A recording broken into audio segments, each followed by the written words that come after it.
Yo, you hear me?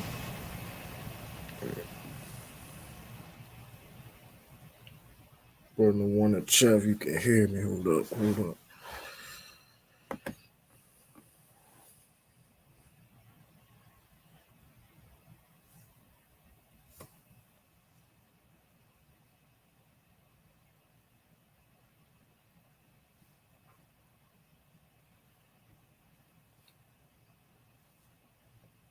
Y'all hear me? Y'all hear me?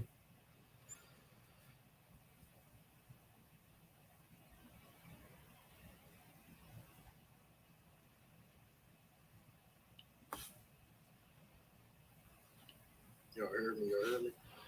Oh, that's good. What up? Salute, Chris. I see you. Taj. Salute.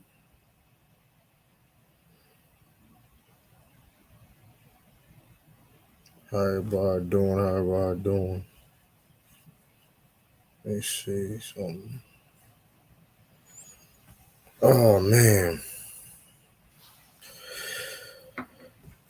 How y'all? What's time is it over there?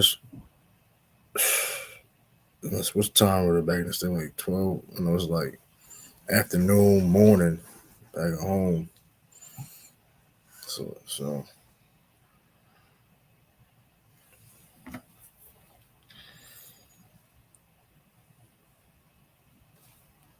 y'all about how everybody feeling? Oh man, I know I'm late on this review though, but you know what I mean. Like I said, but here and now with it, um, the Bill Russell documentary that dropped a couple weeks ago on Netflix. Why people were trying to get going on the Celtics? I mean, when you on top and you one of the best, I mean, I guess teams in the league, I guess you have some type of excuse to, you know what I mean, to do that. I guess I don't know. Who knows, man? There's nothing else to talk about, I guess. Huh? I mean, here's the thing though, right? But also here's the thing though, right? Before this season started, like I said, I've said it multiple times. Before the season started, people didn't think the Celtics was going to be this good. Fast forward now, look where we at. I mean, come on, it is what it is. What up, brother? Ray DeRosa, I see you, Jared. I see y'all. You know, what I mean, we're gonna talk about the Bill Russell documentary. It was 2-part documentary. Bill Russell Legend on Netflix. Go check that out if y'all didn't. It was very informative. It talked about, of course, not just the player, but the man. You know what I mean? So it was a very good documentary. Great documentary, by the way. Great. You know what I mean? So if y'all haven't seen that documentary, go check that out. Highly recommend it. So what up, Esau Mingo? I see y'all. So it was a great documentary. Basically, I mean, a lot of, like I said, a lot of things. Y'all been they even y'all Jared, you just be saying anything because like, bro, y'all didn't even play against the Suns, bro. You just be talking, bro. Hold up, bro. You gotta be stopped. Now it's just like, all right, bro. Really? You just be this just proves that you just be on here just be talking. Now everybody look at this comment on the screen. Knowing like we bro, that this is what you know, like you just be saying BS. You just be like, come on, bro. Like you looking bad out here now. Like I caught like this is like proves it. Like this is crazy. Giannis been killing it. I mean, he destroyed the Suns last night. I mean, he talking about destroyed the Suns last night. He hurt right now. Hope they would do a Wilt documentary. I mean, I think they should have a Wilt documentary 'Cause he was a fascinating person. He was wilding though, but some people may not like his views and stuff like that. But I mean, it would be an interesting documentary. Why not, right? You got that you people having the Jeffrey Dahmer series. Why you can't do a Will Chamberlain documentary or you know what I mean? Whatever. What up, Herm? But that Bill Russell, that was like a great documentary though. That was a great documentary on the late great Bill Russell.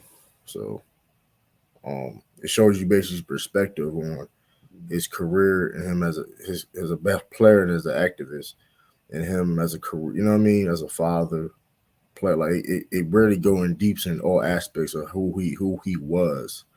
It, like I said, more than just a basketball player. So it was definitely dope documentary. For almost, I mean, it was great. I really had no problems with the documentary at all. It was really great. It showed all aspects, basically, of who he was. What I mean, yes, he was a great basketball player, but you know, it was informative. A lot of things, so a lot of things that you may know, you may didn't know. So,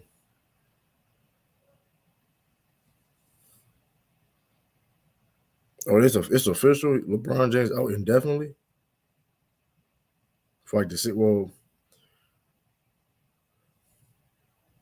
yeah, people didn't like a lot of people don't know that he's from Louisiana and moved to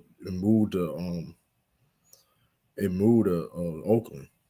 A lot of people don't know, people didn't know that he lost his mom at 12 years old and all that stuff. Like it was a lot of things like he went through, and the fact that like he still like he the fact that the matter is he the fact that he was the like when I look at Bill Russell was the ultimate professional. You know what I mean? He didn't. He said he stand on his own. What up, Taj?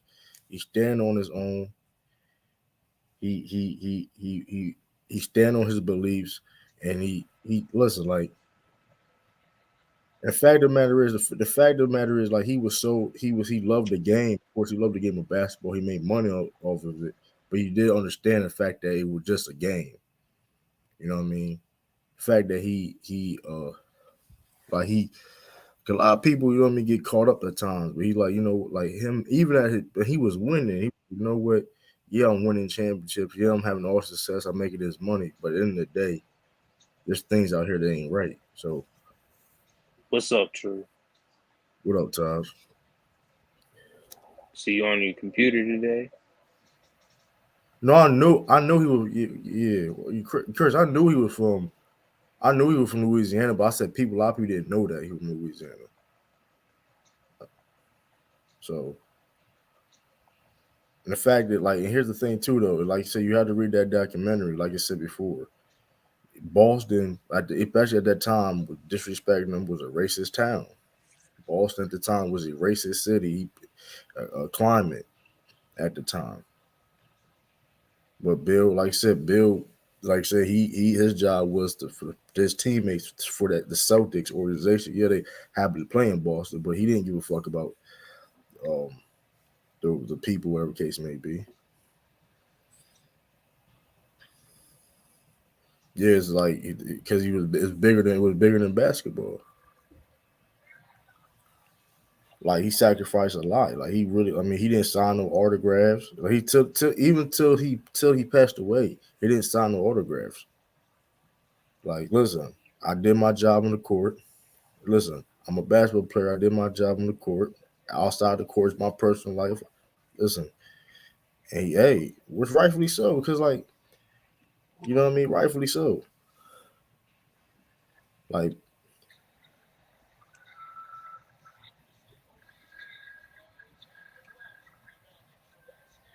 all he cared about was for that organization. He didn't care about the city. That's the other thing too. Like, he cared about that organization and his teammates. You know what I mean? So, like you said, and it also goes in deep on like details on, you know, what was going on and stuff like that, and how they won and stuff like that.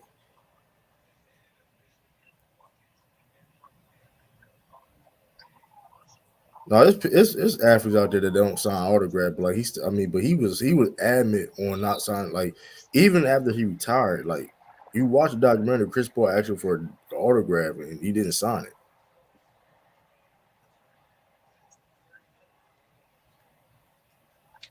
Like for real. And he was doing this at the same exact time, mind you. The off court stuff he was doing, like he was. I mean, he had a basketball clinic. He held a basketball clinic, um, in was it Mississippi at the time Mhm. in Mississippi. Doing like he really put his like I said before, and mind you, he didn't have to do like the thing. A lot of things he didn't have to do, and he didn't have to do it. Mind you, all the all the like he had to go through all that and still had to and then still perform on the court. You know, people got to understand how hard that is, man. That you had the pressure of being a competitor on the basketball court and outside of that. Do you truly believe Bill Russell the GOAT? Yeah, I truly believe Bill Russell the GOAT. And I've been said that before even he passed away. When you he was the reason because like I said, I use my metrics, how I judge players is how you as a team player, right? Team in basketball is a team game. Like it or not, it's a team game. And he was the ultimate team player. He will do anything for the team. And when it comes to that, it's not a Exactly. lot of players that can match that. Did you see the documentary, Taj? No, I didn't see the documentary, This is a but I good know what great documentary. Go you. check it out if you can. Two parts with two couple hours, but Yeah. all Okay. together. What is your case from MJ? I mean, like you said, MJ is an all time great player. If you have him as your GOAT, that's cool. I don't have a problem with that.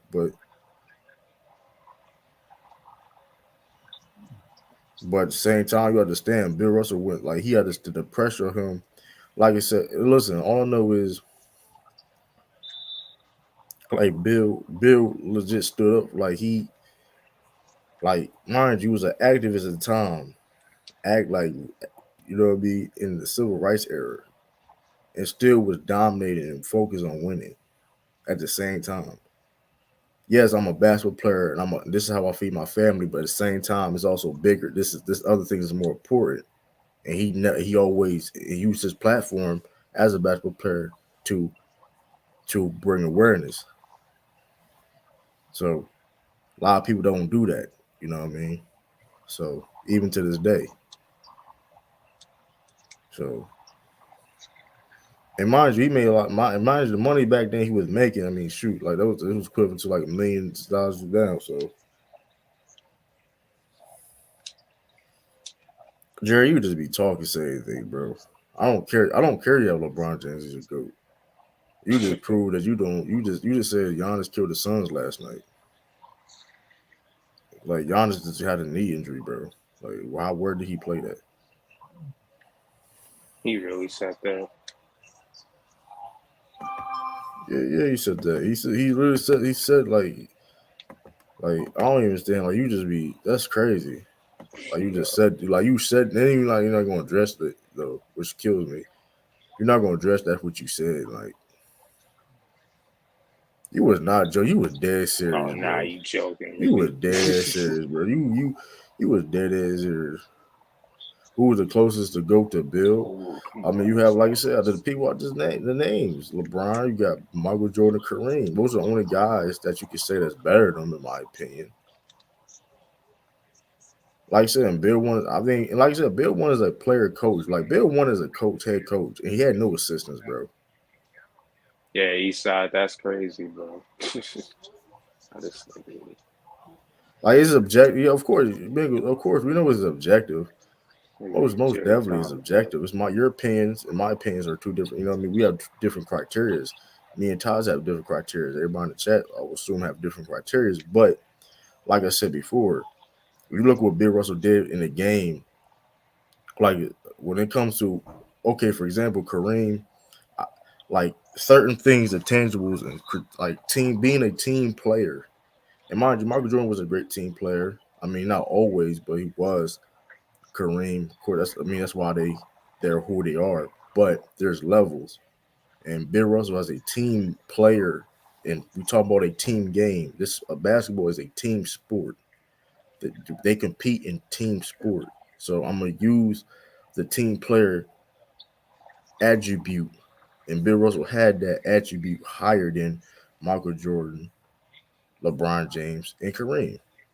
And mind you, Bill Russell had an ego too.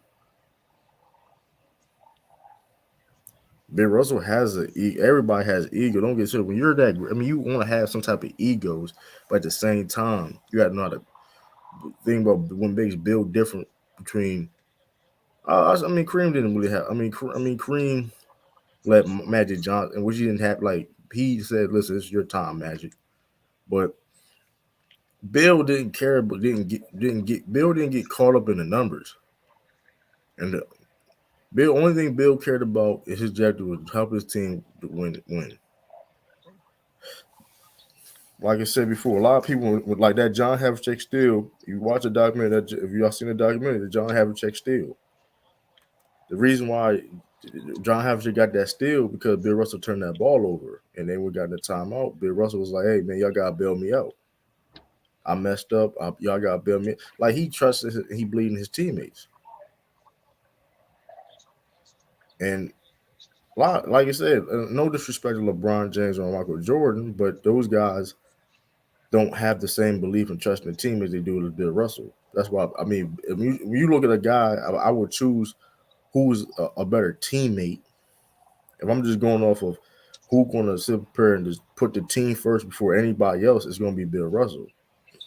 Out of the guys that I just named. Not saying those guys are selfish or just super selfish or whatever, but I mean these are the facts of reality. When Who's the people better joke about teammate? LeBron James, Exactly. yeah, read the whole read the whole question. True, who the close and when it comes to the close off the court, there's nobody close. I mean, you have like Kareem, you have some definitely some off. You got definitely got people that sacrifice. Um, what up, God? What up, God? First,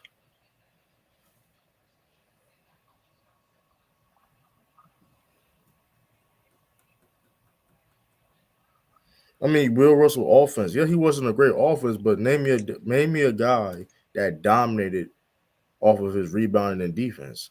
He won like he was a main like you can't regardless of his offense, he was a best player on multiple championships. He was the best player on 11 championship teams.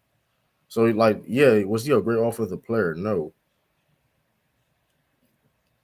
Yeah, but yeah, he bro, Bill Russell influenced modern and defense in the NBA, bro. Y'all got listen, if y'all didn't go watch that documentary, go watch that documentary. If y'all didn't.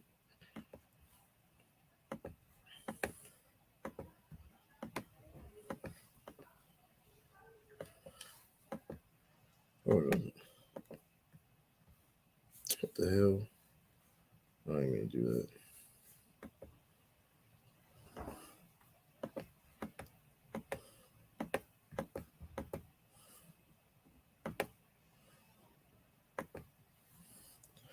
Like Bill Russell influenced modern defense in the NBA. What up, young Africa? What up, Like Bill True? Russell, one of the most what up? Bill Russell, one of the most influential basketball players of all time. Like defense you see now is based off of what Bill Russell was doing back in the 50s and 60s. These are just facts. I mean, there was defense always been played, but like I said before, when Bill Russell was blocking shots, that was a note that people, his coaches were saying, "No, do that. It's not you. You always stay on your feet." Facts. Which is certain with certain things and with certain situations in defense, of course, stay on your feet. But the art of the blocking the shots and stuff like that, he influenced that. Even the like in it ways that he blocked shots, he will block shots where his teammates would get him, and it will you know what I mean, Yeah, cause he'll keep it fast in breaks and bounds. transition. Yep, yep. Like Bill Russell was a and also about Bill Russell made Bill so great. He also gave credit to his teammates in props and stuff like that. Like him and Casey Jones, like I mean, like I said, they used to. There was college teams, of course, and they used to, you know what I mean. Bill Russell studied angles on defense. Like he is, I mean, it's a lot. If you like you said, listen, if y'all didn't watch the documentary, go watch that documentary. Yeah, true. Do you give more credit for innovators in the NBA? Guys who innovate and like a Bill Russell on defense? You have to. I mean, if anybody in your top 10, I assume it was some type of innovator at the least. Like that's one of the reasons why he's in my GOAT is the innovation, his influence, his when people talk about the Mamba mentality or the killer instinct, Bill Russell clearly had that. You undefeated in Game 7s. When when the big moments. I mean, like come on, like the fact of the matter is he always put the team first. Mind you, he's Bill Russell, and he's always put the team first. When it's talking about being a team player, I mean, he's the ultimate team player. He didn't get caught up in the numbers, which he could have got. He could have easily got caught up with the numbers. Bill Russell could have easily had an ego. So you know what? I'm gonna try to get 25 plus points a game. He didn't get caught up in that because he said, you know what? I'm gonna do what I gotta do to help the team win. And like I said, he won 5 MVPs, 3 in a row. So, I mean, him averaging 14 points a game. Like y'all gotta stop. That's a week. What up, Sean? And at this point, that's a weak cop out at this point. Like, yeah, he averaged 14 points. Yeah, okay, Dame Lillard is a way better offensive player than like Bill Russell, right? But is he on nowhere near on his level? No. Yeah, You we get got what to I'm start saying? measuring players on what they do, true, like and the level that they do it. And Bill Russell is arguably the greatest defender all time, greatest winner all time, as you said, greatest teammate all time. So, you got to measure players on what they do, not what they don't bring to the table. That's Right. kind of diminishing a man. That's kind of crazy. Right. And that's why I have him as my GOAT. That's why before he passed away, I'm documented saying this. If y'all new to the channel, hey, hit that subscribe button, like, and all this stuff. But like I said, like basketball is a team sport. And people get mad. This is my crack. I have him as a GOAT, but basketball. Last time I checked, basketball is a team sport, and he was the ultimate team player. My opinion, he was a better team player than Jordan, LeBron, and Kareem. Not saying they were bad team players, but that was my criteria. And my criteria is valid. Just Yo, saying. Sue, young African. I mean, Jerry West. Even you were saying if you've seen Jerry West in that documentary, he still can't get over that. Salute, Them Taj. losing, Salute. and that's why it's like when Nigga people say Wilt just Chamberlain was better. What up, man? That's why people say like somebody like Wilt Chamberlain was better. RP Wilt Chamberlain, but like y'all see if you see the documentary, you know what. Like you said, when Ralph was, and that's crazy how Ralph was. I see They saw Sean y'all. Sue, bro. Ralph saw the documentary before I did. Shout out to Ralph, but you was capping because he was picking and choosing what was said in that documentary. But y'all see the documentary? I Nah, watched I the ain't first watching part. it.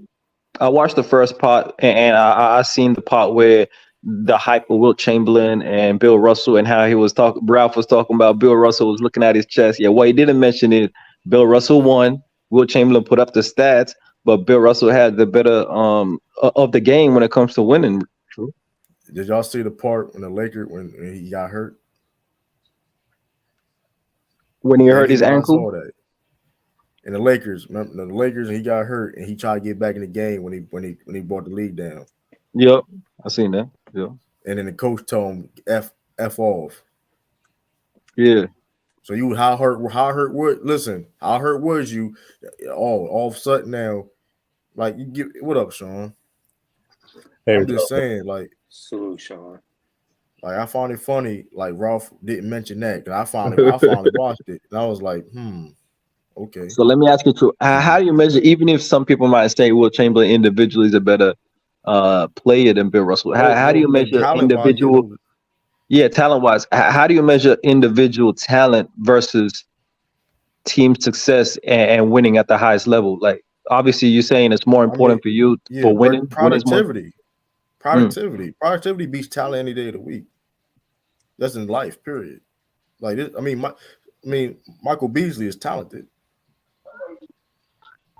I mean, there's stories of him going 1-on-1 with LeBron James in practice, and LeBron doesn't get a dub. But I mean, I don't want like Michael Beasley, but look at Michael Beasley's career. Things happen, whatever. But you get what I'm saying. Michael Beasley was just as talented. He was him and KD. You know what I mean?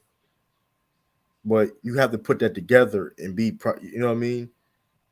Talent is one thing, but talent's not going.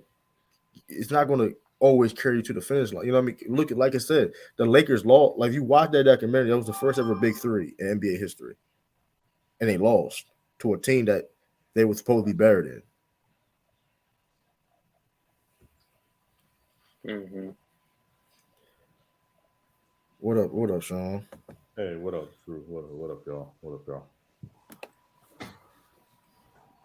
You finished the documentary, Drew? You finished it? Yeah, I finished it. Yeah, for those of y'all that haven't finished it, it's a great watch.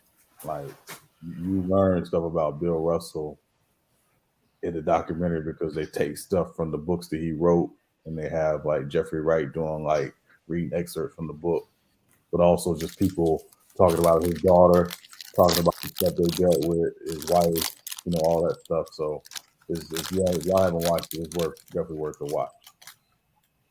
Yeah, definitely. It was definitely a great documentary. I was like, man, it gives perspective that like he was the man. Like, Bill was bigger than just. He wasn't. He was who he was. You know what I mean? Yeah, basketball was just a sport that he was great at, and he always knew that, and he always put that back in his mind, which was incredible to me. The guy that he didn't get caught up, right, and knew who he was, right, and like know what the bigger picture was.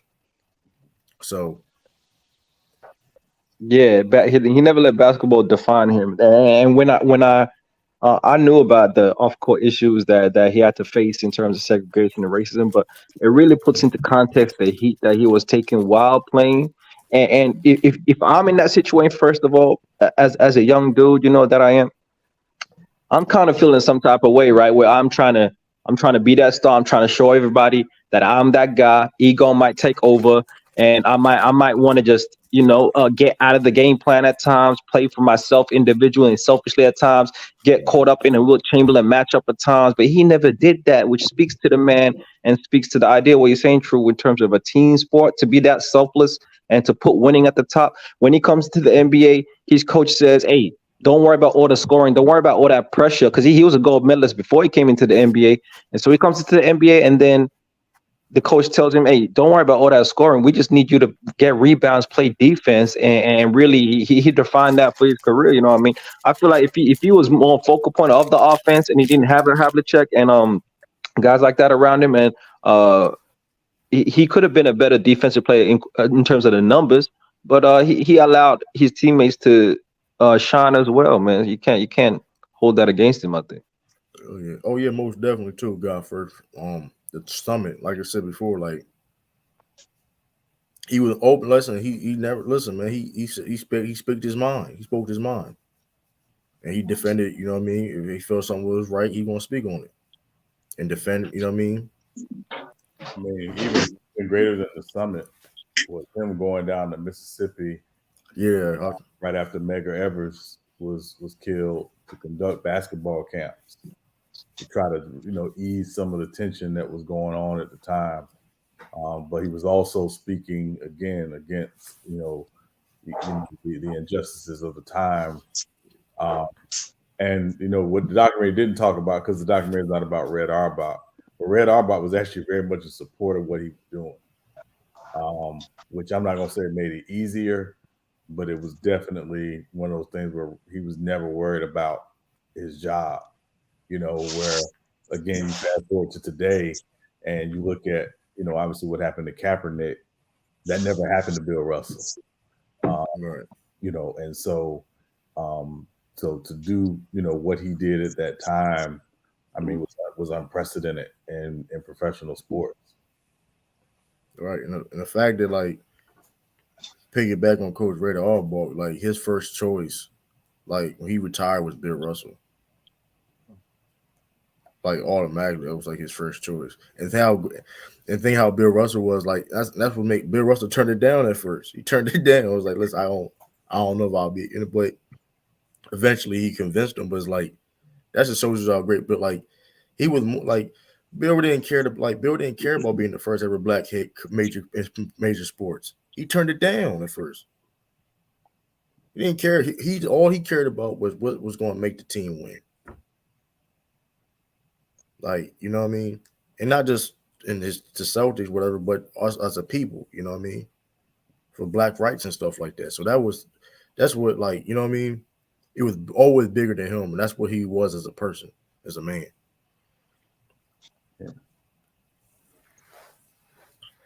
Yeah. I have to, Jared, you talk about I have to knock him for a little competition. I mean, you seen the people. I mean, look at the people that was in that documentary, the athletes in that documentary, and you tell me about competition.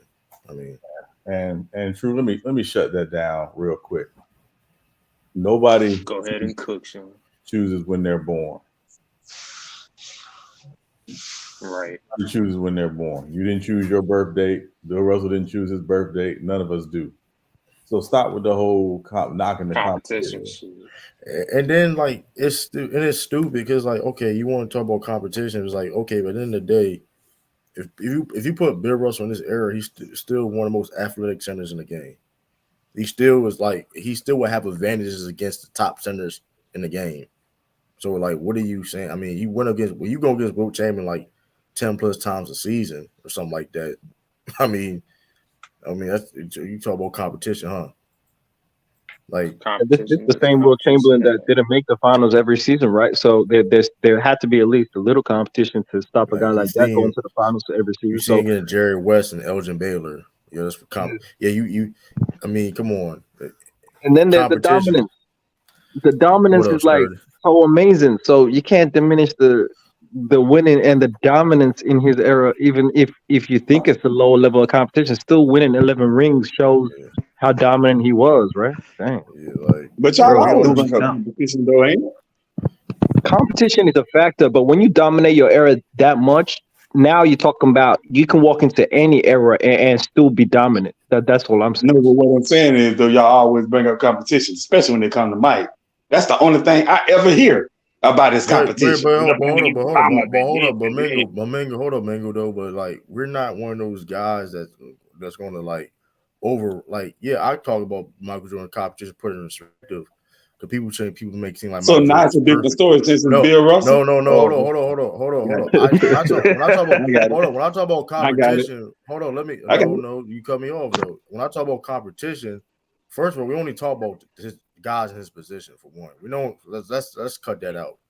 And when we talk about competition, well, listen, Michael Jordan. If you got Michael Jordan as the GOAT, I don't think nobody has a problem with that. So I don't know why you're trying to paint that narrative. The problem is when people try to make Michael Jordan seem like he's perfect and couldn't do no wrong. And the only thing I say about it, and other people saying about it is, well, okay, he was that dude, but at the same time, nobody had a chance to beat those Bulls teams. Nobody. It is what it is. They were the best, hands down, the best teams in the 90s. It's not even close. And the Bulls hold on. And they were favored to win every year. So it's like that's because of who? Because of who? Okay, I'm not saying it wasn't. Because of the team, bro. Because of the team, Mingle. No, it's because of Michael Jordan. If that team didn't have Michael Jordan, you think they would have been famous? Hold on.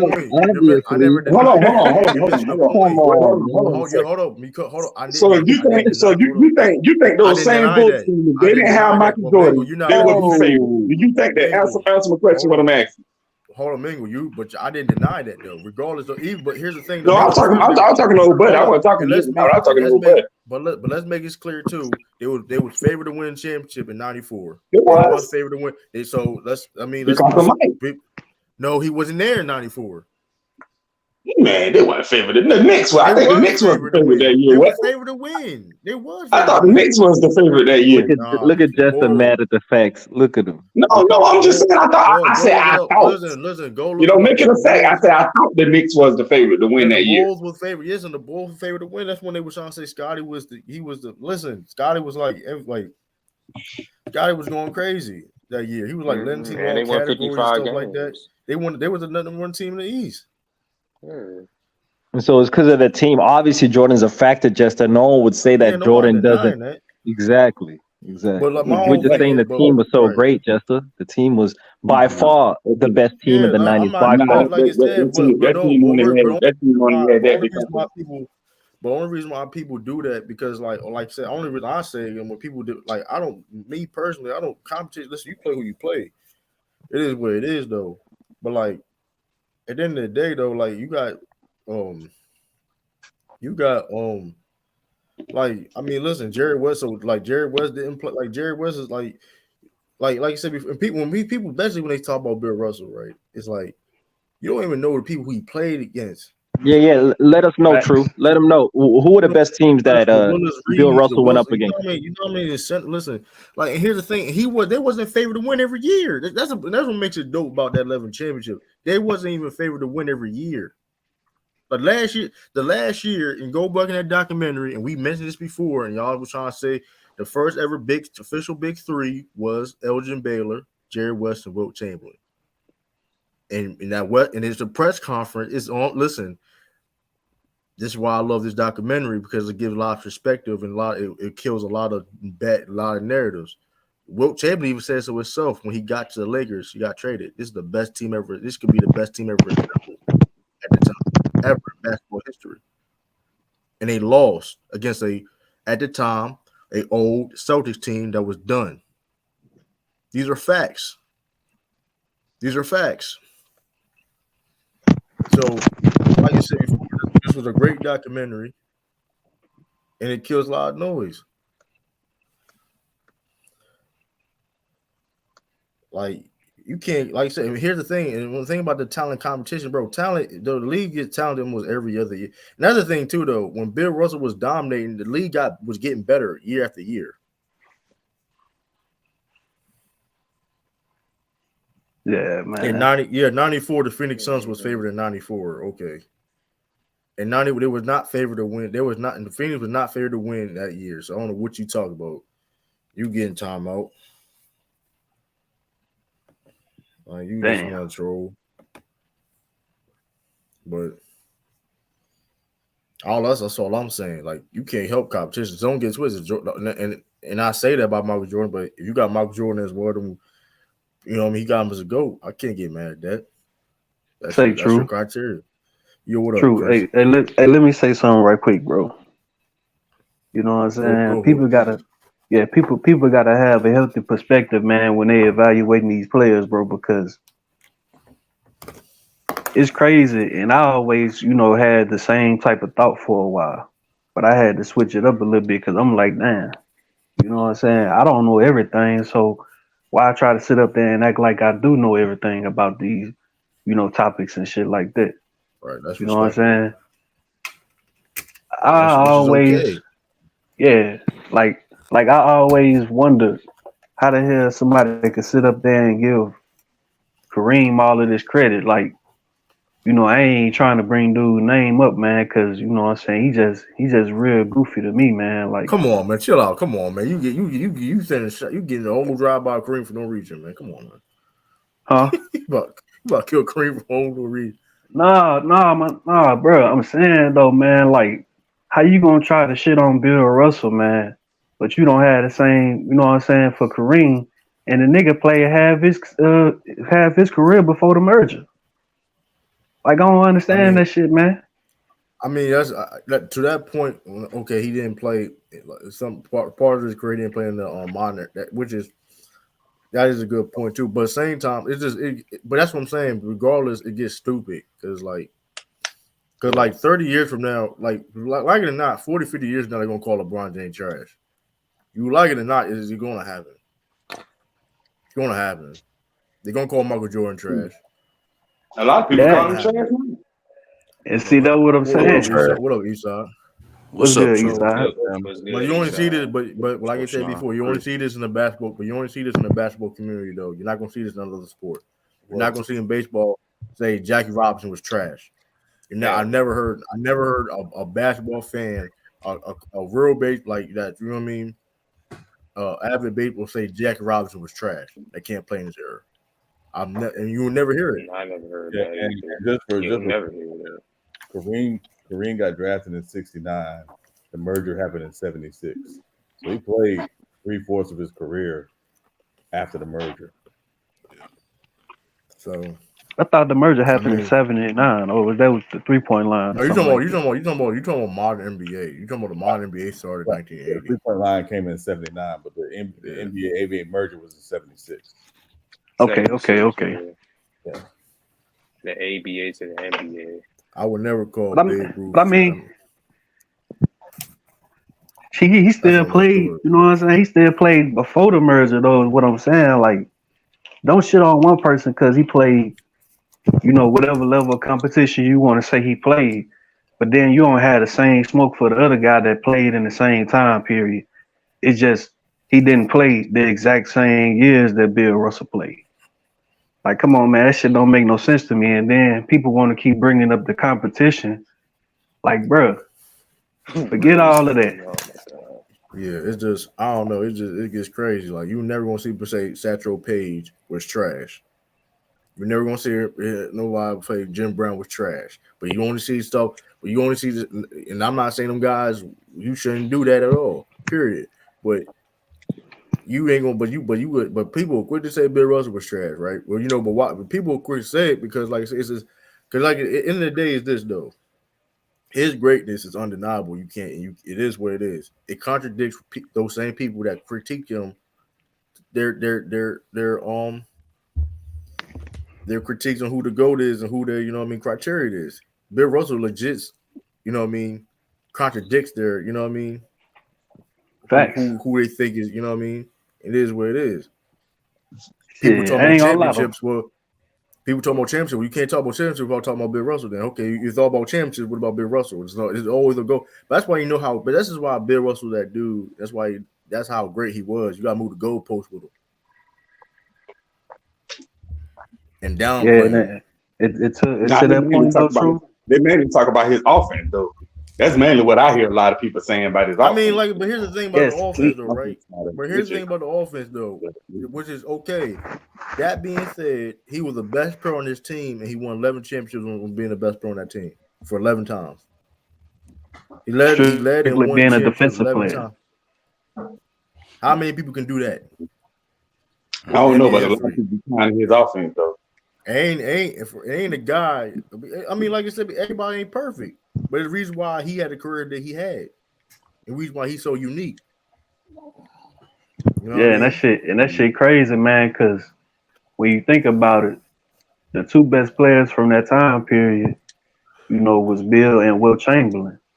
Wilt, the offensive superstar juggernaut player. Bill Russell, the defensive guru. You feel me? And the fact that Bill Russell basically dominated him, this is the reason why you can't just sit up there and try to put an offensive player at the top every time. And both of them had talent around them, like a lot of talent, so it wasn't a talent gap.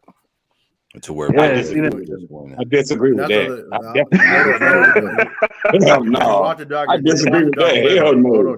Yes, the hell it was a talent gap too. It was a talent gap. I ain't gonna say it was a big talent gap, but it was a talent gap. Mango. Who? Did you watch documentary? Hold on. What you mean? Who? Hold on. That Saxon team had 8 Hall of Famers on it. Hold on. What are you talking about? They did not have 8 Hall of Famers at once. They had like 7 or 8, 6, 7 or 8. Not at the same time. Not at the same time. Hold up. That being said, what up, Joey? That being said, did you watch documentary, Mingle? I just told you I didn't. I recommend you do it. Jared, bro, listen.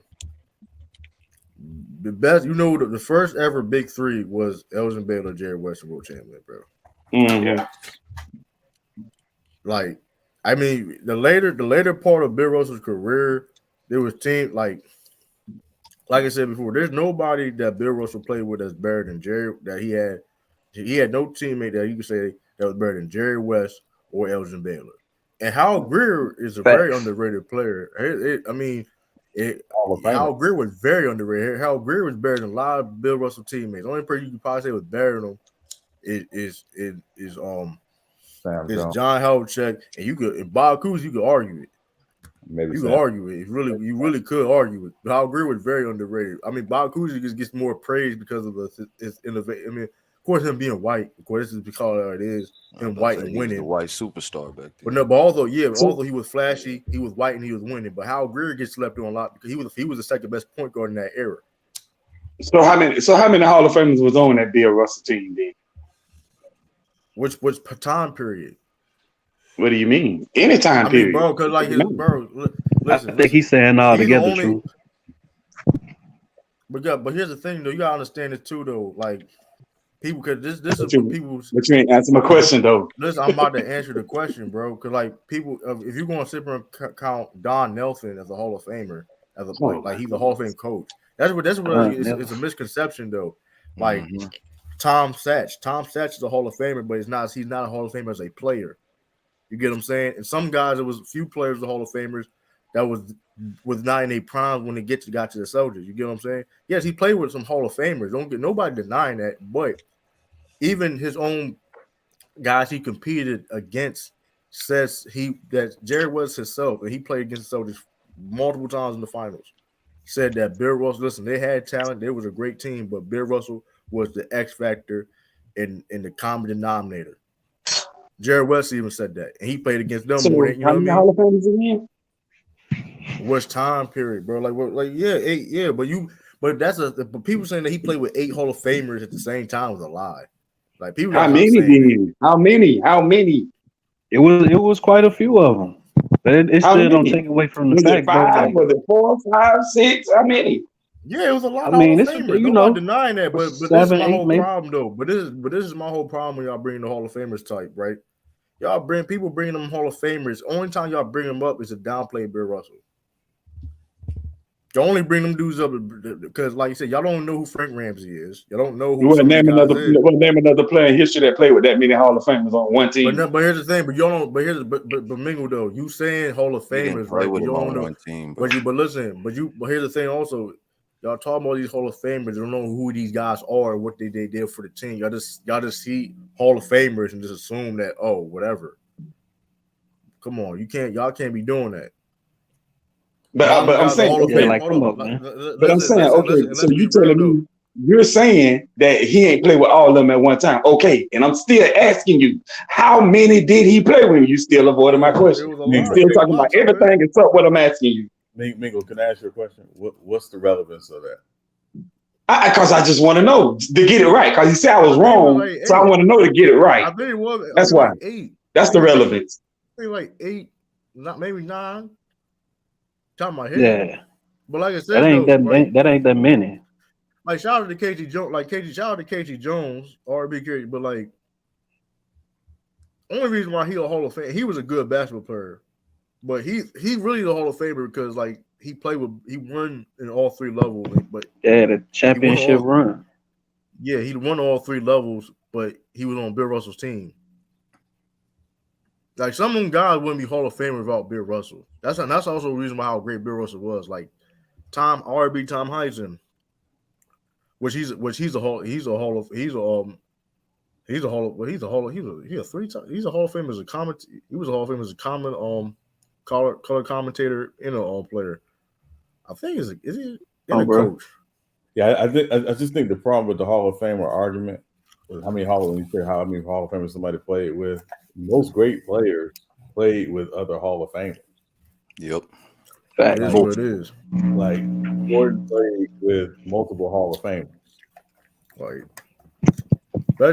That's why I'm Hey, look at this though, right?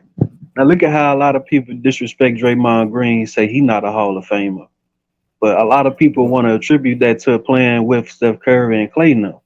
And see, this is sort of the same thing that Bill Russell kind of deal with in certain people's eyes, is that I guess they feel like all that talent or help made Bill Russell, which is that, you know what I'm saying? That's far from the truth. Yeah, you know what I'm saying? And like for example, you look at anybody, let's say anybody in your top 10. Bill Russell, best player he played with is John Havlicek.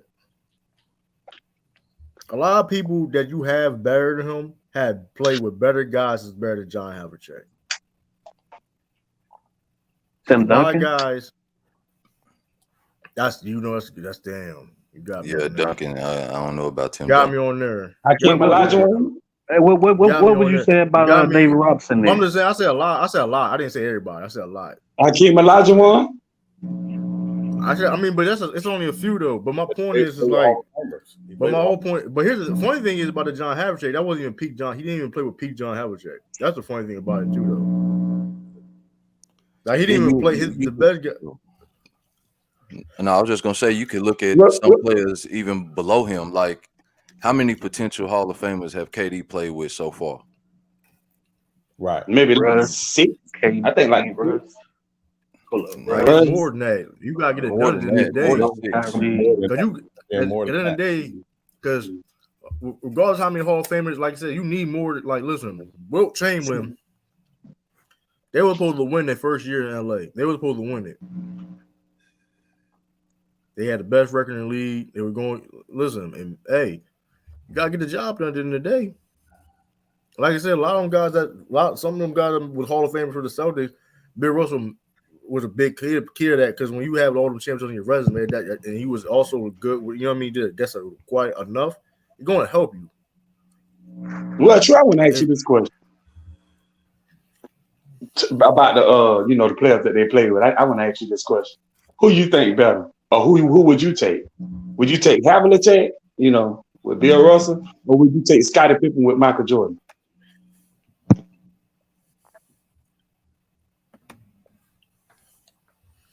I'm taking Jordan, Scottie Pippen. Yeah.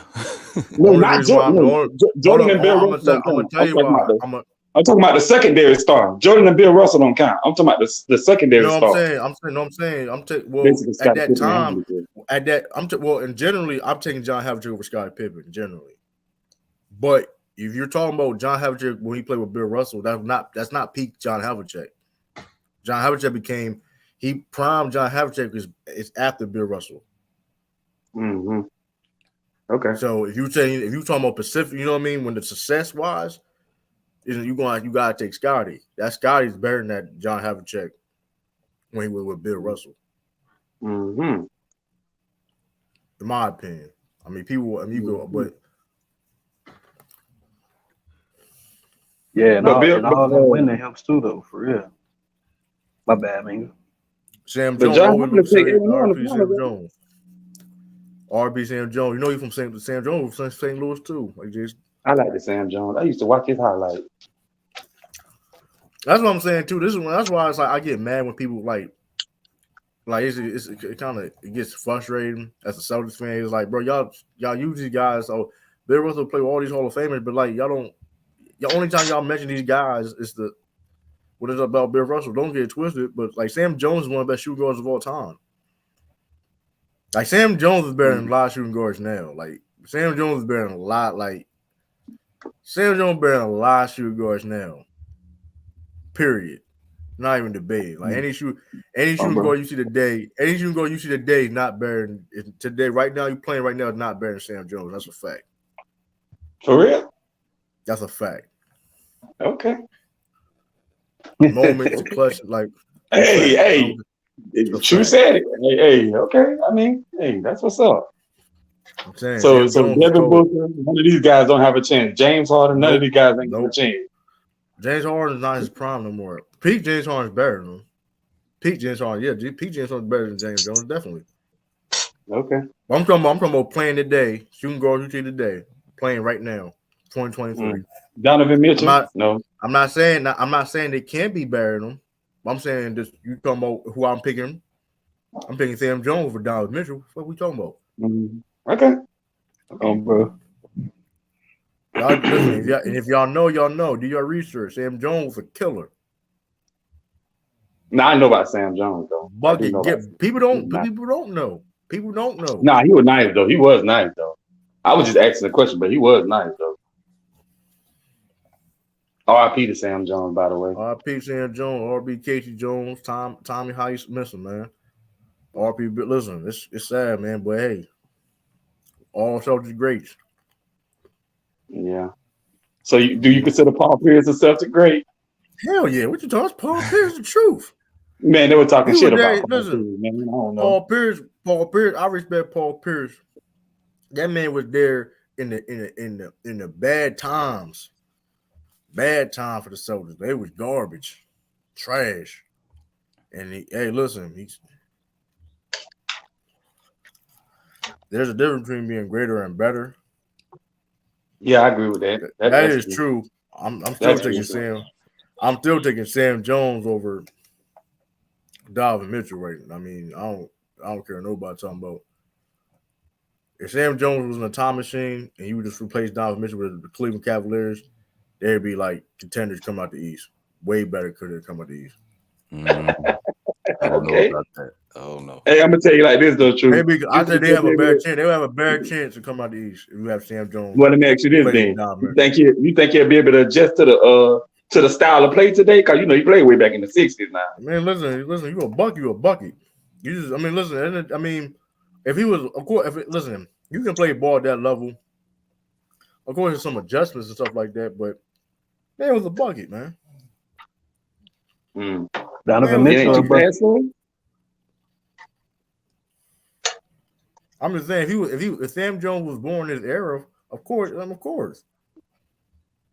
say he was born in this era? I got you. Nice.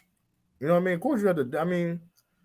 But here's the thing, like that's like saying a player will have a hard time adjusting back then because of the rule changes. You know what I mean? Like they would call a lot of shit now back then. If you take a guy like Kyrie Irving, like people would let's say like Kyrie Irving would dominate back then, but like they would call carry every single time. Every move you want to do, they call carry. Yeah, because you couldn't, your hand couldn't go on the top of the ball. I mean, on the bottom of the ball, really. Right. It's the reason why people say. You heard people say, don't watch. If you want to really learn the game, don't really watch NBA to get your game better. Because, like, if they do NBA is real lenient on rules and what you can and cannot do. If you look at really the textbook of the rules of the game of basketball, a lot of stuff we do even now, like, it's a carry. Like, even like a Euro step, they call travel on a Euro step back in the day. Let's a video. You can go. I forgot who did the video. Like somebody tried to do a Euro step back in the day, like 70s or whatever. It was called a travel. But a Euro step is not a travel; that's 2 steps. If you do it right. But listen, it's like I said before though, you would think so, but like a lot of moves, you know what I mean, a lot of movements, stuff like handles and stuff like that. It was called travel back then. That's why the game was played, and people talking about why they dribbling like that, because that was the rules. I agree. Yeah, I did say that one. I think I said that one time. That is the rules. So,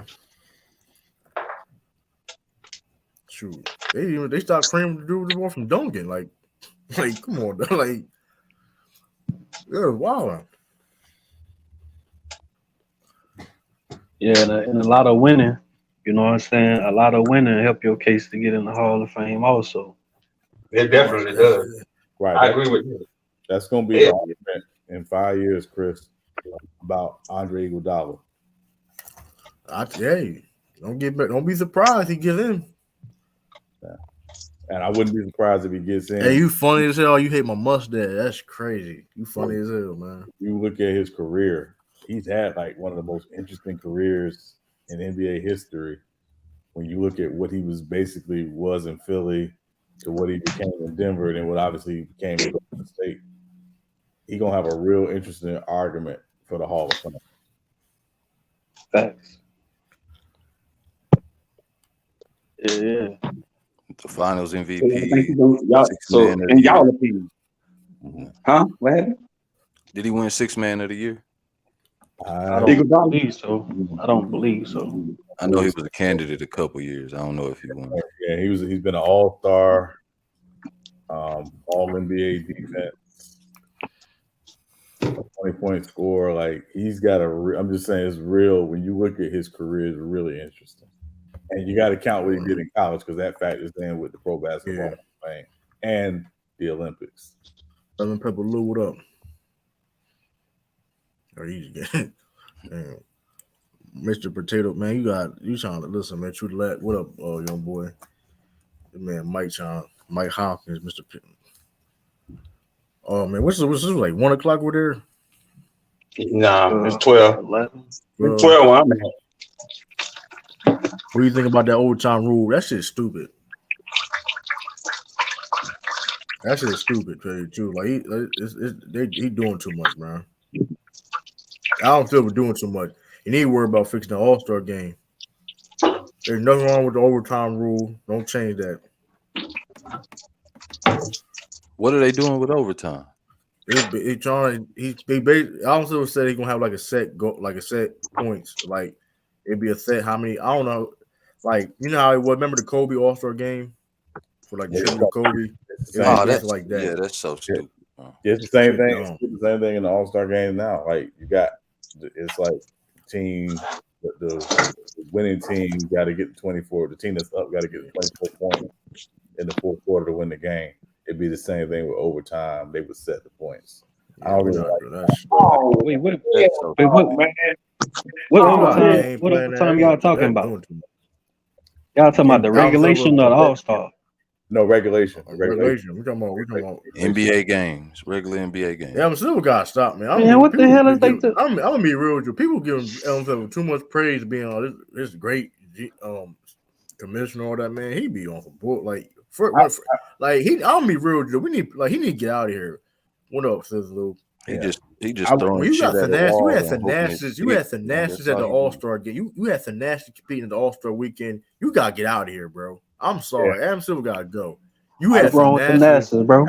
All right, come on, Chris. Come on, bro. Did you see his? Did you watch this? Come on, that man don't even get in the game, bro. That was disgusting, bro. That man was you might trash, well put me bro. in there. You might well put me in there. Man, y'all know finesse is only on the team because of his brother. Come on, man. No, you missing the point. I don't care about that. That's all. I don't. I mean, that's some crazy. Let's think about it, right? They had a dude in the slam dunk contest that's played 2 NBA games. Come on, man. Like I don't think LeBron about the Mac dude. Yeah. I think they probably signed him to that 2-way just for the dunk contest. Damn, that's what I believe.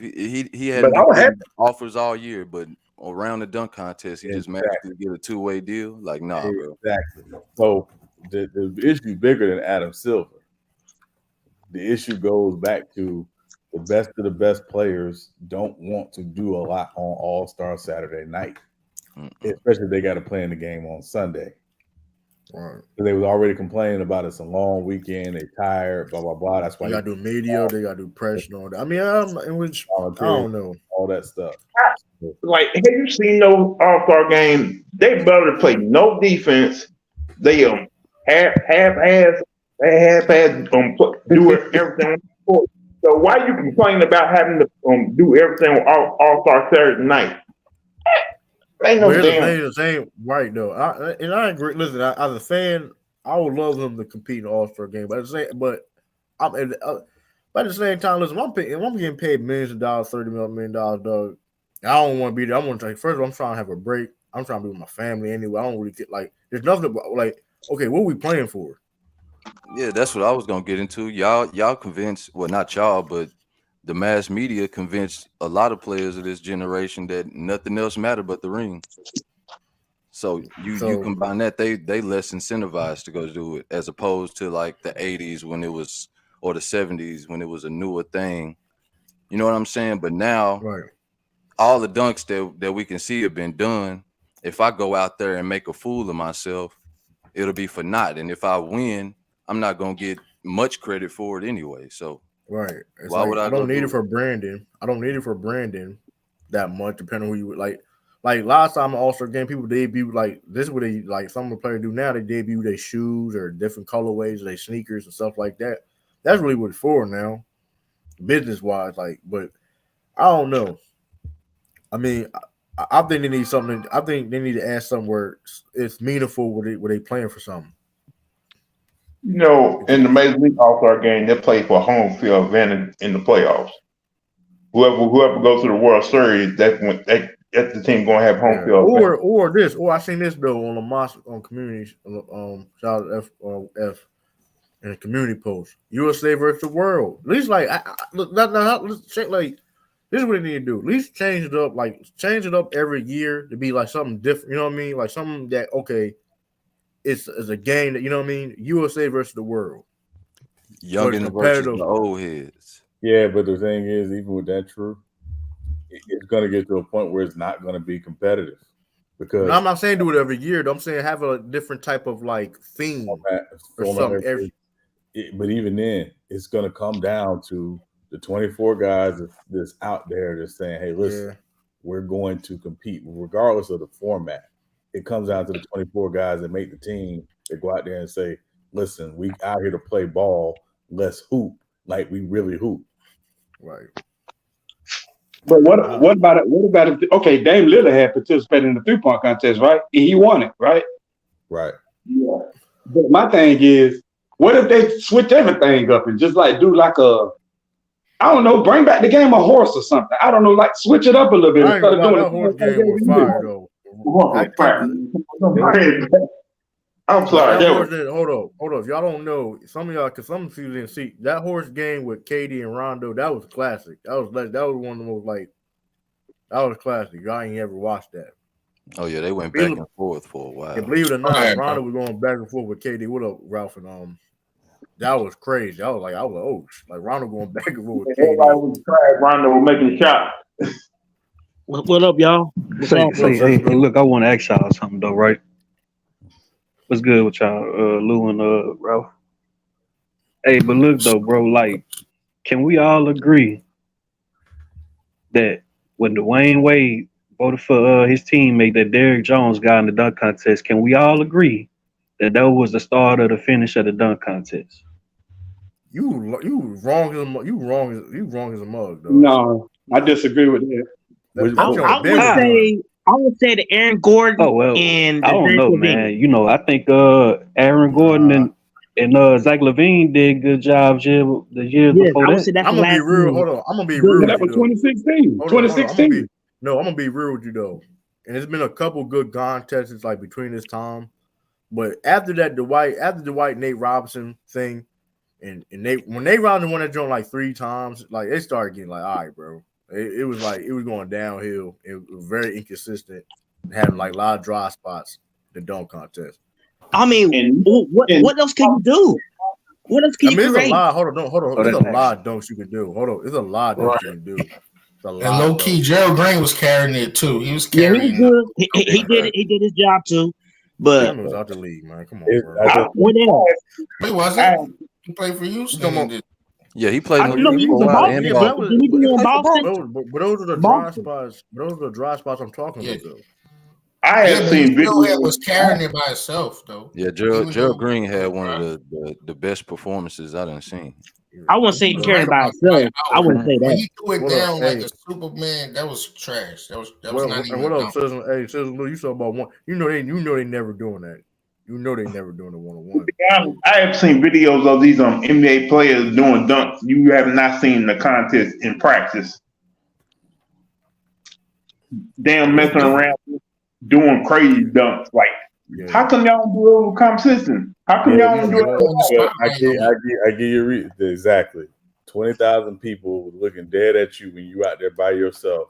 Millions watching, Sean. And it's like, damn. Do I need to do this? What they just do it at their practice facility, and we just vote on who can dunk. I'll be real with you though. People, excuse me. I don't know. Part of the thing with dunk contests has always been the ability for the former what up dunker crowd into Lou. Right. Like if you can get the crowd into it, that's usually what propels you. You ain't even got to do the greatest dunks in the world. Get the crowd into it. And that's what makes it. So doing it in a practice facility and people was voting on it, that's just not. It's not easy. That's bad. I don't know. So what would you do to change it, Sean? What would you do? It's nothing you can do. I mean, it's not a lot you can do, but I mean, first thing, if I want to try something, I'm upping the money. I'm like, $1 million prize. Yeah, you got to get the bigger names in it. You know, but Sean, that don't move LeBron. It don't. No, I'm not saying at this point. No, not in year 20. You get what I'm saying? Like $1 million. That's what it is. Ja Morant. Yeah. LeBron.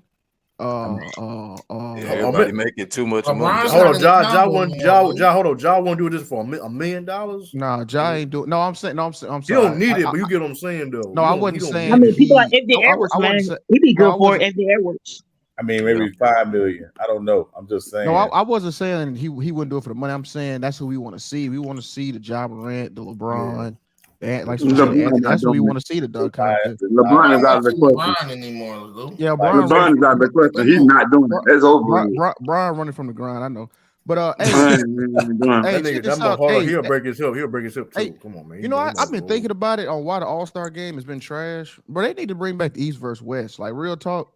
Yeah. The other day and have your own jersey, man. Have your own jersey. Stop doing this. Have your own think jersey. About it.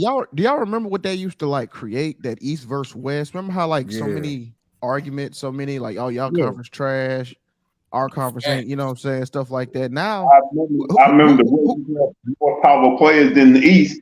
Like lemon pepper, like who wants to play hard for Team LeBron or Team Giannis? Who gives a fuck? Yeah, but let me ask you something. Really? Just realistically. That's fact. You said who gives a fuck? Hold on, let Sean spit his game. Yeah, no, I'm just asking you this, Lou, because I thought about this too. I liked it better when it was the East versus West. But with player movement being what it is, does that conference pride still matter to these guys? Yeah, that's a factor too. It could be lopsided after 1 year. No, but Sean, it could be some kind of incentive where it'd be like home court advantage for East or West. It could be an incentive. Make sense. When am I busting my ass winning 60 games if I can't get home court advantage? That don't make sense. Yeah, that don't make sense. I don't know. I just put a thought out there. And then just think about it from that perspective. Action, like say LeBron and AD both made the All-Star team this year. The Lakers are the 13th seed. You think they care about who gets home court advantage in the finals when you're the 13th seed? Yeah, that do make sense. But they do that in baseball. Don't they do that in baseball? They do it in baseball.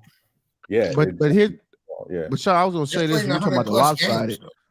I mean, that's the lopsidedness is what got Bron to do this, because I think they said that nigga was like, he had lost his last 10 All-Star games before they switched to Team LeBron and all that team stuff. Oh yeah. I think the East had lost like 9 or 10 straight. But Lou, don't forget the guys who was All-Stars was getting hurt, so that played a factor in his team losing too. His All-Stars getting hurt. Go ahead. We said just. And then Lou, the funny thing is, LeBron. I think these did lose like 9 straight. But then the funny thing is, when they switch to Team LeBron and Team Giannis, he go on a 5-game win streak. Like he ain't losing till this year. Right. Yeah, exactly. Because now you can pick between, both conferences now. You know what I'm saying? And that I don't like that. It's an even talent pool. That's why I like the draft better. You just don't got to name them Team LeBron or Team Giannis. But I don't like the draft. I mean, they're the captains. You have to name it like that because they're the captains. Yeah. Why is we still getting East starters? What you gonna name them, Eastside? What you gonna name it? I don't know. Team Greatness or some shit. Come on. Look how they did this year. They on the day of the All-Star game, they picked their guys who they're gonna play with in the game. It dragged out. I didn't like that. Like you should have did it on Saturday night or Friday night thing. Make that like a Friday night slate. You know what I mean? My thing is, if you want to do a draft pool, okay, that's cool. Just put the draft pool of the front court and the back court. Don't put them as East and West, and we got to pick between the East and West and vote for them like that. That's what they're just picking players. It don't matter how many you get from. Yeah, it don't matter about the East and West. When we vote, it says vote for East. You're talking about the voting. Media voting. I think the only issue with that, Ralph, is, and again, you could have you could have 18 guys from the West make the All-Star team, and that would only leave 6 from the East. So I think you still got to do it by conference just to make sure it's not overwhelming for one side or the other, for the voter perspective. I get you. Yeah, and then All-Star should just be the best players, though. Usually, sometimes the best players don't even get picked; they get snubbed. We've seen a lot of snubs this season. Like Joker. I mean, everybody can get picked. He's talking about James. I'm talking about James Harden. I mean, he got picked last. James Harden definitely got snubbed. James Harden. Yeah, James Harden. Well, again, my argument about James Harden was James Harden missed games. That's why James Harden didn't make the All-Star team. He missed the question. Plenty of people miss games. But he got the votes, though. What's the point of us voting for the most votes? Hold on. Remember, the fan vote only counts a certain percentage. So if James Harden makes the All-Star team, there's somebody in the East who's not going to make the All-Star team who deserve to be an All-Star. It always been like that. Did really deserve it over Bronson? That's what I was just saying. Everybody can't make it. Somebody gonna get left out. Everybody can't make it. I remember there's a few years where Damon Lillard didn't make it to the All-Star team. Right. He didn't make it. Right. Somebody gonna get left out. Everybody can't make it. Yeah, remember it was a couple years Booker didn't make it, and Booker had to get in as a replacement because Booker. I remember that. They were stacked. The West was stacked. Well, that's good. Well, that's good. He only made one. I'm answering that conversation. But yeah. So hold on. It's just gonna be like that all the time, guy. Like every year, it's gonna be 2 or 3 guys easily in every conference who you thought the guy should be an All-Star. That's not an All-Star. It happens, man. Especially the guard. It be going on since the beginning of the NBA, man. Like Darius Garland, y'all telling me he's not an All-Star? Yeah, but he just was stack East, man. Yeah, but he's stacking remember, he missed a good part of the early season. I got a question. Though. I'm just happy De'Aaron Fox made it. No, because Jalen Brunson didn't make it either. Right. So we just talking about that. So should Garland make it over Brunson? No, neither one of them didn't make it. No, I'm just Jalen Brunson. What's the name? I'm just saying you got to pick one. Brunson. This year is Brunson. I say Brunson. I'm gonna go Brunson because he having a hell of a season. He should have made it. He definitely should have Brunson. Why people can still vote for him if they miss the games? Why they don't change that up? If you miss a certain amount of games, you can't be an All-Star. You know how that goes though. Because it's just the whole league. You know what I'm saying? Like they just put everybody in there. You know what I'm saying? And then it was 3 players that made it. It was 3 players that made it that was injured. KD and Steph and what's the name was injured, and they made it.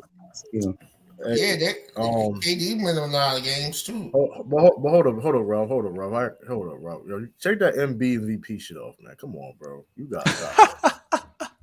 Come on, bro. I just noticed it. I'm gonna hold on.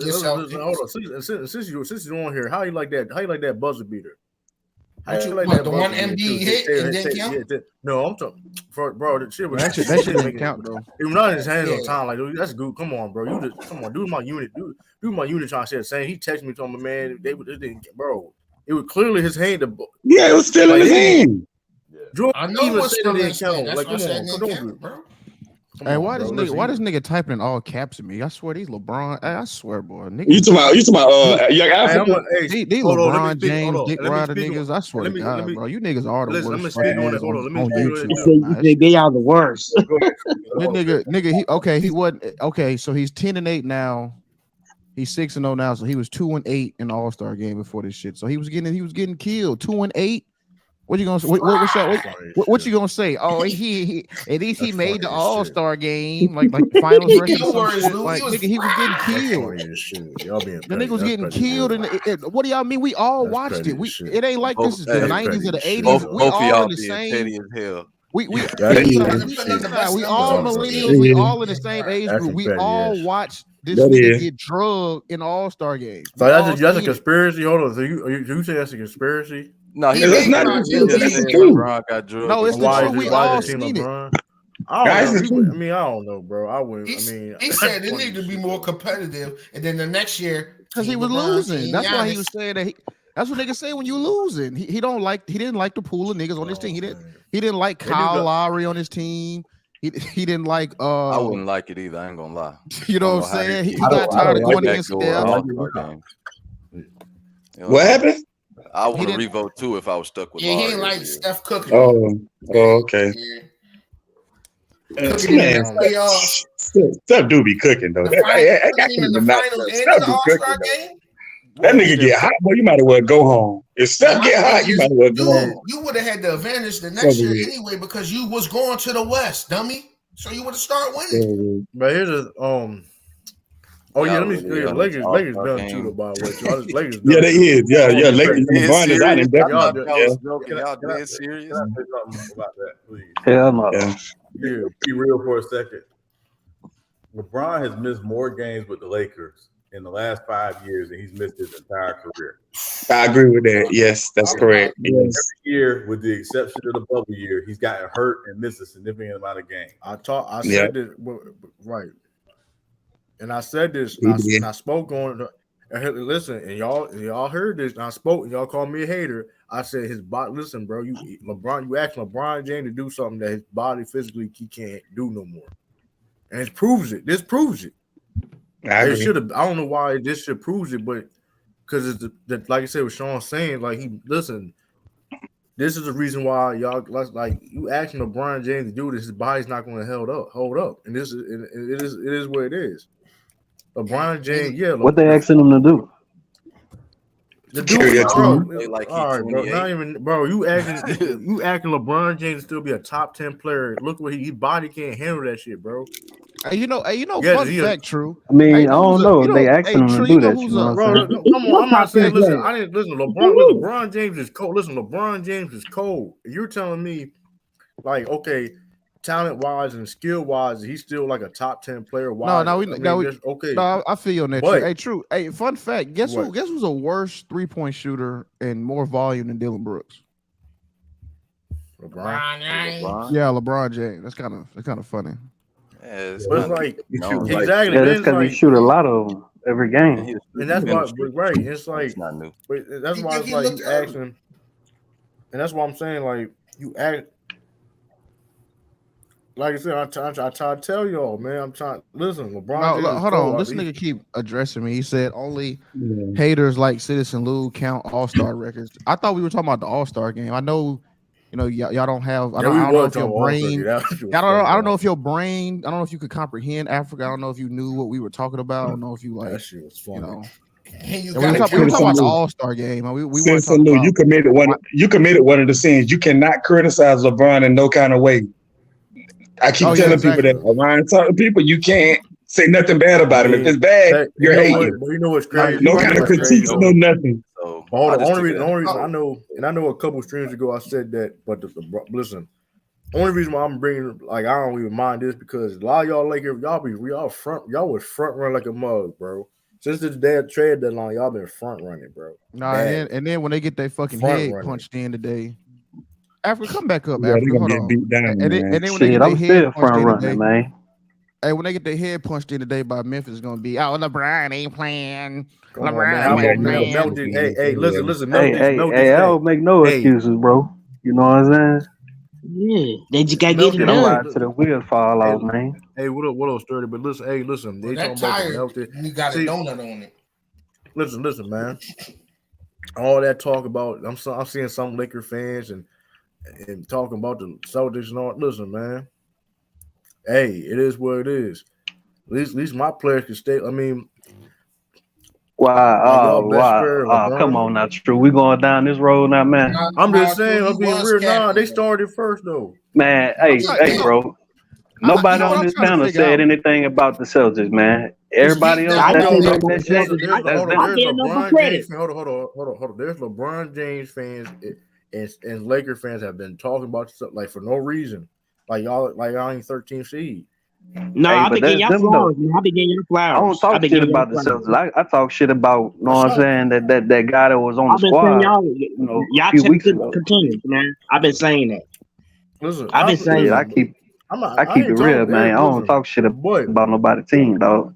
But like I said last night. That's just like Ralph. Ralph go for damn Philly. I don't talk shit about Philly. Why? Huh? Why? Why not? Oh well, shit. I mean, hey, it is what it is. Shit. I'm gonna be real.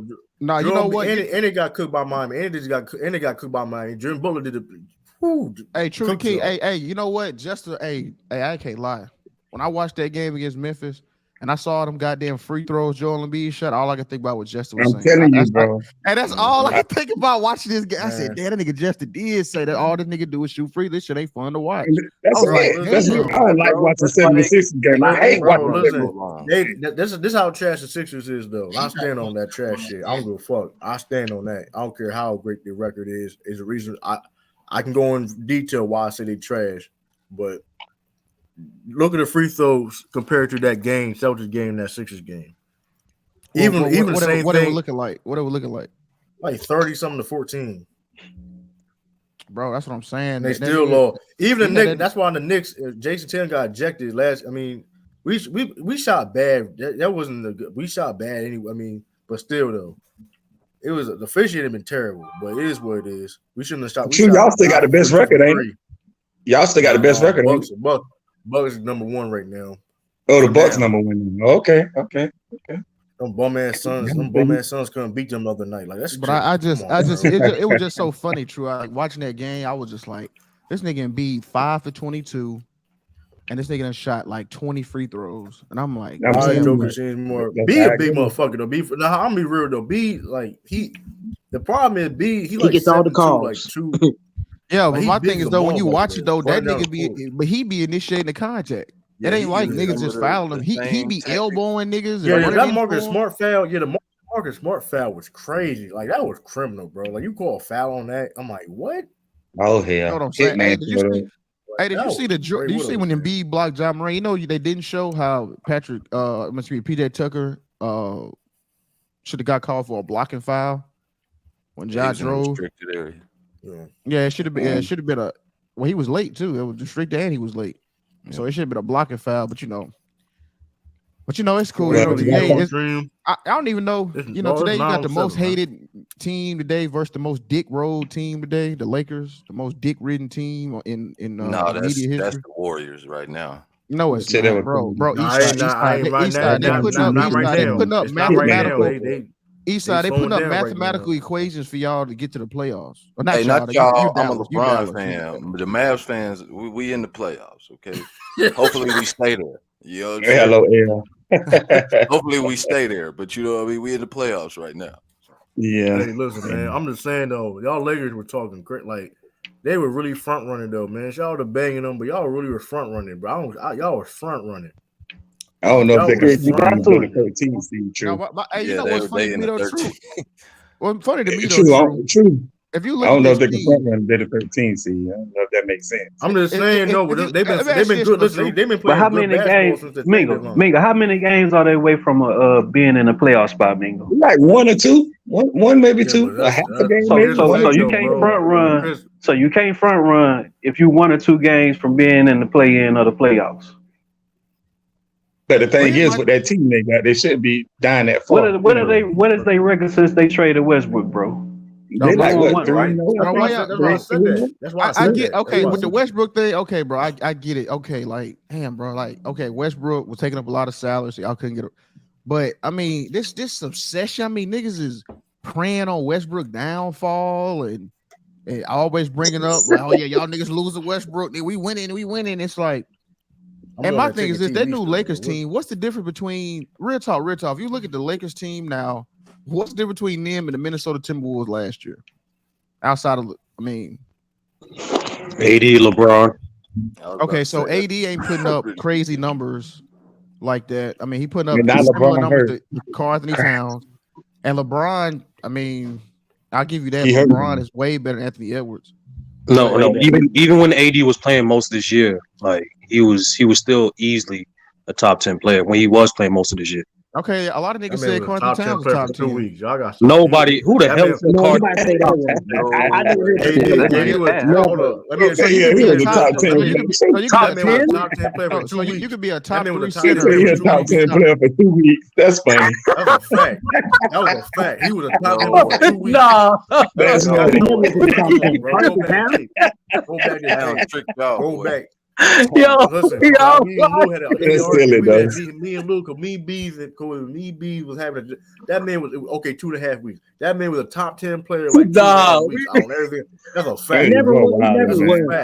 That's a fact. We go. If I'm wrong, the fact you got a time limit on it means he was not. That's a fact. He was never a top 10 player. Can't be top 10 if it's a 2. Man, Cat can barely lead his damn team to the playoffs, bro.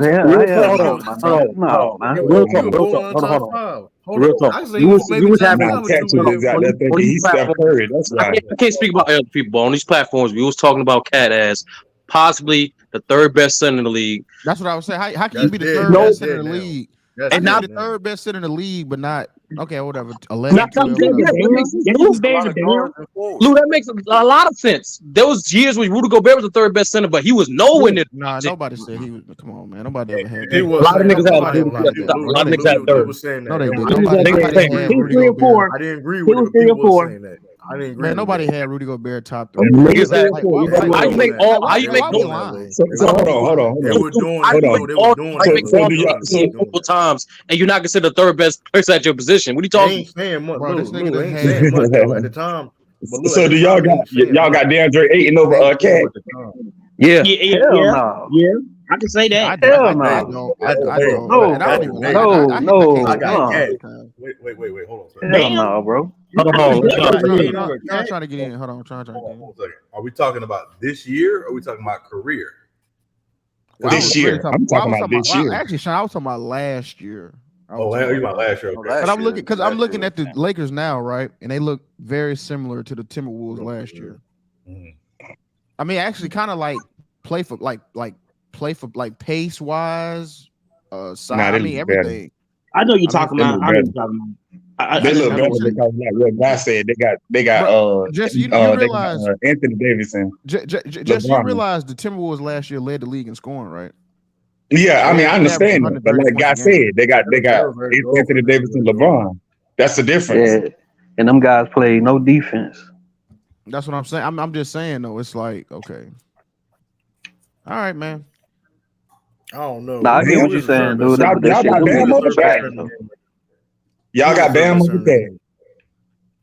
Bam over Cat. Who's the third best center? I got some. Bam over Cat. Nah. Yeah, y'all got Bam over Cat. Yeah, is it Bam? Hold on, I'm gonna say this. Hold on, is Bam or Sabonis? Ooh. Bam or Sabonis? Shit, I'm going Sabonis. Last year, nobody had Sabonis. I don't think nobody had Sabonis like that last year. I'm going Sabonis. Sabonis is a bucket, Sean. Sabonis is a bucket. I'm going Sabonis. Yeah, listen, I'm not agreeing. Sabonis is nice, but he's a bucket. I think it's 3 or 4. But I don't know. I consider him playing center because of their. He's like a power forward. He's like a power forward. Yeah, I'm gonna take Bam over him. But Bam is we doing that. If we doing that, then I mean, is Bam a center really? I mean, he's pretty small. Yeah, I mean, he's center though. Because we don't have nobody over 6'6". Right. Because Bam like what 6'8", 6'9". Bam 6'9". Yep, 6'9". Really 6'10". I've seen him. He's 6'10". Yeah, Sabonis things that must. I don't know, Sean. I don't know, Sean. On a good stretch. In the finals, him and LeBron was eye to eye. I don't know, Sean. LeBron be wearing them inserts 30. Nah, but LeBron 6'9" though. LeBron 6'9" though. Be fair, LeBron 6'9" though. No, I'm saying like real talk. Like there's like multiple photos between Bam standing next to LeBron and AD, and like you can see they both bigger than him. Yeah, and LeBron 6'9". So I'm just saying. I don't know. Bam looks 6'9". I don't know. Bam big. He like 240 though. Yeah, Bam play like he's 7'6". But he plays big. Yeah. Got long wings. Sometimes he play big. Sometimes. He play big all the time. Sometimes he had to play big. He get acting weak. Some of them games he get acting weak. He's just a finesse player. That's all, Bingo. Oh, he's not even a finesse player. He used to like that, man. He used to just be a dunker. That's all he was. When he was in Kentucky, that's all he did. Jump shooting big. I like just for comparison, when he came out of Kentucky, to compare it, the comp for him coming out of Kentucky was Sean Kemp. Okay. Yeah, that's what he was. He was just a dunker. They're in a bad comparison. He dunked the basketball. So yeah, that's why I kind of said finesse. Yeah, my bad. the big issue with Bam in his career has always been he's always trying to make the right basketball play. It's times where he needs to score more and he doesn't. This year he's doing that more. To be real, he's being more aggressive, more assertive offensively. Years past, he was always deferring, and he's not doing that no more. Oh, Sean, you a Heat fan, ain't you? Mm-hmm. How far you see them going? Second round. Okay. I got them being Miami. I mean, Philly. In the first round. No. In the first round. You calling it right now, True? No, I'm gonna be real. Seriously, gotta show me something, bro. I understand they having a great season, but they gotta show me something. They the nicest, trashiest team. True. Even though they lost that game, they the nicest, trash team in the league, man. True. Even though they lost that game, bro, you really think they're not gonna be competitive with y'all? Everybody, bro, the Bucks really on a 14-game winning streak. Yes. Yeah, they is. Yeah, they is. Damn. But you, Yeah, hold on, don't let you slip out of that. Don't let you slip out of that. You really think they're not gonna be competitive with y'all, bro? They were competitive last two playoff series. Look at the results. No, I'm asking you a direct question. Yes, listen, I think we beat them at 5 or 6 games. Man, Robert Williams got too much energy and stamina for that nigga. Robert Williams didn't even play. You know what's funny though? You know what's funny? That nigga Embiid don't even run up the floor as fast as it's like, bro, like it's like they don't. Embiid missed some games too in that series. I'm gonna say this true. I'm gonna say this too, and like I know you played off a little bit earlier the last stream, but y'all can't. I know it's some games left, and y'all only half a game behind. Y'all can't allow the Bucks to get home court advantage. That's a steep hill. That's a steep hill to play them niggas in the Eastern Conference Finals, and they got home court advantage. It's tough. Like I said, we gotta get that y'all get back on the 1 seed. Yeah, last time y'all faced them, y'all had home court advantage, and it took a historic 3-point shooting night in Game 7 for y'all to beat them without Chris Middleton, and they got better. Motherfuckers open. No, and exactly, they don't do that shit no more. I'm saying they got better. Yeah, all right. They got better. Also, not to mention Jason Tatum went the fuck out too. Jason Tatum had 46 points in that Game 7. In that game six, Giannis still was the best player on the floor. Not in Game 7 though, but not in Game 7. I don't know about that, man. Not in Game 7, he wasn't. Tatum went the fuck out. Hold on, let me kill 2 birds with 1 stone. I seen your African comment. All that being said, right? Jason Tatum don't have to be the best player. I don't give a fuck about if he's the best player or not. Really, we are a better fucking team. It don't really fucking matter.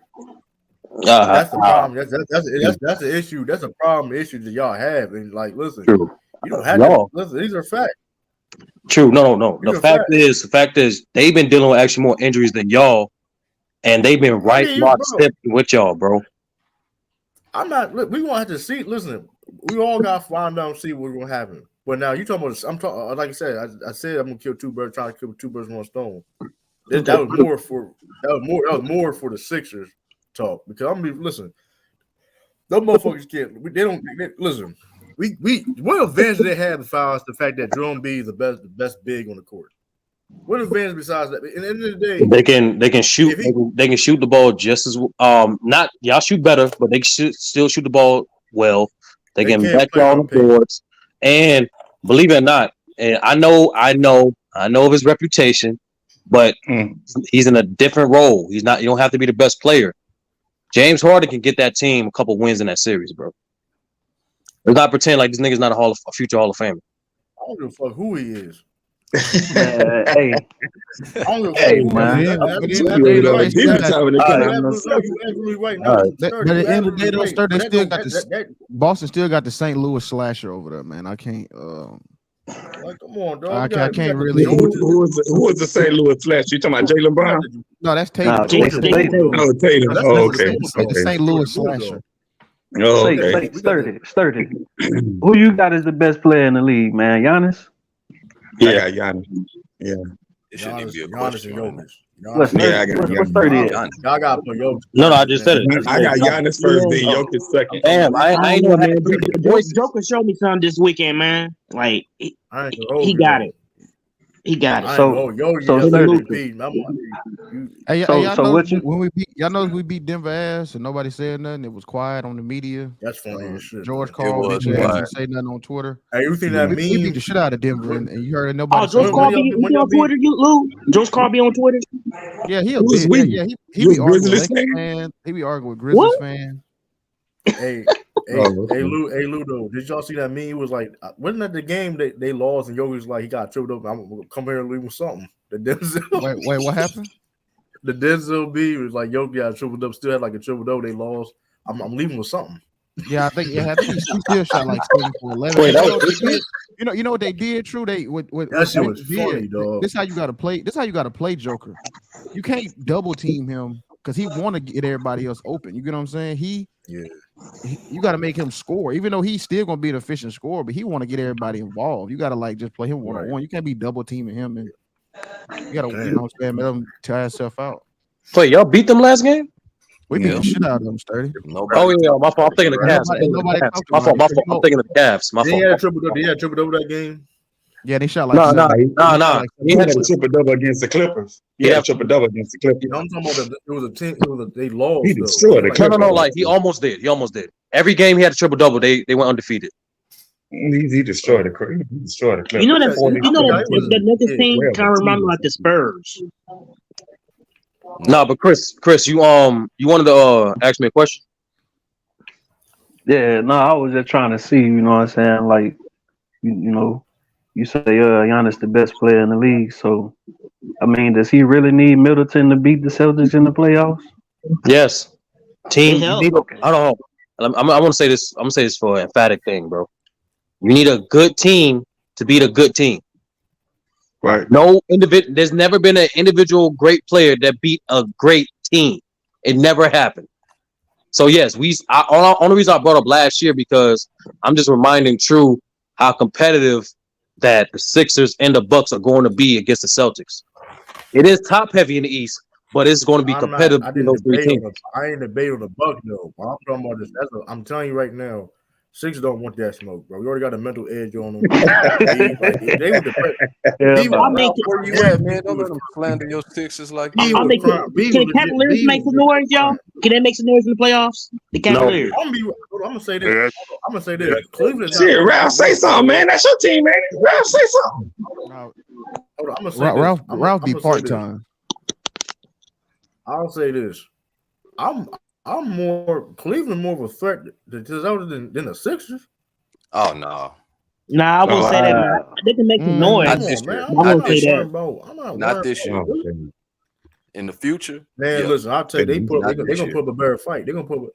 Listen, y'all definitely gonna see him in the second round, though.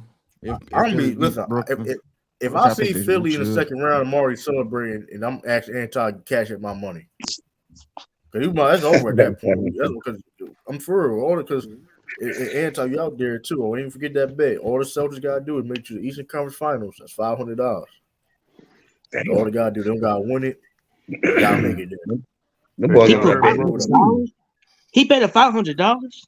That they get the Eastern Conference Finals. Damn. Just to make it. Hey, can y'all hear me, bro? Yeah. I hear you. Salute everybody. Happy Born Day, salute. I appreciate it. Yeah, I'm about to be. I'm getting up there to be an old head. You know what I'm saying? Ain't nothing wrong with that, bro. Ain't nothing wrong with it. I just came on talk about that show and to celebrate the Lakers not going to the playoffs because LeBron hurt. Oh, you said you celebrating the Lakers? I thought you wanted the Lakers to get it. I ain't no Lakers fan, bro. I'm a Cavs fan, bro. LeBron. Oh, I'm sure. You like LeBron. That's right. Yeah, I feel you saying. No, if I had it my way, LeBron could average 40 points and the Lakers lose every fucking game. Yeah, exactly. Yeah, that's how sometimes I be feeling about it too. I'm almost there, but I want my guy to win something, man. Yeah, I want to win, man. I don't want to be wasting 2 years away, Khalil.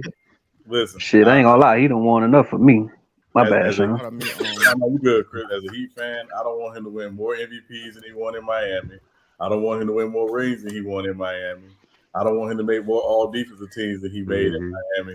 So yeah, he can average 40 and lose every game for all I care. But see, y'all had him at his apex, man. So you guys look at the comments on the show.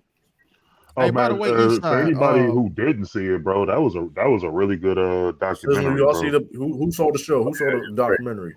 Oh, you talking about the Bill Russell? I ain't seen it yet. That's why I ain't seen it yet. It's great. Oh, man. I need to go see it. I'll probably go watch it tonight. Actually, I've been on that Snowfall. It speaks to his greatness, bro. Like he went through a lot of adverse, like off the court situations, and for him to still do what he did, man. For anybody not to have that dude in your top 5, you crazy. Yeah, him and Kareem, they went through that real racism. Like this, somebody call you a nigga.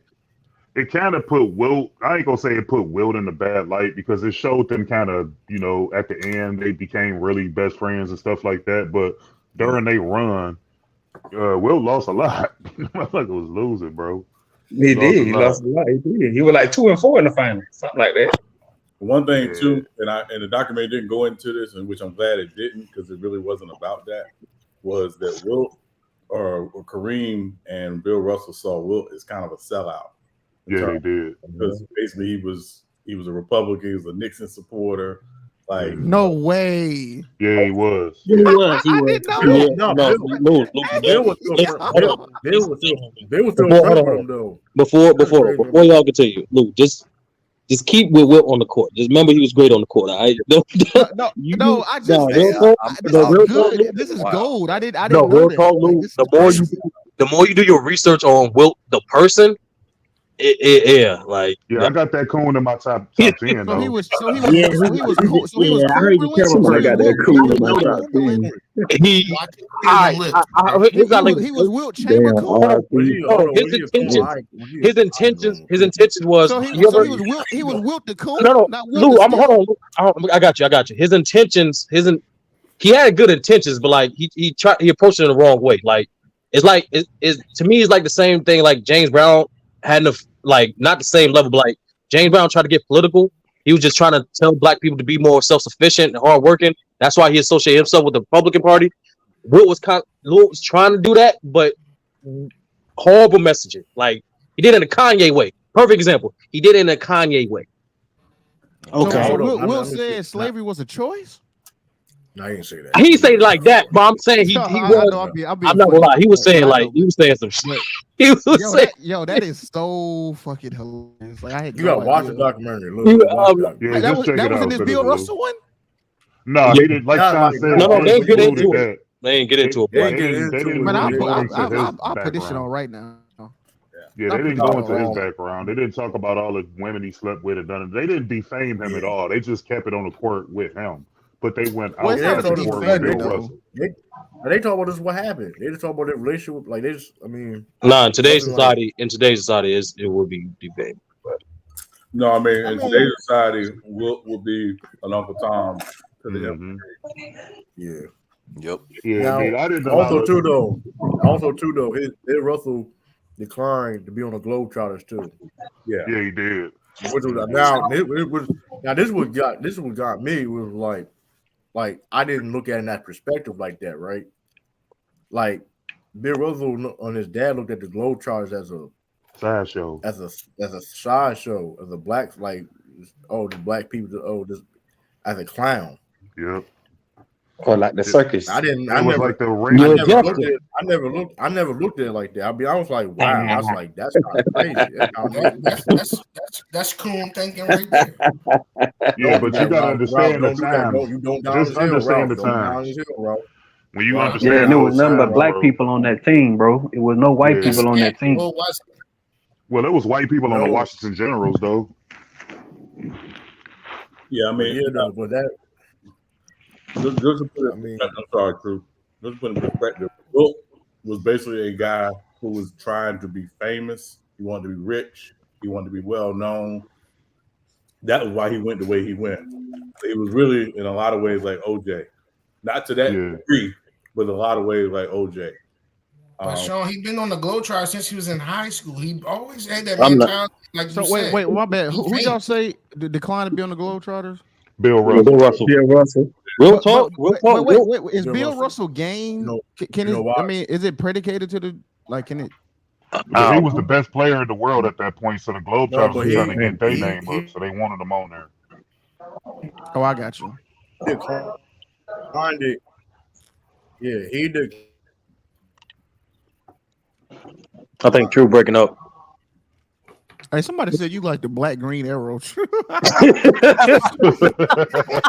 Yeah, he declined it because he didn't want to look at the clown stereotype back then. It was like, Yeah, I'm not some doing people that. ain't got no chill. You betrayed the Celtics. Y'all hear me? What's that nigga name? What's the nigga name? Hey, y'all hear me? What's his name? Diggle. Yeah, we Diggle. hear you, bro. Diggle. Yeah, he said you like the black green arrow. Y'all heard me though? Yeah, we hear you, True. Yeah, we hear you. Protecting, Yeah, protecting the streets of Delaware. Well, go ahead. My bad. But yeah, though, like Bill is look. I like when he said that, and I was on the documentary. It was like, I never looked at it in that perspective like that. How looked at the Globetrotters like that? Like, damn, like they was kind of like a sideshow. Like they was. Wait, Wait, hold on, True. Wait. So you saying they was a sideshow, like kind of like And One? No, they was not like that. Like Ringling Brothers. Yeah, like Step and Fetch It, Amos. Yeah, like tap dancing, like a tap dancing basketball, basically tap dancing in basketball. Yeah. Oh, like a minstrel. He was getting paid more than NBA. Yeah, like a minstrel show, Yeah. basically. Bill said he wanted to be a part of the minstrel show. That's what he's saying. Watch the documentary. That was some hating stuff. That was some hating stuff, bro. Let me go watch this documentary, man. I mean, you take the whole Globetrotters now, it ain't the same no more. It's not the same. Hey, Sean, did you ever look at it in that perspective? Cause I didn't. I ain't gonna lie. Like I was looking like I ain't looked at it like that. Yeah, I always looked at it like as just pure. It's just entertainment. I never saw it as real basketball or anything like that. You know, I got a chance to meet Curly Neal when I was like 10 years old. He was like one of the world famous Globetrotters. But for what he did on the Globetrotters, he was a very good basketball player. But I never looked at basketball. It was just entertainment. Oh, maybe. Hey, did y'all ever hear about this story when Hot Sauce? I think I'll be good. Hot Sauce went to like I don't know if it was an NBA camp or something, but they said he was getting fucking destroyed. Like, yeah, he was man, too short. They said he left. They said he left. He came in Hot Sauce and left ketchup. Bro, he like 5'4". Yeah, he's too short, bro. As good as he is with the handles and stuff, he's just too short, man. I mean, some of the N1 guys, man, they're not really that great. You know, they don't trace great. They don't do good in the NBA. But Hot Sauce went to USC though, didn't he? No, he never on the streets, man. He wasn't no college player. He did play. No, you must be talking about Skip to my Lou here too. Fresno. I guess Skip to my Lou didn't make it. Lou, he's Fresno. Skip to Lou made Fresno. Skip Lou did make Fresno. He did. Oh, he went to Fresno. Yeah, Skip did well in there. I don't know what school High School went to. Rayford Austin. No, Skip played in NBA for a long time. Yeah, he was in the league. No one translate. Hey, you know what, Sean? Hey, Sean, you know what I said? Playing in the final. Hey, Sean, until the Orlando Magic apologized to Rayford Austin, you know what I'm saying? They benched him in the NBA Finals and put Jameer Nelson fat ass in the game. After he got them there, yeah. No, he drugged them niggas there. You gotta tell Van Gundy that shit. Like Matt Barnes, like had an interview about it. Like Van Gundy, for some strange reason, he flipped everything he did to get to the finals in the finals. I know, right? That's why sometimes I think we saying this shit be rigged. And they got no, that was him. That's the thing about Van Gundy. Everybody say the same thing. He's a brilliant coach, but sometimes he will out coach himself. He's a master of panic. Yeah, like you can tell. And he look like Ron Jeremy. But Jameer Nelson ain't played since like that. Not the point. Not the point. Yeah, that's what he looked like to me. You talking about? You said Van Gundy look like Ron Nelson? No, Ron Jeremy. Ron Jeremy. I knew exactly you was talking about too. I heard he got dementia now, man. They say he got dementia. No, he don't have dementia. No, you Ron Jeremy or Stan Van Gundy? Ron Jeremy. Oh, okay. I mean, no, he probably do. You probably need it. That's all. No. I guess he got caught up in the some kind of donkeys and shit. Yeah, he wanted to forget all that shit he did. My bad, True. My bad. No, it was crazy about Stan. I met him He's actually a really cool dude. He'll chat with you about pretty much anything, but when you like to Sturdy's point, when he gets in those high pressure situations, he'll forget everything that. there. Hey, Sean, I found it funny because the brothers, they got the complete polar opposite of weaknesses. Mm-hmm. One will like over adjust, the other one be so stubborn, like, no, we're running this. You guys just not executed hard enough. Like, it's funny. It's wild. What he said, every time I think of Van Gundy, the littler one, I think of him holding on Lonzo's leg. Yeah, the bald one, then the fat one. You talking about Jeff Van Gundy? Yeah, that's the only image I got of him. this I also want to talk about too, man.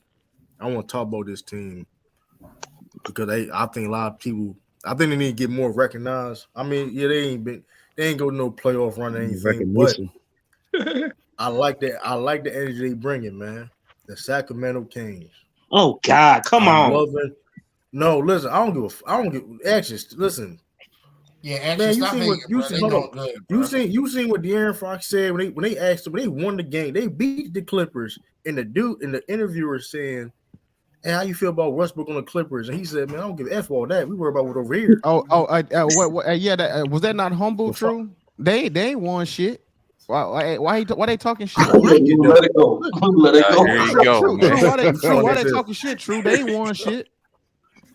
Why they doing all that running around yapping? They ain't even the second seed. Hey, it's not about being humble. They been grinding, yo. But hold up, Lou. I feel what you're saying, I feel what you're saying, Lou. But this is why. That's why I like the energy. I like it. I like that type of stuff. I know you. I understand your point though. I mean, you say the same with Grizzlies. I ain't mad De'Aaron Fox said that. But you notice nobody says shit though, right? True. Notice, it's that's a fact. Niggas is quiet. Niggas. Well, no, I was giving y'all the chance to talk, but honestly, he was right though, bro. No, not you, Khalil. Not you. I'm talking about the media. Think about it. These, let me tell you, what's so annoying about niggas. I went to Bang Stream. I went to I saw some other streams. And the niggas have the same shit about Memphis. The exact. You ask these niggas the one question. Give me 3 examples of what you talking about. They talk all this shit. They can only bring one fucking sound bite that Fine in the West shit, right? These niggas are. This shit is manufactured hate. Low IQ monkey niggas just running around, listen what Auntie Shay Shay say, and just running with the shit. Talking about all they niggas do. Auntie Shay Shay. Auntie Shannon. Yeah, Auntie Shannon. What is going on? Big auntie sweater wearing ass nigga. Yeah, that nigga. I like what Memphis doing though, man. You supposed to have that level of confidence, man. Like it gotta start from somewhere, bro. Like okay, I ain't gonna lie, I like every young team. What? Like I like all the young teams right Memphis, now. I ain't gonna lie. I like that team, man. I like Memphis. I really do. He said they ain't criticized because he didn't have a color hair and grill. You might be on to something. Yeah, I'm about to jump off. He did have a chain on. He did have that chain on though. I'm about to jump off. Let me just say these last 2 things. Lou, I told you before, bro. Embrace that shit because if you ain't great if you ain't got hate. Like it's that simple, bro. So it's only gonna bring y'all more attention. And when y'all do, I told y'all what y'all make. You need to make 1 more move. Y'all need to make 2 more moves. Then Jaren Jackson got to get better. After that, it's a wrap. It's not a matter if, matter when. When that happens, it's gonna be sweeter. And then the second thing, I said Jaylen Brown 2024. And the second thing, it's over for the league. Yo, Chew look like a hood Sith Lord. You're fucking crazy. That sheep back there, true. Like in the private. Like black man. But I know you at, dog. That's why it's funny. But anyway, though. My bad. I'm loving all the young teams, man. Yeah, to me, Sturdy, to your point, I think they gotta embrace it, but at the same time, it's like it's not what you do when things are great. It's how you respond when things ain't going well. That's what. Yeah, that's true too. At this point, like that's the metal of a real team. And again, I don't know if Taylor Jenkins is a good enough coach to realize how to for them to find that balance. We're gonna see. But I think that's the thing. It's like, no, now you got to show us what you're really about. Now that things haven't been going the way you thought they were going to go the last month or so. So that to me, I'm sorry, Sean. Like it's just too much. It's just too much empirical evidence. That's like it's like come on, they still second seed in the West, and after they got embarrassed on Christmas Day, they went on an 11-game winning streak. They only start losing when they got hurt. Yeah, because they be the modern day Phoenix Suns though. Yo, like modern day. We didn't even see the modern day Phoenix Suns. Hold on. What you mean? Hold on. That was modern day. That was last year. No, he said modern day. Oh, you said modern day Phoenix Suns. Yeah, that don't make sense, Ralph. How did the modern day Phoenix Suns? Yeah, I don't understand. He talking about the Sun. He talking about Steve Nash. He talking about Steve Nash. He run into the team and then lose. Yo, Ralph, you know this team. You know this team is this team is still like the third youngest team in the league, bro. Yeah. What the best defensive rating? What do you mean? Steve Nash Suns was one of the youngest teams in the league. What? No, they wasn't, nigga. What are you talking about? Amari Stoudemire. Bro, you making shit up, bro. Bosa, Raja Bell. Yo, you still on? They wasn't.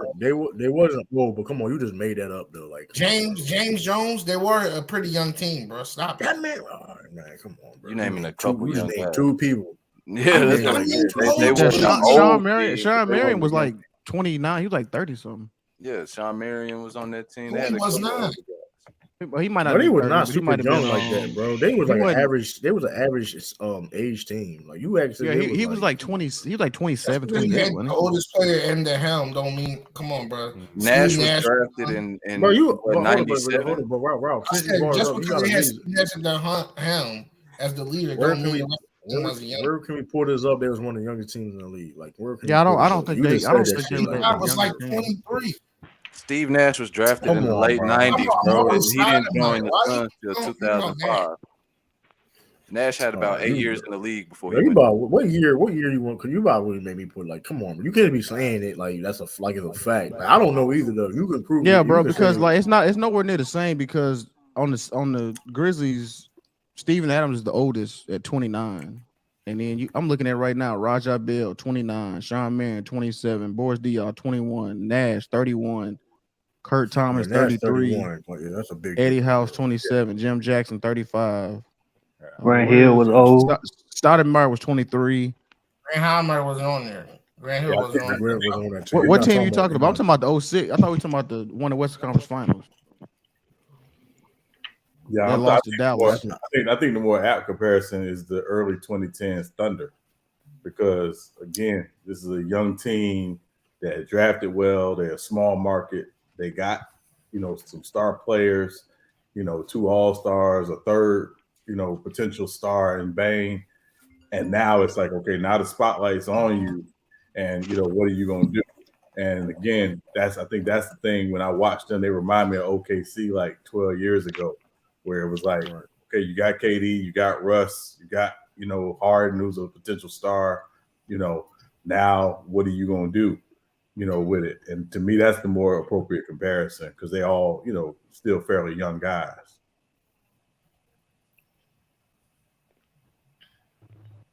You all see, I'm my fossil. Who that? Let's see. My fossil saw that LaMelo injury earlier. Yeah, he had bad luck, man. I mean, it's like that was like the second injury, like non-contact injury he had this year. All of them have. He got to stop around his brother, man. Yeah, but all of them. I think he's good. I think he's good though. It's just bad. He got to stop around his brother. His brother's bad luck. Yeah, stop it. Yeah, his brother is different. His brother's injury prone period. I just think LaMelo just having this. It just happened. It just happens. I guess we'll see. I'm back.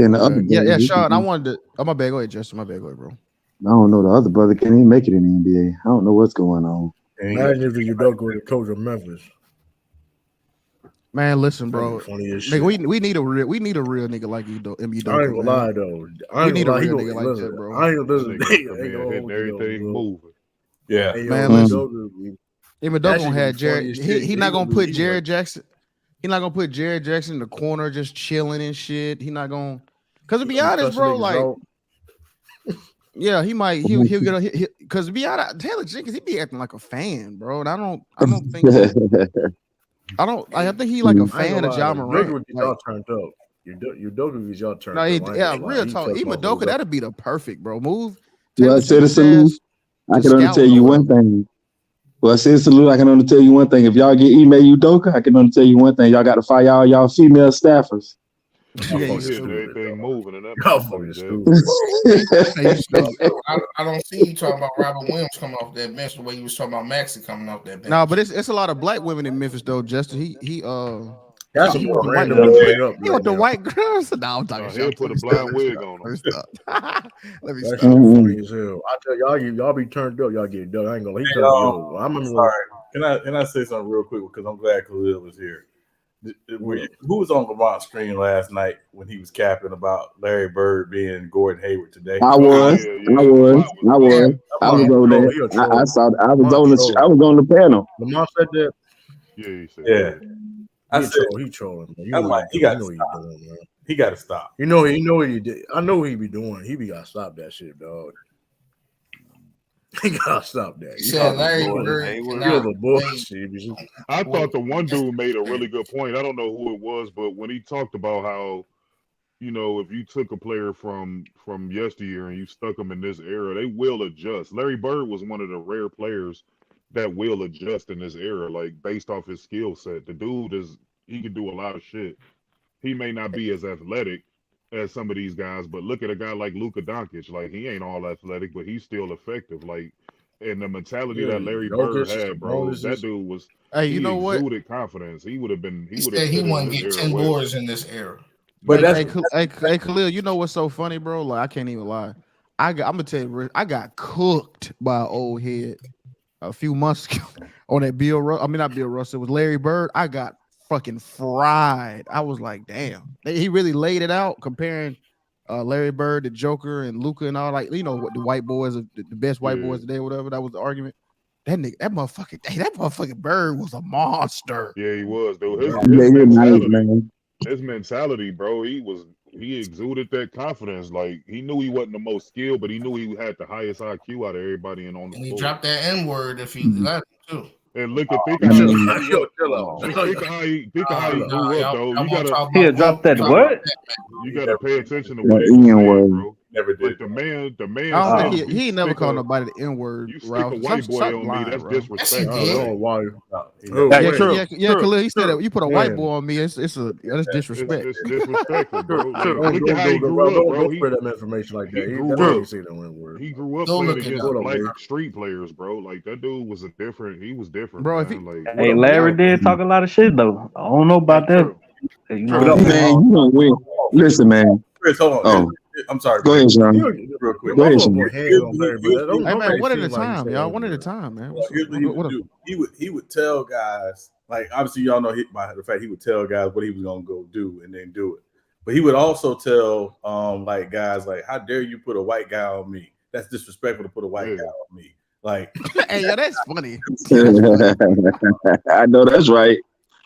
Hey, but you don't be trash and win 3 straight MVPs. I'm sorry, you just don't be trash and win that many MVPs back to back like that. Yeah, you know that's crazy. Hey, you know, I've had enough of this. Hey, Larry Bird wouldn't be nothing more than a Bob Sir today, man. Oh, here we go. Bob Sir. Nigga said Bob Sir. Man, you talking about from the Suns? From the Suns? The old Rocket. I'm trolling. Man, Bob Sarah. Man, get out of here talking about some Bob Sarah. This man lead all the miscellaneous role. You got to think, bro. This nigga Larry Bird invented the 50-40-90 club. He's the founder of the 50-40-90. He did like 3 times. You know where you get that mentality from. Do that. People didn't know you can even do shit like that. Like, what the fuck? Right. Like, yeah, he the founder of the club. He got a. I think Steve Nash got the most though. I think Steve Nash got like 4 or so. Yeah, but I'm just saying, but the thing is, like you said, of course, the game evolves and people, you know what I mean? But like 50, like that's a crazy efficiency. Even at that time, even it's still now, it's still high now, but like it is that not many players did that before. I mean, Kyrie did it. It ain't many that did it. Steph did it. It ain't many that did it. And KD did it twice. KD did it, yeah. It ain't many that did it. No, KD did it. KD did it. KD did it. Malcolm Brogdon did. Malcolm Brogdon did it. Yeah, Brogdon. I think Malcolm Brogdon did it. Yeah, they many. I mean, he almost did. Middleton missed it by like I think he shot like 89% from the free throw line or something. He missed it by like 1% of something. Yeah, Ray Allen almost did it too. I mean, it's some guys that got real close and were missing. Kawhi almost did it. Kawhi almost did it too. But you just think about the fact that Larry Bird did it, and he didn't grow up shooting the three, right? Because there wasn't no 3-point shot when he was coming up. So the 3-point shot comes in the NBA his rookie year. So he has to learn how to shoot the three in the NBA. Yeah, Steph is the first 50, 45, 90. Yeah. I know that's right. Yeah, 50, 45. That's cold. That's cold. Yeah, that is. And he shot 886 threes. That's crazy. Yeah, that's the greatest. I'm surprised Clay ain't do it. He's a great shooter, but it's levels. Clay, yeah, it's levels to this year. Clay ain't getting to the rack like that. Yeah, Clay issue is not no more, but Clay issue is that he's always shot over 40 from three. Like I think he's shooting over 40 from three this year, but he normally shoots like 88 from the line, from the free throw line, because he don't shoot a lot of free throws. So Hitman, you said now I don't even take that as like a diss. You said Memphis is the modern day. I don't know if that's supposed to be a diss. I don't know if it is or not. I don't see it though. No, they can wind up the Phoenix. But we got. I don't know. Yeah, but we got way better defense than them. So I don't know. I'm trying to comprehend what y'all mean by modern day. I mean, the Suns was a good team back then. Now they was a really good team. That's what I'm saying. That's what I'm saying. Just I don't know if they saying is like, are they just good in the regular season, not in the playoffs? Is that what they trying to say? Or they saying no? Because they was good in the playoffs, they just couldn't make the chip. Because that's why a lot of niggas don't make the chip, man. I mean, it's. I mean, I don't get a comparison. I don't get a comparison. But I don't getting into the Western Conference Finals and not making the chip. It's not the same because we don't have we never, you know, it's not the same because we never had a back-to-back MVP on Memphis, so it's nowhere. Well, no, I get Ralph's premise, but Ralph, the thing is that you have to go through adverse times. Like you look at Michael Jordan, he kept losing to the same team essentially. You know, you look at LeBron, he was losing to Detroit until he broke through. This Memphis team losing to Golden State until they eventually break through. You look at Oklahoma City, I thought whoever referenced them, Sean did, that's a more valid argument where they kept running into the Suns, to the Spurs, until they eventually got through. Like, this Memphis team is going to get through the Golden State Warriors. He wasn't talking about last year. He wasn't talking about them 2020 Suns. Yeah, I was talking about historical Suns. Yeah, but I'm saying as far as just losing to the same team. Like, talking about the Steve Nash Suns, right? Yeah, but Hitman talking about Hitman talking about the Suns that went to the finals this couple years ago. Hell no. But I'm just saying, like, what if they just can't? They have to wait to the Warriors team dismantle. No, they already dismantled. No, them niggas they already dismantled. But I'm saying though, you can't really put because a team this young. Well, no, Sean's right. The young. Well, no, even that OKC team was still older, if I'm not mistaken. No, it don't make sense. Comparison don't make sense. Bro. They were all young. That team was the white boy. What was his name? Nick Collison. Nick Collison. Talking about the age, the youngness. They weren't older than 20. They weren't older than 2010. I think Sean was talking about them in 2010. They wasn't older than 2010.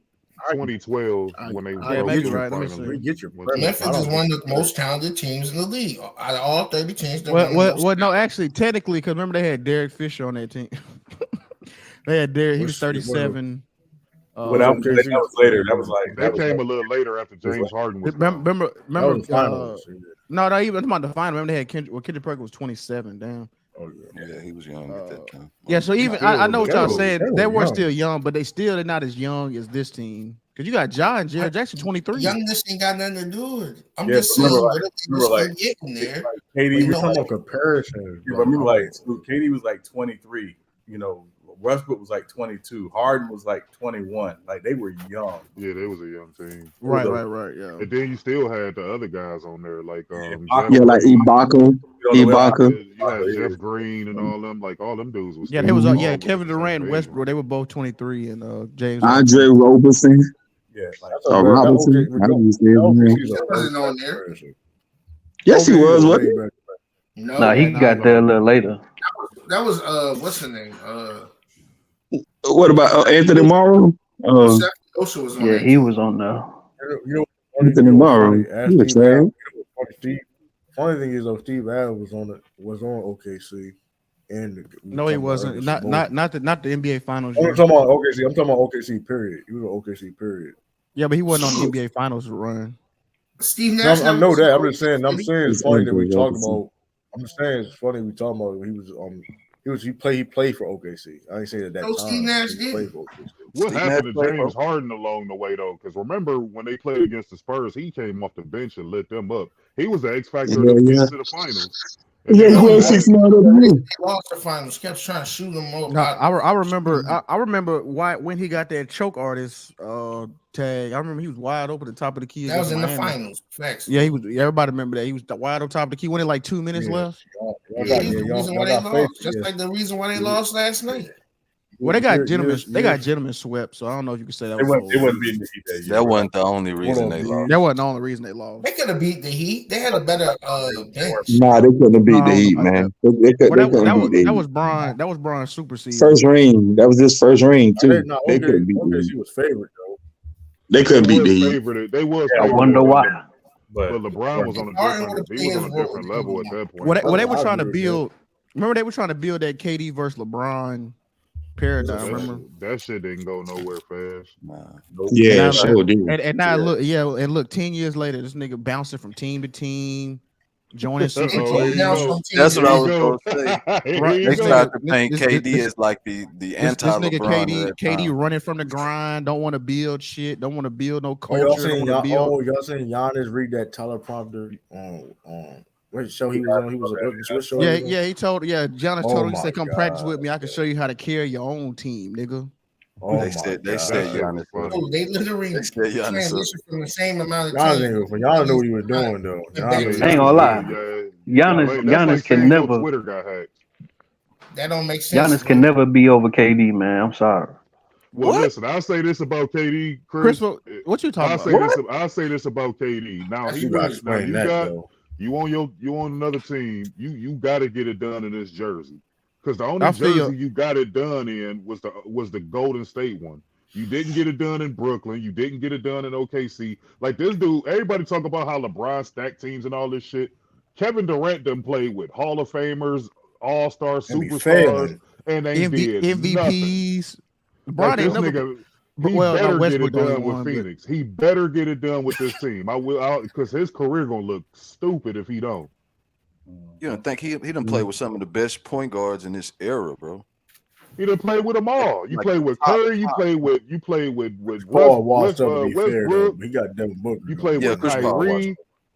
I mean, you still got Devin Booker there. So, like, this dude done played with them all. Like, he better get it done in this jersey. I'm gonna say that. If this nigga, he running to all these NBA Finals runner-up teams. This nigga just a this nigga just a bitch. But for real, even to that point, this is the third time. This is the third time he has chosen to go. Memphis to go to the finals, right? Yep, you're right. Exactly, Sean. Exactly. I'm sorry, Sean. What did you say, Sean? No, I'm saying to Khalil's point, this is the third time he's chosen to go to a team. He chose to go to Golden State. He chose to go to Brooklyn. He told Brooklyn, trade me to Phoenix. Yep. He didn't negotiate with nobody else. He got everything he wanted. And both teams he chose, he chose to go to Phoenix. They went to the finals not too long ago. 73-9 Warriors just off the finals. I mean, this remind me of the Kawhi Leonard going to Toronto. The Phoenix Suns is already built and established.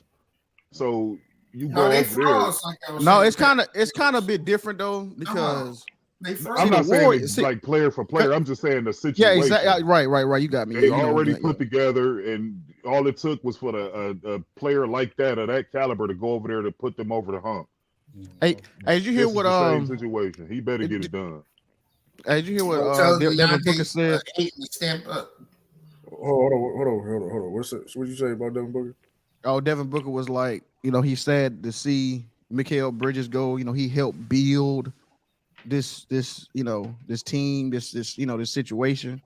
How he emphasis on build because nigga KD don't build shit, just walk in. Yeah. He just like a thought. How like when you got all the money and the Lamborghinis, he does walk in. You know what I'm saying? Just walk into your situation. He ain't help build nothing. Yeah. He called him a thought.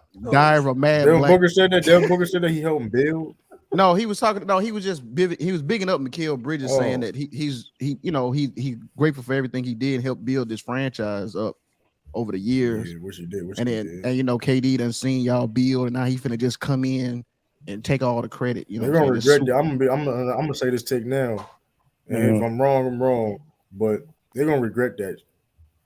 Wait, no, hold up, sturdy right. Hey, Chris, man, you got to explain that. Yeah, you're right. Yeah, we would let it ride. Chris, so you said Giannis, you would never have Giannis over KD. Go ahead, my brother. You gotta explain. Nah, I ain't gonna never put him over KD, man, because you know what I'm saying. Like I say, it's kind of like, okay, a lot of people break it down. A lot of people say KD's a high level offensive player. You know, his defense is, somewhat kind of shaky here and there, but he's still a pretty decent defender. I mean, look at what James Harden said about Giannis. He's 7 foot tall. You know what I'm saying? Just rim running. You know what I'm saying? Now, I'm not going to deny he's a great defensive player, but that's more like help. You know what I'm saying? Like help, man. He's not a great on-ball defender. How many times have we seen this man get cooked, man? Neither. So you really gonna take any kind of advice from a guy like James Harden? Man, I'm gonna take KD. Man, I'm gonna take KD over Giannis, bro. James Harden just hating because he get the MVP. That's all. You know what I'm saying? We can't deny the facts. You know what I'm saying? You can't say Giannis is a rim runner. Rim runner is like Clint Capella. You know what I'm saying? Like Robert Williams. Chris, Robert what's the fact? Right, but here's the thing about I'm still waiting on him. The fact is that Giannis done won and KD done lost. But I mean, hey, if it wasn't for KD big ass foot, we would be having a different discussion, man. I'm just saying. Nah, he had an entire. If I would have played the lottery, if I would have played the lottery, maybe I would have won that $1.6 billion.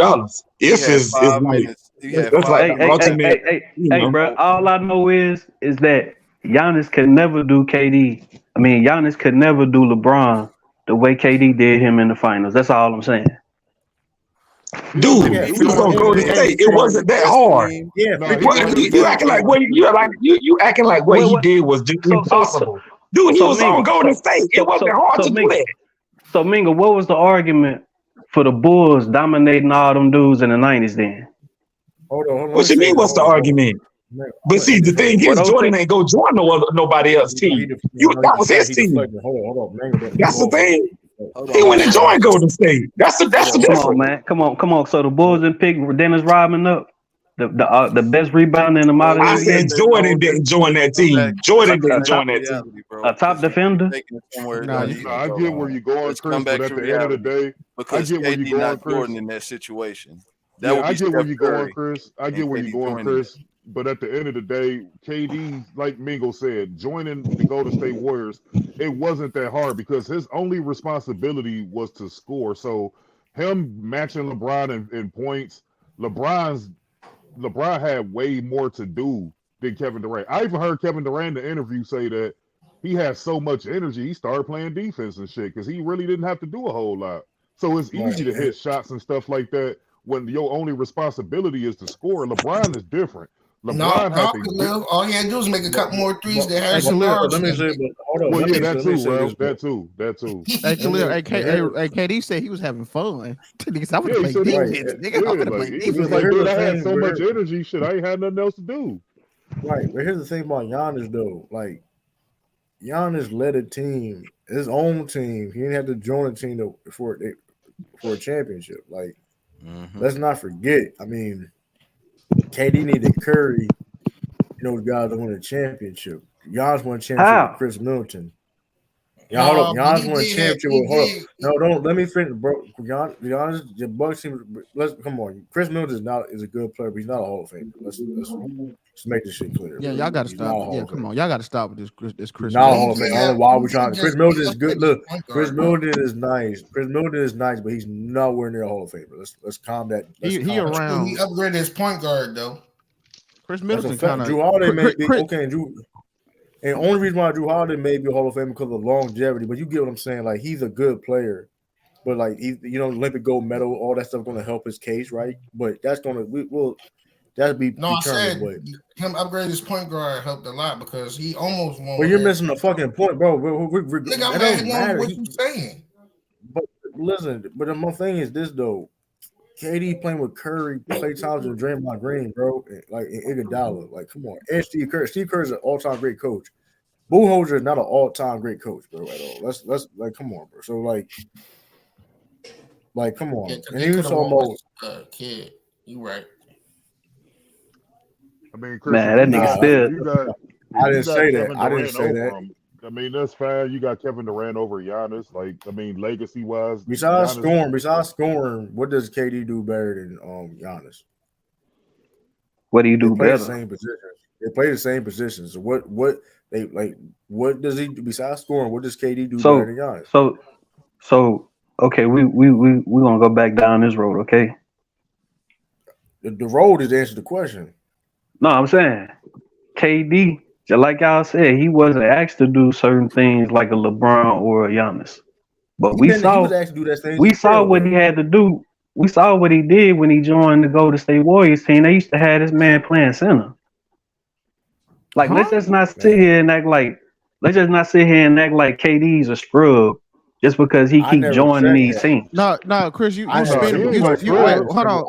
spin moving, Chris. That wasn't the question. You said what do he do better, right? Yeah, what does he do better? What he do better? Okay, is Giannis that much of a better playmaker than KD? You can't. Oh. Giannis is still a better playmaker. I've already gave Giannis the heads up on defense, but it's by a mile, by like miles. So the rebounding and the playmaking, even if you say he's not far away from him as far as playmaking, he still got the edge, and of course he got the edge on the boards. So outside of jump shooting, what else does KD do better? And free throw shooting, I'll give you that one too. I mean, he's probably a better scorer. I'm not mad at that on that. Like he can get that, but like and remember when Giannis came in and Jason Kidd took over, he had Giannis because of Giannis' playmaking ability. Yeah, he did. He unlocked him. Actually, he unlocked Giannis. You can actually thank Jason Kidd for how Giannis is now, bro, because he was in the straitjacket before, and then Jay Kidd come along and unlock his ass, and now you see this shit. I mean, I get your premise, Chris. Like legacy wise, Kevin Durant is over him legacy wise as of right now, but Giannis is like what 8th season or something like that. Like this dude just came into his prime, so he still got a lot of work to do. Yeah, but I mean, I had this same. My bad. I had the kind of like explain the same point before. Like I understand the whole numbers thing, but like I say, you have to at least try to, implement some level of, of visibility into the conversation because, like I say, Jordan and Wilt Chamberlain and a few other guys obviously have more higher scoring average than LeBron. But how many of those guys would say some other guy was a way better scorer than them? I mean, I get Giannis average more rebounds. He probably have a few more assists over him and stuff like that. But I mean, like I said, it is what it is, man. I see. You know what I'm saying? If the assist is about the same, then that's just you got to use something else then. So like, and sorry, Lou, I'm sorry. Go ahead, Lou. Go ahead. Now, and I was just say this, Chris, and this is no slight to KD. The reason why people are obsessed with KD the way they do is because they've never seen anybody at his height do what he does. Like we've seen a guy with that skill set, just not as a 7-footer. Right. Yeah, KD really is just a 7-foot George Gervin. Yeah, then when KD tried to do them other things besides scoring, you just lost me with the never. Like Giannis would never be back. Yeah, nobody said no. Like, yeah, you talking about the never shit kind of got me like, all right, bro, never. Nah, come on, man. It's just like the same thing with the Jordan and LeBron shit, man. Everybody still to this day say Jordan is the greatest, and LeBron will never be greater than him. But we all know with the observation of the game, we all know who the greater player is. That's a different comparison, bro. Like you talking It's the about same thing with Giannis. No, it's not. Because the reality of the situation, Giannis has more. Forget about the numbers. Giannis has more impact on the game than Pete KD. Wow. These are facts. Nah, man. These are facts. These are facts. Like these are facts, bro. So Chris, can I ask you this, bro? Hold on. Go ahead, True. Like Chris, like, come on, you're not going to tell him like Chris Middleton is not going to be Chris Middleton. It's hard to believe to tell me that Chris Middleton is the second best player on a championship team or any other team. I mean, it's possible. Mean, you gotta be a different type of guy. Like, Chris, can I ask you this real quick, bro? If KD don't win with Phoenix, how would you judge him then? I would judge him just like I judge, any other player. You know what I'm saying? If I got him at a certain spot, if he don't win, he don't move. But if he win, he might go up. You know what I'm saying? I'm not gonna just say, "Oh man, the nigga weak." Come on, bro. I didn't really want to go back down this road, man, but I'm gonna do it, bro. I was a LeBron fan. Right, just chill, bro. But nah, real talk though, man. I was a LeBron fan for the longest. And when that shit happened with KD, when he went join the Warrior squad, I knew then it was pretty much over with. But then, like I say, just sitting back, just taking in a bunch of knowledge of the game, I'm not gonna sit up there and say, oh man, he a lame ass nigga because of what he did. He went join this team and that team and that team. It's the same shit with LeBron.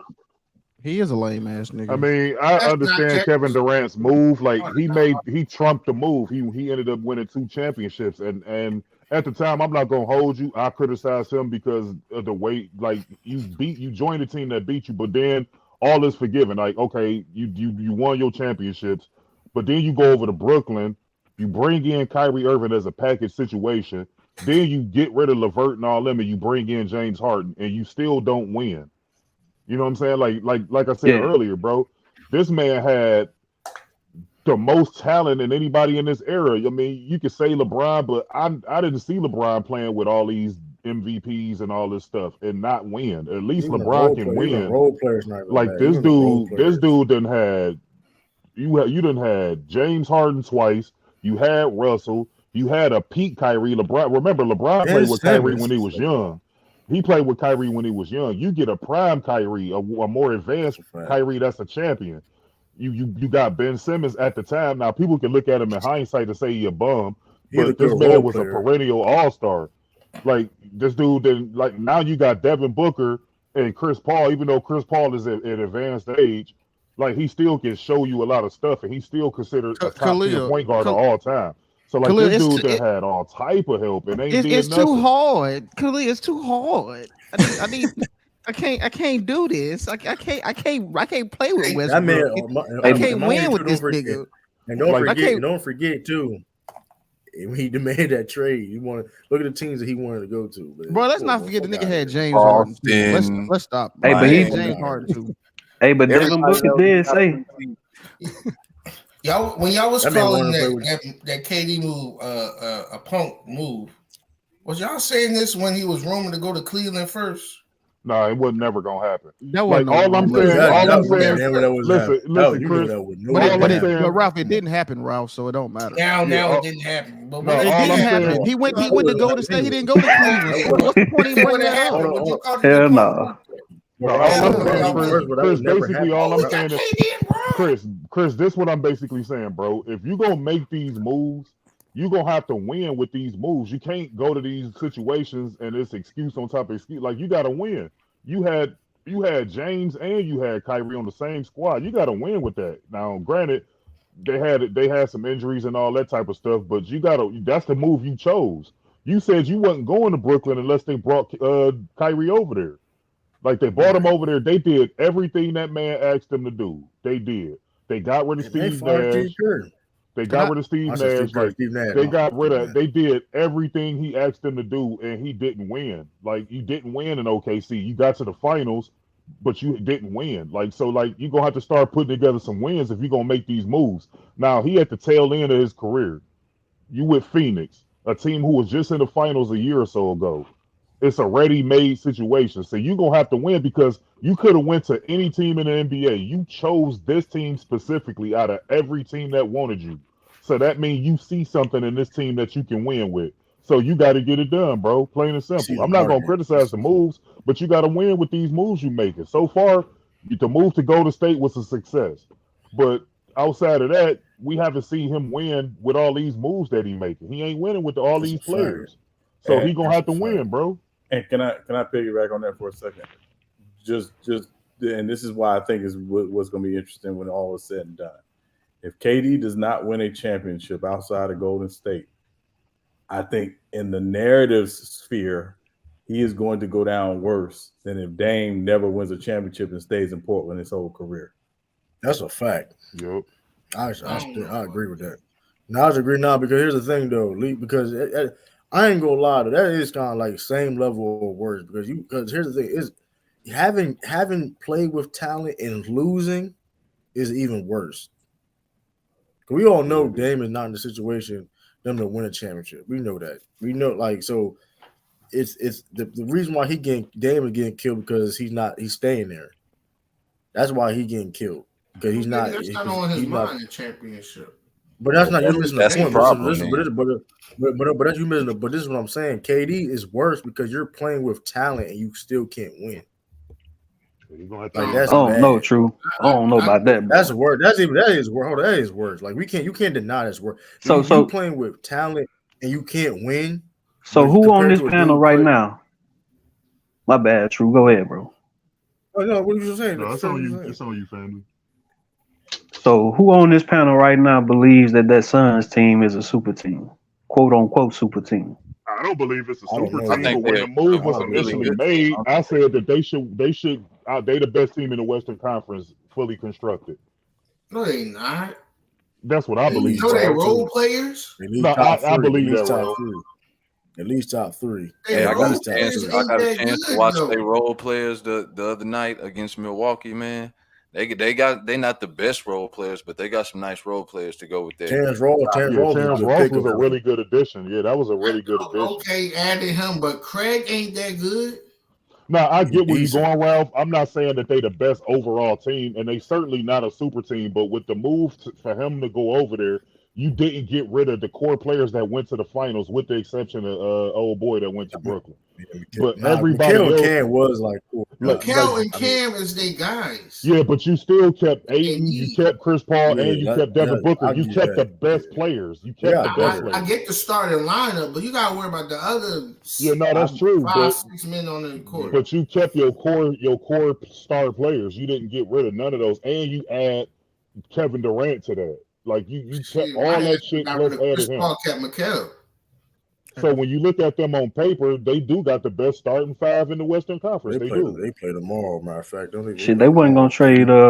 They got the best starting three because Craig and Ayton ain't it, bro. No, I mean, but you still got to add them into the five, though. Who the best starting? I get you, my brother. But you got a high potent offense, bro. Like I said, this is what Durant wanted. He could have went to anywhere. He could have went anywhere. Everybody wanted him. Like they didn't, you know what I'm saying? Like he chose them. Like because remember he requested the trade before, but then he rescinded the trade because he wanted to see if how the Kyrie situation was going to turn out. And then Kyrie got up out of there. So look at how fast that shit took place. You could tell that was some shit sitting in the background for a while because as soon as it was already sitting there. So last season. So that move happened so damn fast, like you know what I'm saying? Like now you got him over there. So let's see what he do on this team that he wanted to go to. Let's see it. See, his best chances were to go to Memphis or somehow finagle your way to go to Denver or something like that. Nah, Memphis is a better option to me. You got a young core. That shit would have looked crazy. Denver cool too, but I don't know about Joker, bro. I mean, I know people speak highly of him. Like he a great player, but I don't know, man. The jury's still out on him to me. I gotta see. I heard you. I heard what you. I see what you're saying, but I mean, I don't know. It's gonna be the West is gonna be interesting. Yeah, it is. But I say this though, man. Your son's got me. I don't. He picked one of man. I don't know, man. You got Devin Booker and Chris Paul. Those two guys. Don't guys lead in your locker room. Good luck, man. They looked up and got Terrence Ross. They bench was look sad without him. He chose to go over there. He was supposed to be at Boston, but KD go over there. I'm not mad at him doing that because he can play more, and it's like got a chance to compete for a championship still. So it is what it is with that. How do y'all view that experiment in Dallas with Kyrie? To me, Kyrie don't look interested in being there. Like just based off the body. I think they just figured it out. I think it's too. I think they figured it out. To be honest with you. Can I say something about it? Oh yeah, go ahead. Yeah, we got Dallas. Eastside. I came to the conclusion, and part of it was the game on Sunday, but I think we better off if we let him go in the summer. Yeah, because so I'm glad you're on this topic, Eastside. So don't Kyrie stand to make more money if he signed an extension this calendar year, versus waiting in the offseason to get in a contract? Can't he make more with the extension? I think he could, but Dallas can't offer. I don't know why, but Dallas can't offer him one right now. They would have to wait till the offseason and sign him. Now they do, but I don't think the deadline pad. No, the deadline pad. That's the problem. The deadline pad. Yeah. But I think he still can make more money touching the market though. Yeah, Dallas can still offer him the most. I don't know. Dallas can offer the longest and the most money because they have his bird rights. I don't think he's going nowhere, to be honest. I don't think he's going nowhere, to be honest with you. Now, also with Eastside's point, the other thing Dallas could do is if he says, "Hey, I don't want to be here," trading. He can do a sign. They can do a sign and trade. Wherever he wants to go. Talk to me, Rob. We'll take Vanderbilt off your hands. Give us Vanderbilt. You know that ain't happening. You know that. I mean, damn, that's all you want, bro. Yeah, nah. Hey, I'll take Vanderbilt and go from there, bro. Straight up, I love Vanderbilt. Ain't going nowhere. Vanderbilt ain't going nowhere. Damn. Vanderbilt for Kyrie. Yeah, because Vanderbilt only making like $5 million next year, bro. Hey, yo, that's so funny. Hey, Vanderbilt is like the Lakers' greatest, like off one game. The greatest Laker, off one game, he the greatest Laker to ever put on a fucking purple and gold now, bro. But I get it though. I mean, after Luka punched their ass on Christmas and then he locked them up. I mean, them niggas happy. I get it. I'd rather in today's league, I'd rather have that dip, bro. Like paying Kyrie all this money in his 30s, nah, man. And I mean, he's trying to fit in. He is trying. He's sharing the ball, but I don't think we'll get the most out of him here. I don't like somebody said that he don't look like he all in, like his mind elsewhere. So I'd rather not even commit to him. You know what I'm saying? Just build around Luka a different way this summer. Yeah, but you know what's funny thing about the Vanderbilt shit though? Ralph was capping. Brother. You was capping on him. I was telling people. Who Vanderbilt? You just a hater. You just a hater, bro. You don't like Vanderbilt, bro? You know what's funny too about Vanderbilt? I was telling I was telling months ago that Brad somehow get Vanderbilt. But I mean, hey, now Lakers fans love him. It was a good. Now Lakers fans love him now. The one that now Lakers love with him. The one that don't look right to me, honestly, is Mo Bamba. He just don't look like he Mo Bamba just want to shoot. He don't got. Like, he good. Like he's talented. He's talented. You can clearly see the talent. I thought he can play, but he don't. His motor is trash. Exactly. And also, I know 80 not gonna help it. And also, I know it's only a couple games, and I know this team has zero expectation. But can we give some props to James Wiseman for showing what he can do when he actually? Shout out to James Wiseman. Oh yeah, Detroit. Shout out Detroit Pistons for shout out letting that James man trying to develop, man, because Warriors can't do it. First of all, they traded Wiseman for damage good. Yeah, they can't develop. They can't develop. Shout out to you, Sean Cody Zeller, man. He was beasting last night. Yeah, but I mean, it was the Sixers. We're not gonna go crazy. Cody Zeller. That nigga bought a Cody Zeller on the Now he's not coming to Sixers, man. That was a close. That man backfired. That shit backfired on Ralph like a mom. He was right. I mean, that's not a good look though. Hey, you right. That's- Hey, as soon as they that's not a start good doing look. hacker Vanderbilt. Don't worry, you right, Natalie. Once they start hacking that nigga, get nigga on the free throw line. Shit, Vanderbilt can shoot free throws. He ain't no DeAndre Jordan. Hey, hold on. Bro, y'all realize he ain't, bro. He wasn't even really getting. All right, whatever, man. Y'all got it, man. Right, he wasn't getting no. He wasn't getting free throws because shit. He playing behind like 5-6 stars. Bro, he wasn't even really getting playing time like He that. wasn't even playing behind those stars, yo. He just was not. I'm talking about Minnesota. No, hold But on. as soon as they can get on a purple, soon as nigga put on a purple and gold, y'all niggas overrate these niggas, and that's why y'all be so sad. Hey, man, I'm not a Lakers fan, man. I just go for the Lakers because of LeBron. I don't really care about all of this. I still got that bang stream when y'all niggas was well, y'all niggas so happy to get Westbrook. Y'all niggas in that motherfucker. Nah, I wasn't on. I know you wasn't. I wasn't on that one, bro. They was internet high fiving. The one where they got Andre Drummond was the worst, disgusted. Oh man, man, that guy. I bring that shit up. Back in LA. I bring that shit up every time, bro. They turned that nigga into Kareem. Yeah, they say he was the next Kareem. They say he was the next Kareem. Bro, they really said he was the next Kareem. That's what I'm saying, bro. They say he the next. They really say he's gonna be a next Laker great big man. Yeah, exactly. True. You see, this what they do. And that's what Wait, they doing. Who was saying that? Somebody on YouTube said that?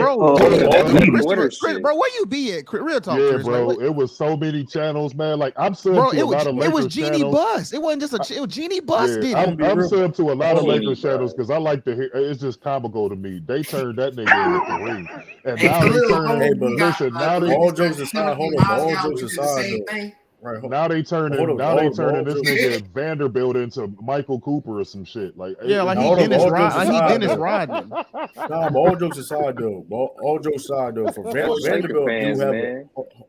hold up though, but Vanderbilt do got a lot of potential though. I'm about to say y'all acting like He does. Vanderbilt He is does. DeAndre He Jordan. got some really good Vanderbilt. motor. Like me now, I don't like the fact that Lakers are late on them and acting like they just like, come on, bro. He been doing his thing. You get what I'm saying? He been doing his thing.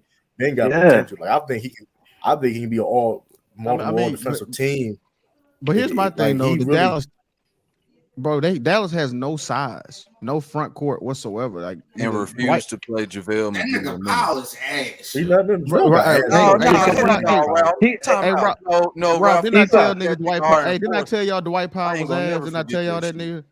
Did I tell y'all Dwight Powell was shit water? He said Dwight Powell. Yeah, Dwight Powell. He gonna get played off the court. He gonna get played off the court like Mo would. I'm gonna be real with you. What team do Dwight Powell start for in the NBA right now? Like none, bro. The Mavericks. Bro, Dwight Powell is super shitty. Only the Mavericks. Maybe he shouldn't be starting there. Maybe Spurs right now. I don't know about that. Right. I don't know about that. I'm just saying maybe. First of all, I don't think start. That's right, because Jacoperto gone. That's yeah, right. they got rid of Jacoperto, so Yeah, yeah, they could probably start San Antonio, he could start at San Antonio. I don't think he start on Houston. I don't think he start on Houston. No, he don't start. No, not in Houston. Who the center is in Charlotte? He could probably start there. He may not even start. He may not start with the main Celtics G League team. I'm gonna be real with you, though. I really don't like that. I'm being honest with you. Like, Bro, that nigga Dwight Powell, he don't have no hands. That nigga can't rebound. He can't set screens. He weak as hell. He has no shot. He's a liability. He's a liability. Okay, the Thunder might start him. No, hell no. Hell you know what? Every time I watch this nigga do a weird ass 360 layup under the rim, like this nigga and brick it, like, and they be eating that shit. They be blocking that shit. I'm like, this nigga is trash. He must be blackmailing Mark Cuban or something. Like, he got a weird role. He got a weird role on that team. Like, what do you like? Like, what do you be? What's your shit? That's that small ball line. Kid don't no even good. You don't even get the small ball benefit. He don't got no good instincts. I don't want to say what it really is, but we can keep moving. Yeah, he don't got no good instincts, but whatever. No, he right. Sean's stupid. He is right. Sean, man. Let's move on for Man, that shit was crazy. That shit was crazy, man. But I don't know what Kyrie.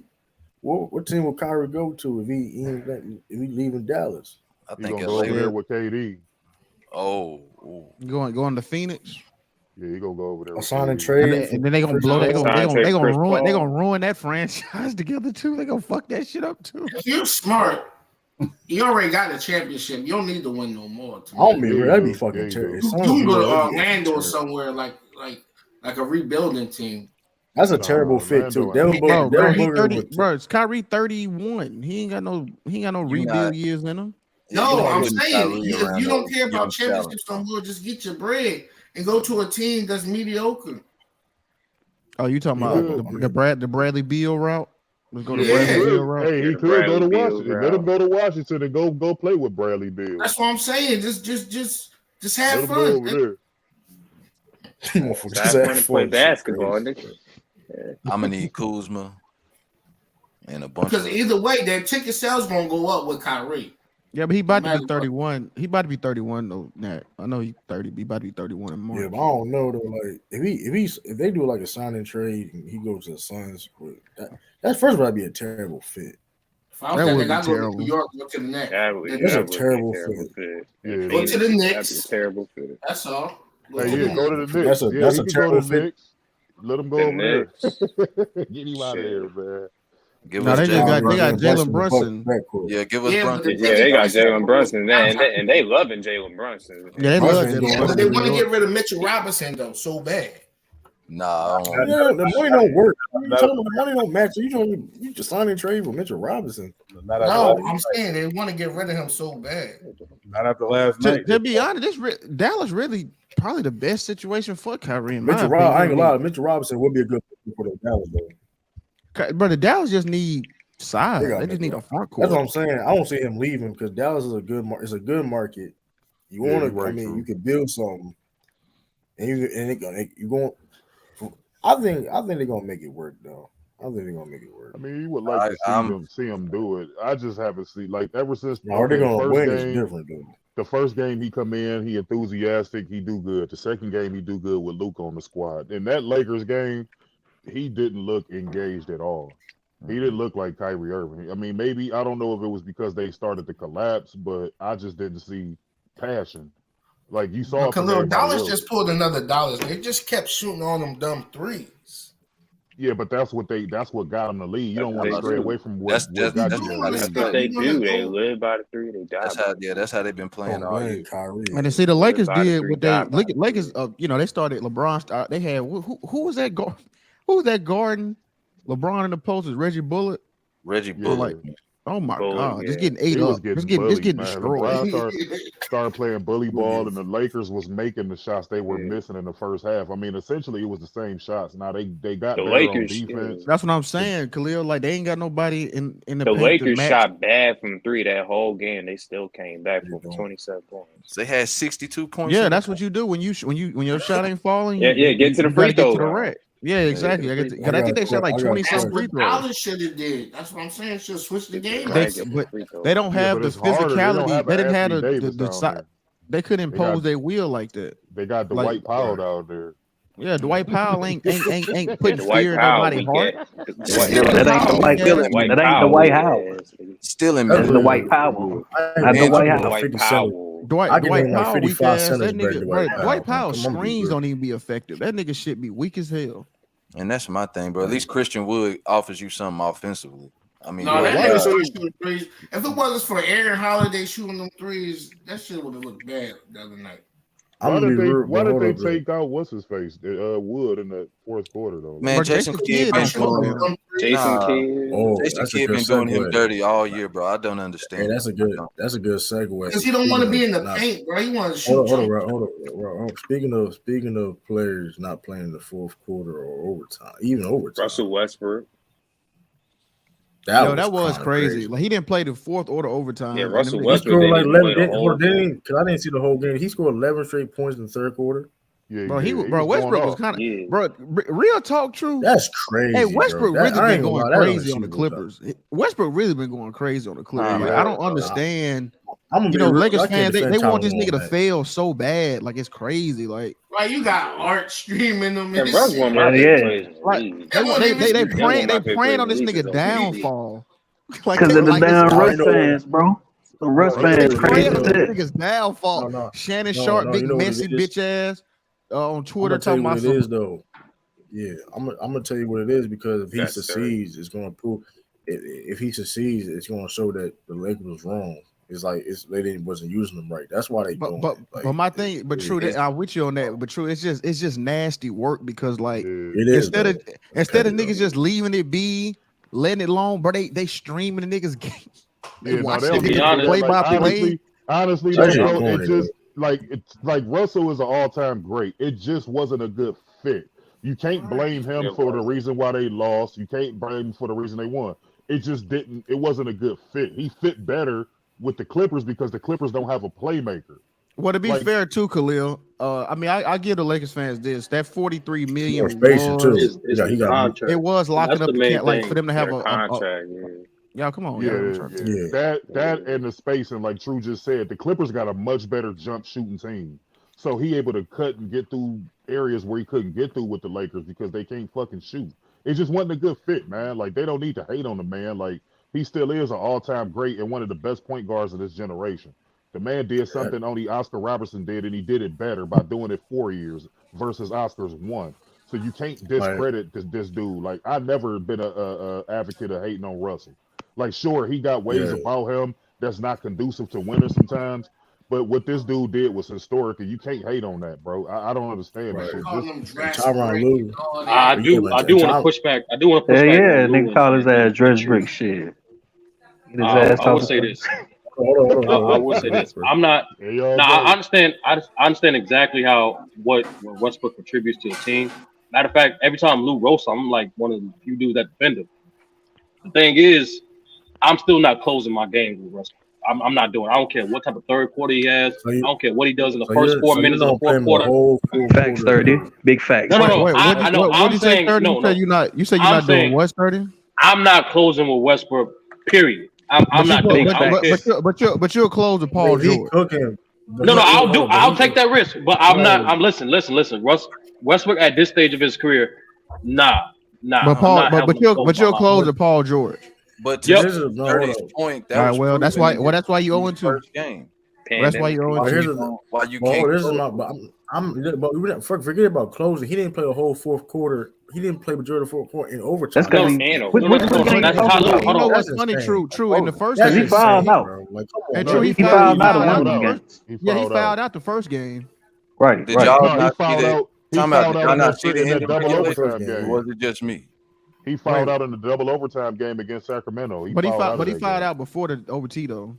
They were only in overtime because in regulation, Russell Westbrook did something some people complain about. We can't say what he do. That's the type of stuff that people complain about. That's what I'm saying.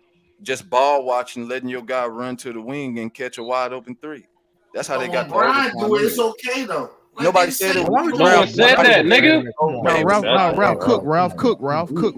No, Lou. And that's not true. Hold on, Lou. Don't instigate that bullshit because even Lakers fans was calling LeBron out. Okay. Every Lakers fan called LeBron out. What the fuck you talking about? No, they don't.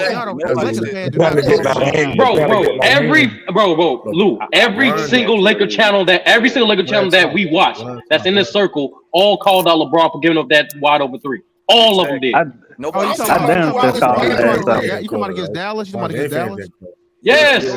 No, I'm talking about that. Ain't what Ralph talking about. Ralph talking about the career, nigga. LeBron conversation because Russ not even about LeBron. No, because they're the same damn type of player.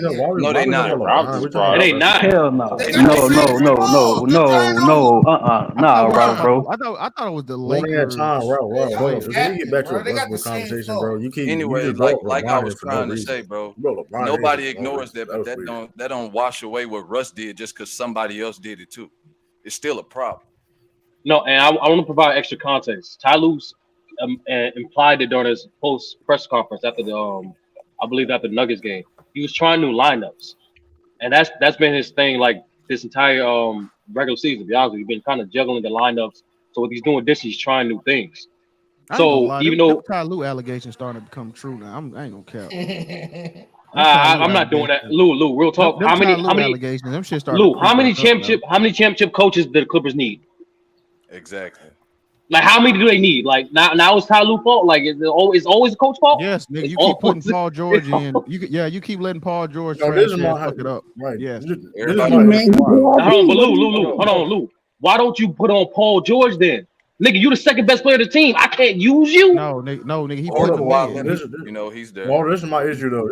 How do you not play somebody that's named playoff team? Hold on, That's not this is my issue though. Pandemic. Boy named Backboard George, man.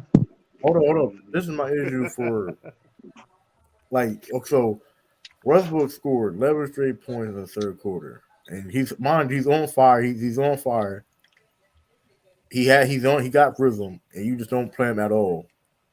Like you don't like that. That don't make no sense to me. Like that don't make no sense. No, I mean it makes a lot of sense. And shout out to Nicholas Brown. Eric Gordon played 25 minutes just running around that exercise. And he looked bad. Like come on, that's a fact. That's true. Hey, I'm true. Just walking. If you've been watching, bro, true. If you've been watching Westbrook since he left his prime, since out of his prime, bro, he will do that to you. He's still a great player. Explain why would you put Eric Gordon in over Westbrook? Like, I just said, look, Lou, I just said he's trying new lineups because in the game before he closed, got fouled out, and the game right after he didn't close.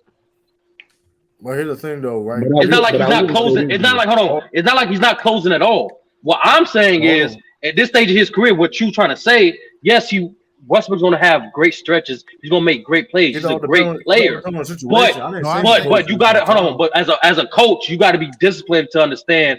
I'm not closing my games with this nigga. He can start off my fourth quarters, but he is not ending my fourth quarters. Hold on, but this is my issue though. What closers did the Clippers got right now? You can put Kawhi. If Kawhi and PG can't close, then they ain't doing nothing then. What the hell you there for then? Clearly they have an issue with that. Also, I'm just saying, like, you make it like this is my whole thing is like I'm not saying Westbrook need to close every single time, but in certain situations, come on, like, it is what it is. Like, I don't know. Then not to mention, Jokic was killing Mason Plumlee. I don't know what. Oh yeah. Jokic Zubac probably would have got killed too, though. Yeah, it don't matter. He would have did no better, but he was killing Mason Plumlee. He got fried too. He was killing Mason. Like no. He was killing Mason Plumlee. It was white on white crime. He was cooking. I was like, what the hell is happening? It's like nobody ain't even guarding this man, literally. See, to the world, Nikola is the Joker, but to the Clippers, he's Pennywise. Right. And you know what's crazy? Like, right. And I did fry Westbrook a lot, but I think on the Clippers he is kind of a better fit. I still, Westbrook still make a lot of low IQ moves, and he can't shoot, and he does get fried on defense. So that was my only thing, though. It was the same. He got the same deficiencies. That was my only issue with it. Josh Hart. What? Ice Trey, make your ass out of here, man. And the reason why I fried Westbrook all the time, because I didn't never really want him on the Lakers team. I wanted Ben Simmons over him. You fried because you don't like his dress colors. Well that's even worse. Ben Simmons ain't no better than Westbrook right now. Hey, Lakers fans. Y'all would have made that nigga commit suicide. Man, Ben Simmons ain't no worse than Ben Simmons ain't no better than Westbrook. I mean, first of all, at least Westbrook could shoot. Ben Simmons won't even shoot. Nah, Westbrook. I wasn't going down Ben Simmons if he came to the team and still played like how he doing in New York. I wasn't going down. Man, Brooklyn. Ben Simmons won't even shoot. Nigga, Westbrook got 43 M's off them niggas. And that's the point. Citizen Lou, right? If you're a Laker fan, man, you can't be Lakers fans with us. You can't be picky at this point, man. Y'all niggas trash, bro. I'm gonna be honest with you. You can get anything you can get, man. What'd you say, Khalil? No, you right about that. Them Lakers fans, Ben Simmons would have probably killed himself. Yeah, bro. He would have jumped off. He would have jumped off a bit. He would have jumped off the. He would jump in that. That man be crying on the bench or something like that. You see how they go off the Golden Gate Bridge. Jump off the Golden Gate Bridge. Yeah, but see, that's in San Francisco. That's why I was trying to. It is in San Francisco. Yeah, right. Yeah. Ben Simmons. It is in San Francisco. Yeah, bro. That's why I said it. The fact that Westbrook took all that shit, dog. It's like Ben Simmons wouldn't be able to take that shit, bro. Ben Simmons would have folded. Ben Simmons had to check it. Nigga, Ben Simmons would have hanged himself, nigga. That's what people looking for a scapegoat, bro. You know what I'm saying? That's for the whole scapegoat. Ben Simmons would have had to claim a gang in LA if he had to. Bro, for real, like real talk, like there's no way Ben Simmons would have been able to handle that. There's no way, nah. And then you got Kyrie and them niggas talking about, you know what I'm saying? He should have played, cursing them out. Man, come on, bro. LeBron would never did anything like that, man. Ben Simmons would have turned into Chris Brown. Ben Simmons ain't stable enough to play in LA. Ben Simmons' mental ain't nowhere near. You see how the Philly fans had that nigga sitting out seasons. Like, bro, Philly fans. I mean, shit, you Philly fans, y'all savage too. Y'all seen that video? I seen that in that chat though. Hey, True. You know what's so funny this year? So Philly, they lost the World Series. They lost the World Series this year. They lost the Super Bowl this year. Hey, yo.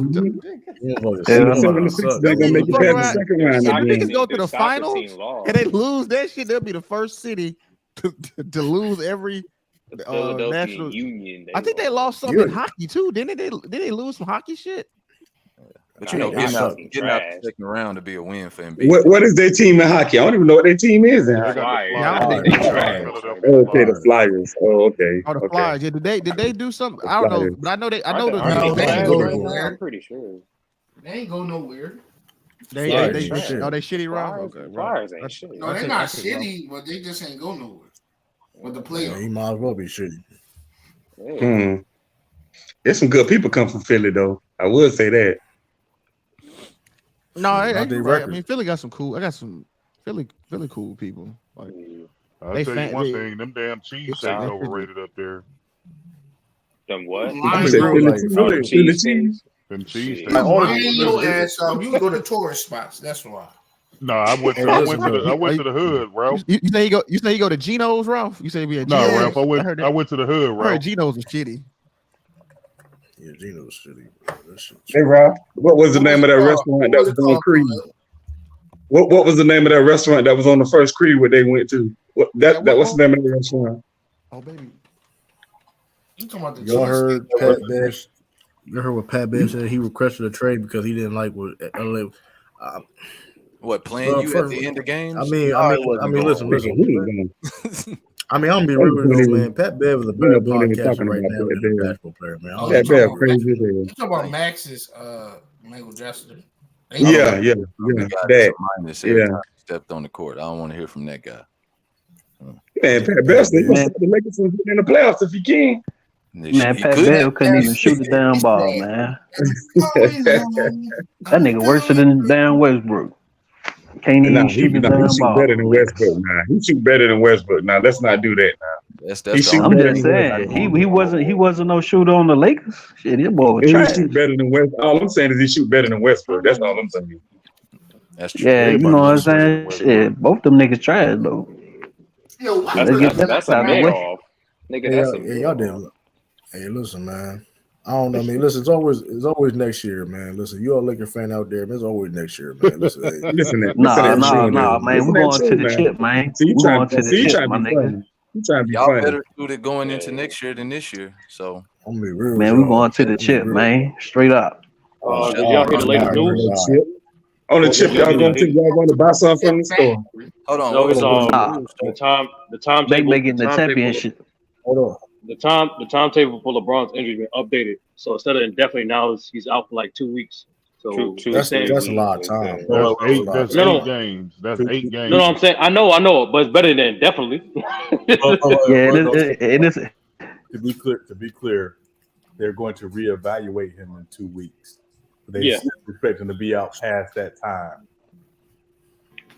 So basically, if they lose if they blow 500, he ain't gonna fucking play. Yeah, basically, they're not gonna play him for the rest of the season. Is that if they suck in 2 weeks, he's gonna shut it down for the season. Shut down. That's the smart thing to do. So it's AD time to shine. Yeah, I still think I'm not even a Lakers fan, but I'm being honest, bro. You look at their schedule, look what they got. They do got a chance to still make playoffs. Like, yes, I understand LeBron's a big blow. Yeah, AD not Westbrook. You know how to carry a team. Westbrook can't carry. I feel what you're saying, those 30 though, but like teams not gonna be playing with the Lakers. Like, listen, AD got showed. Listen, man, this is not 2.5 weeks, man. Like, AD was like he was only a top 5, top 10 player for 2.5 weeks. Now this is he's still a top 10 player. It's the same, but it's the same. Even with LeBron going down, it's the same thing. They just can't lose no more than 7 games. They'll be fine. They got Memphis. I got a question. They got Memphis tonight. Niggas bet bees. That wait, my bad. Go ahead, Khalil. My bad, Khalil. Go ahead. No, you got Memphis tonight. That's an L. Then you got OKC, who always play the Lakers well. That's an L. That might be another L. They go 2 L's in a row there. So I don't know. 1-1. Man, I'm too dumb. Well, honestly, to be fair, I'm gonna say this. To be fair, they can afford to lose the Memphis game. They can't lose to OKC because of the standing situation. You know what I'm saying? Like, if they could beat OKC somehow, that'll put them above OKC in the standings. So that's a more important game. But at the end of the day, I can't lie. This game right here is probably the most. Right now, they're already. This the most important game for Memphis regular season. I ain't gonna Sacramento. Do they have to play the Kings? Do they have to play the Kings coming up? Bro.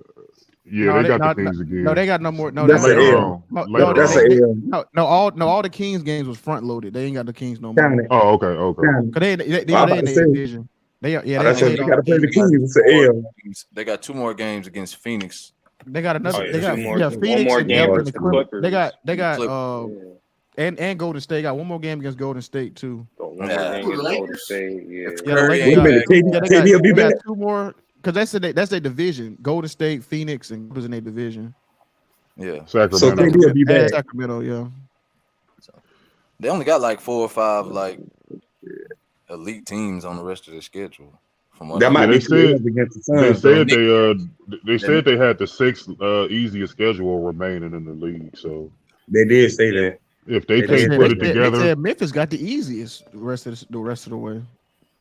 If they can't put it together with the 6th easiest schedule, then it just ain't meant for them to be there. I hope personally they don't. I hope they lose all the rest of these 20 games. To be honest, I don't see how Memphis got the easiest schedule. This shit, we got Dallas twice, but we got Dallas on back to back. No, we got Dallas 3. Why are we playing Dallas? Oh, this is our division. I'm tripping. Yeah, division. You got to play the Lakers twice, the Clippers 3 times, on a back to back. Damn. Houston back to back. Okay, that's easy work. Golden State again. We got Golden State twice. We got to get both times at Memphis. So hopefully we split. They beat us both in Golden State. Y'all doubling up on a lot of these teams. Yeah, you see it, Jester. Yeah, like y'all doubling up. It's a lot of double up. Yo, this is crazy. That's that new schedule shit. Bro, I don't. Yeah, bro. It's Dallas back to back. It's Houston back to back. It's Clippers back to back. And then what the fuck? Yo, this crazy. The Lakers kind of back to back. It's like 3 days in between. Yeah, I don't know how that's easy.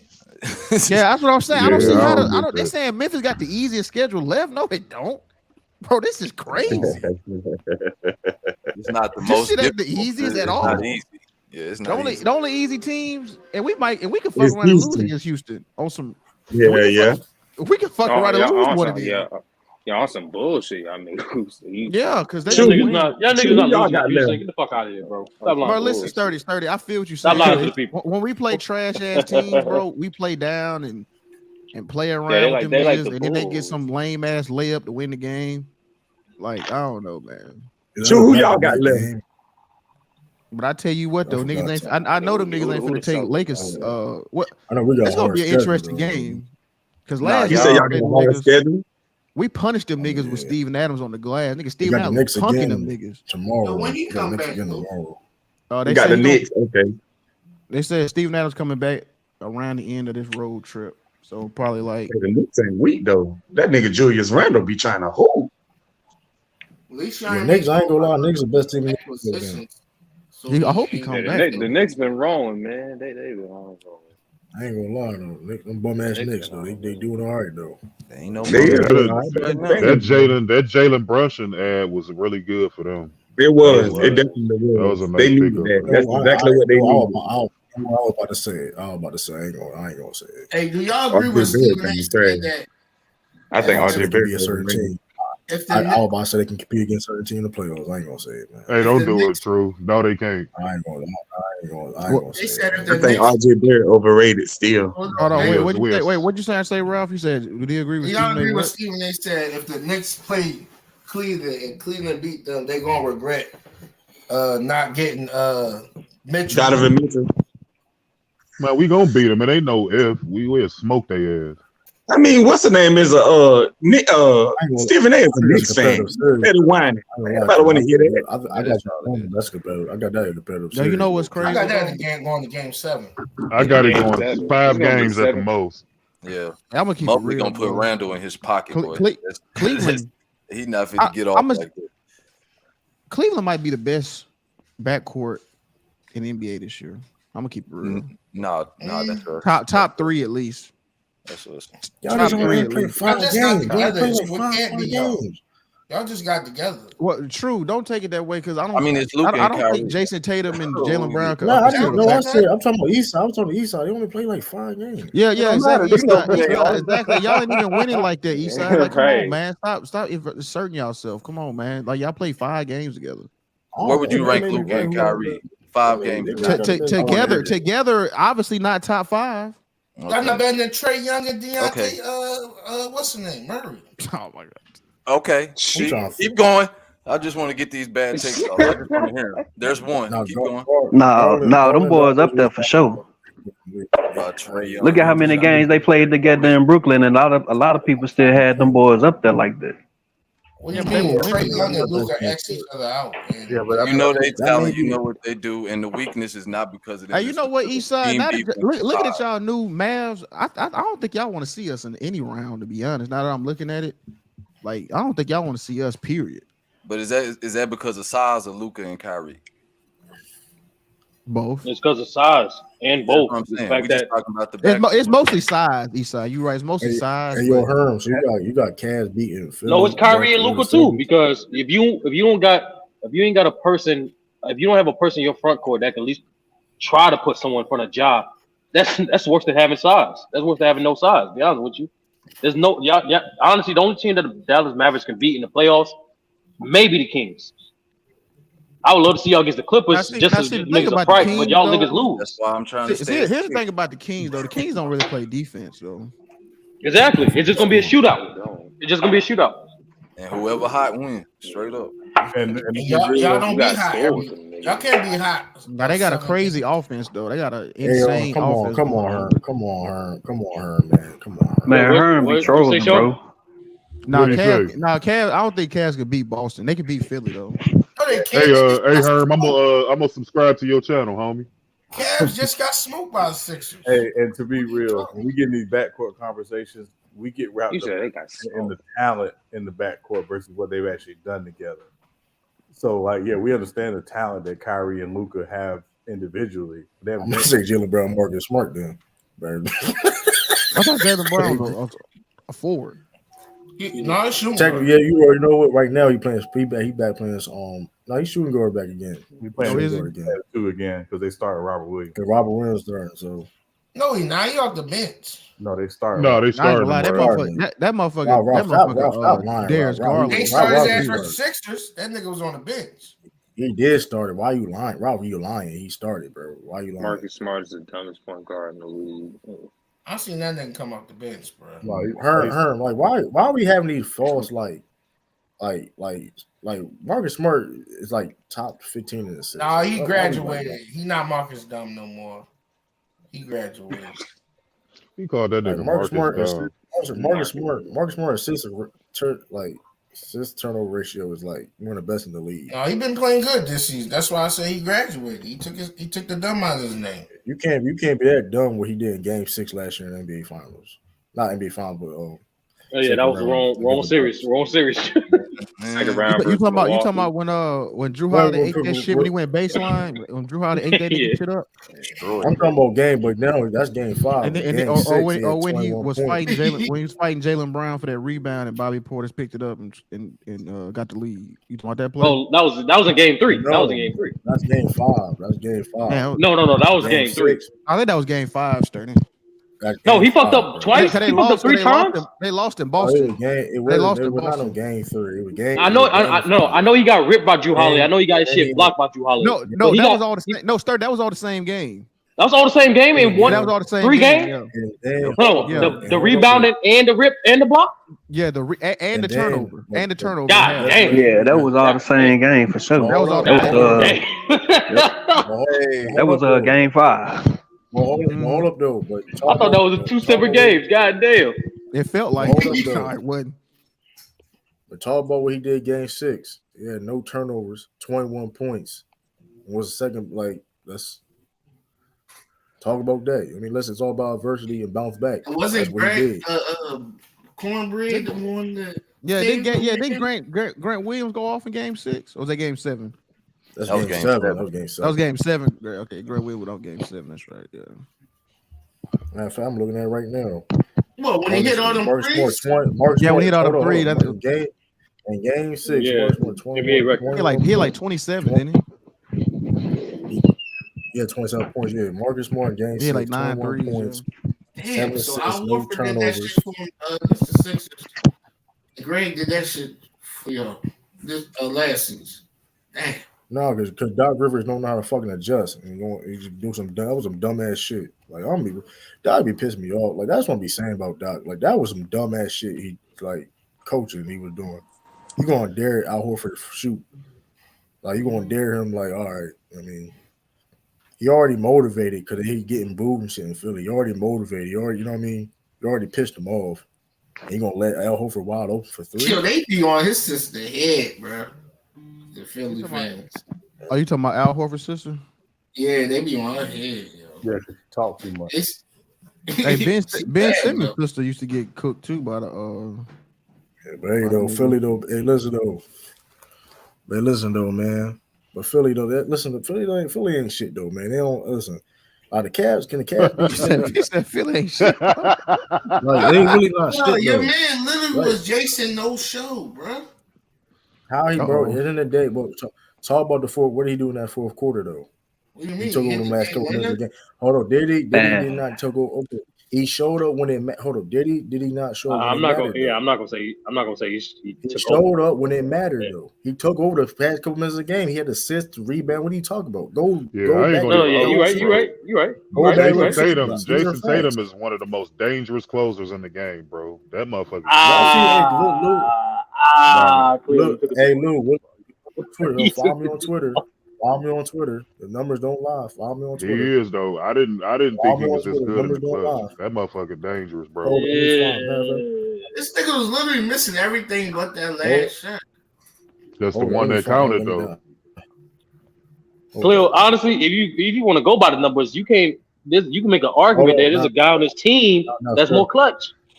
Hey, listen, man. I just said that. I don't want to be in the awkward moment. So if y'all got somebody better, I'm gonna read. Nah, Jaylen Brown definitely a lot better than Jason Tatum. 76ers. Nah, I ain't say he was better. I said in the clutch. In the clutch, Jaylen Brown's up there. Let me read. I mean, that's a good problem to have, though. You got 2 of them. Shit. The Celtics. Hold up. Over the last 5 seasons, Tatum has 9 game-tying or go-ahead field goals inside the final 5 seconds of the fourth quarter in overtime, the most in the NBA during that span. I'm gonna leave that alone. Though. Well, I mean, I'm gonna leave that alone. Hey, you got that. Wherever y'all feel your opinion is, that's your opinion. What I just said was a fact. You can feel. Listen, I can't control people how they want to feel, but the facts are the facts. I'm gonna leave that alone. You know what I mean? Yeah. And also, the fact is that Jaylen Brown in the fourth quarter Jaylen Brown in the fourth quarter shooting 40% from three, over 50% from the field, and also I believe last time I checked, it probably changed the last 3 games. It was averaging more points in the fourth quarter than Tatum. So when I say I didn't say that at all. I didn't say that at all. I said Khalil was going too far. We're saying he was the most. No, I said he one of the most dangerous. I didn't say he was the That's a fact. That's a fact. If they one of the most dangerous is like who the most dangerous? No. I said he one of the most dangerous. Who you talking about? When they're playing the week too. Somebody say playing the week. I didn't even say no, True. I said. Wait, who we talking about? Hold up, but 30. So you're denying 30. So you're hold up. Let me read something. The St. Louis slasher. Over and Lou saw this. I heard this. Tatum has 9 game-tying or go-ahead field goals inside the final 5 seconds of the fourth quarter in overtime. The most in NBA during that span. I'm leaving it alone. I have nothing to say. I thought you left it alone already. You didn't hear him. I didn't say, listen. No, I did. I heard him 3 times. I don't think you heard me though. I heard you 3 times, and then my response is still. I didn't say he wasn't clutch. I said when Khalil, in response to saying he one of the most elite closers, I'm still like, fact, though. But I read it. Hold up. So what I read doesn't prove that. No. Okay, I don't know. I don't know. It proves that he is clutch, but to say he one of the most, hold up. A lot of dangerous niggas out there, man. A lot of dangerous niggas out there. Who would you say this, 30? Hold on. You got Kyrie, LeBron, Lillard, Giannis. Nobody want to talk about it. De'Aaron Fox this year. De'Aaron Fox this year. Okay, so you can still Jaylen Brown, like there's Donovan Mitchell. There's a few guys, Khalil. You're 100% right, Sturdy. But I'm saying he in that ilk with those guys. Like he's still in there with them. No, he's right. He's right below those guys. He's right below. Right. He's right below. He's right below. Sturdy though. So why those guys doesn't have over the last 5 seasons more game time shots than him? I don't know. Then I agree. Once again, that proves he is clutch. But to say he's the most, I just gave you my list. I just gave you that's off the top of your head. That's off the top of your head. He said one of the most. That was exclusive. I said, and that's once again true. I didn't say no. I said, that's what I said. So Donovan Mitchell was a better closer than Jason Tatum. That's correct. You can make a strong argument for that. I wouldn't say that, but yeah, it's an argument. Yeah, and clutch isn't always like the last couple seconds or stuff. Like Gary Harris. Exactly, Chris.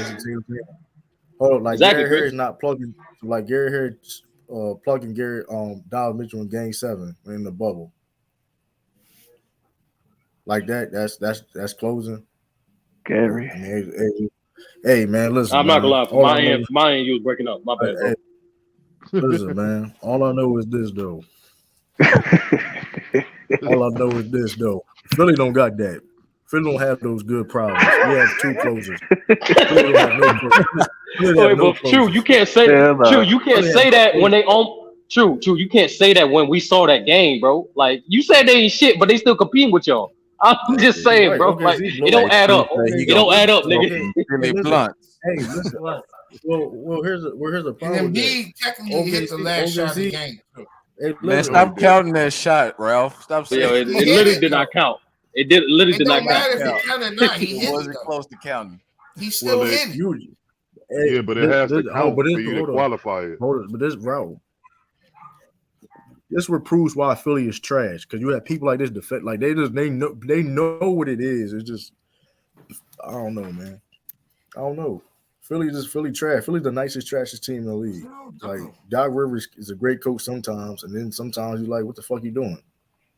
I mean, this the reality of the situation. They look nice. Yeah.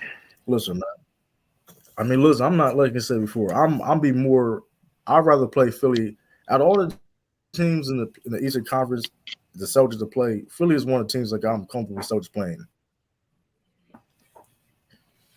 Like I'm comfortable with the Celtics playing against Philly. I don't care, like you know what I mean? Like I'd rather play Philly over Miami. I'd rather play Philly over like Cleveland. Smoke early on then. That's all. Just go home early. On vacation. Man, I fell out with Doc, man, when he disrespected Ben though, man, talking about he couldn't, you know what I'm saying, use him as a point guard on the championship squad. But I'm like, damn, bro, like losing though, but he still bro. Doc ain't made the conference finals since 2012. Like, come on, let's we call it know what Embiid gonna give you. We know what Tobias and all them guys. It's really up to James Harden. That's the guy that needs to show and prove to me. Man, about Glenn Rivers. I'm talking about James Harden. You're right. He gonna have to be the one that really show us. My whole thing is like Doc Rivers. Doc Rivers got shown, and Doc Rivers got shown proof too, because he ain't been to a conference finals in over 10 years. Yeah, man, big facts. And that's Doc trash on the low. That's just facts. I'm not gonna, if he trash, I'm not gonna say that because other coaches. I believe he is. So this season in clutchness, Embiid is 20.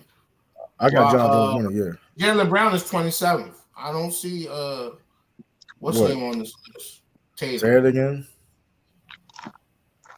He said in clutchness, Joel Embiid is 20. And clutch shooting, nigga, Embiid is 20th. It's 20th. Jaylen Brown 27th. He said he don't see Jason Tatum on the list. I don't see him on this bitch. I don't see him but Ralph, you legit like 36. You're right. I mean, listen, at the end of the day, Tatum 40th. My fault. He 40th. Jesus Christ. Where's the metrics of this though? Like, you not putting no clutch shooting breakdown, nigga. Okay. That don't really matter. They still like the number 2 season. No, it don't. You're right. And that's the thing too, though. Shout out to Jaylen Brown too. Shout out to Jaylen Brown. I'd be cooking the Sixers also. It's in 3 points and 2 points. Nigga, both of them. All the games are gonna come down to 1 or 2 shots. Embiid is ranked higher than this nigga. Both of y'all. Cool. And Max is ranked higher. And Jaylen Brown still be the third. And Jaylen Brown hands down the third best player on the court. So that's fine, bro. And that's fine. So I don't know what we even talk about. Y'all have no answer for Jaylen Brown whatsoever. Y'all have Y'all have no answer for Jaylen Brown. Talk about that. And y'all have no answer for Joel Embiid. For the past 5 years, y'all ain't had no answer for Jaylen Brown for the past 5 years. Like, come on, bro. Stop it. Yeah, but Joel Embiid is number 1 player though. What are you talking about? Joel Embiid is 1 player. Stop the rest of them.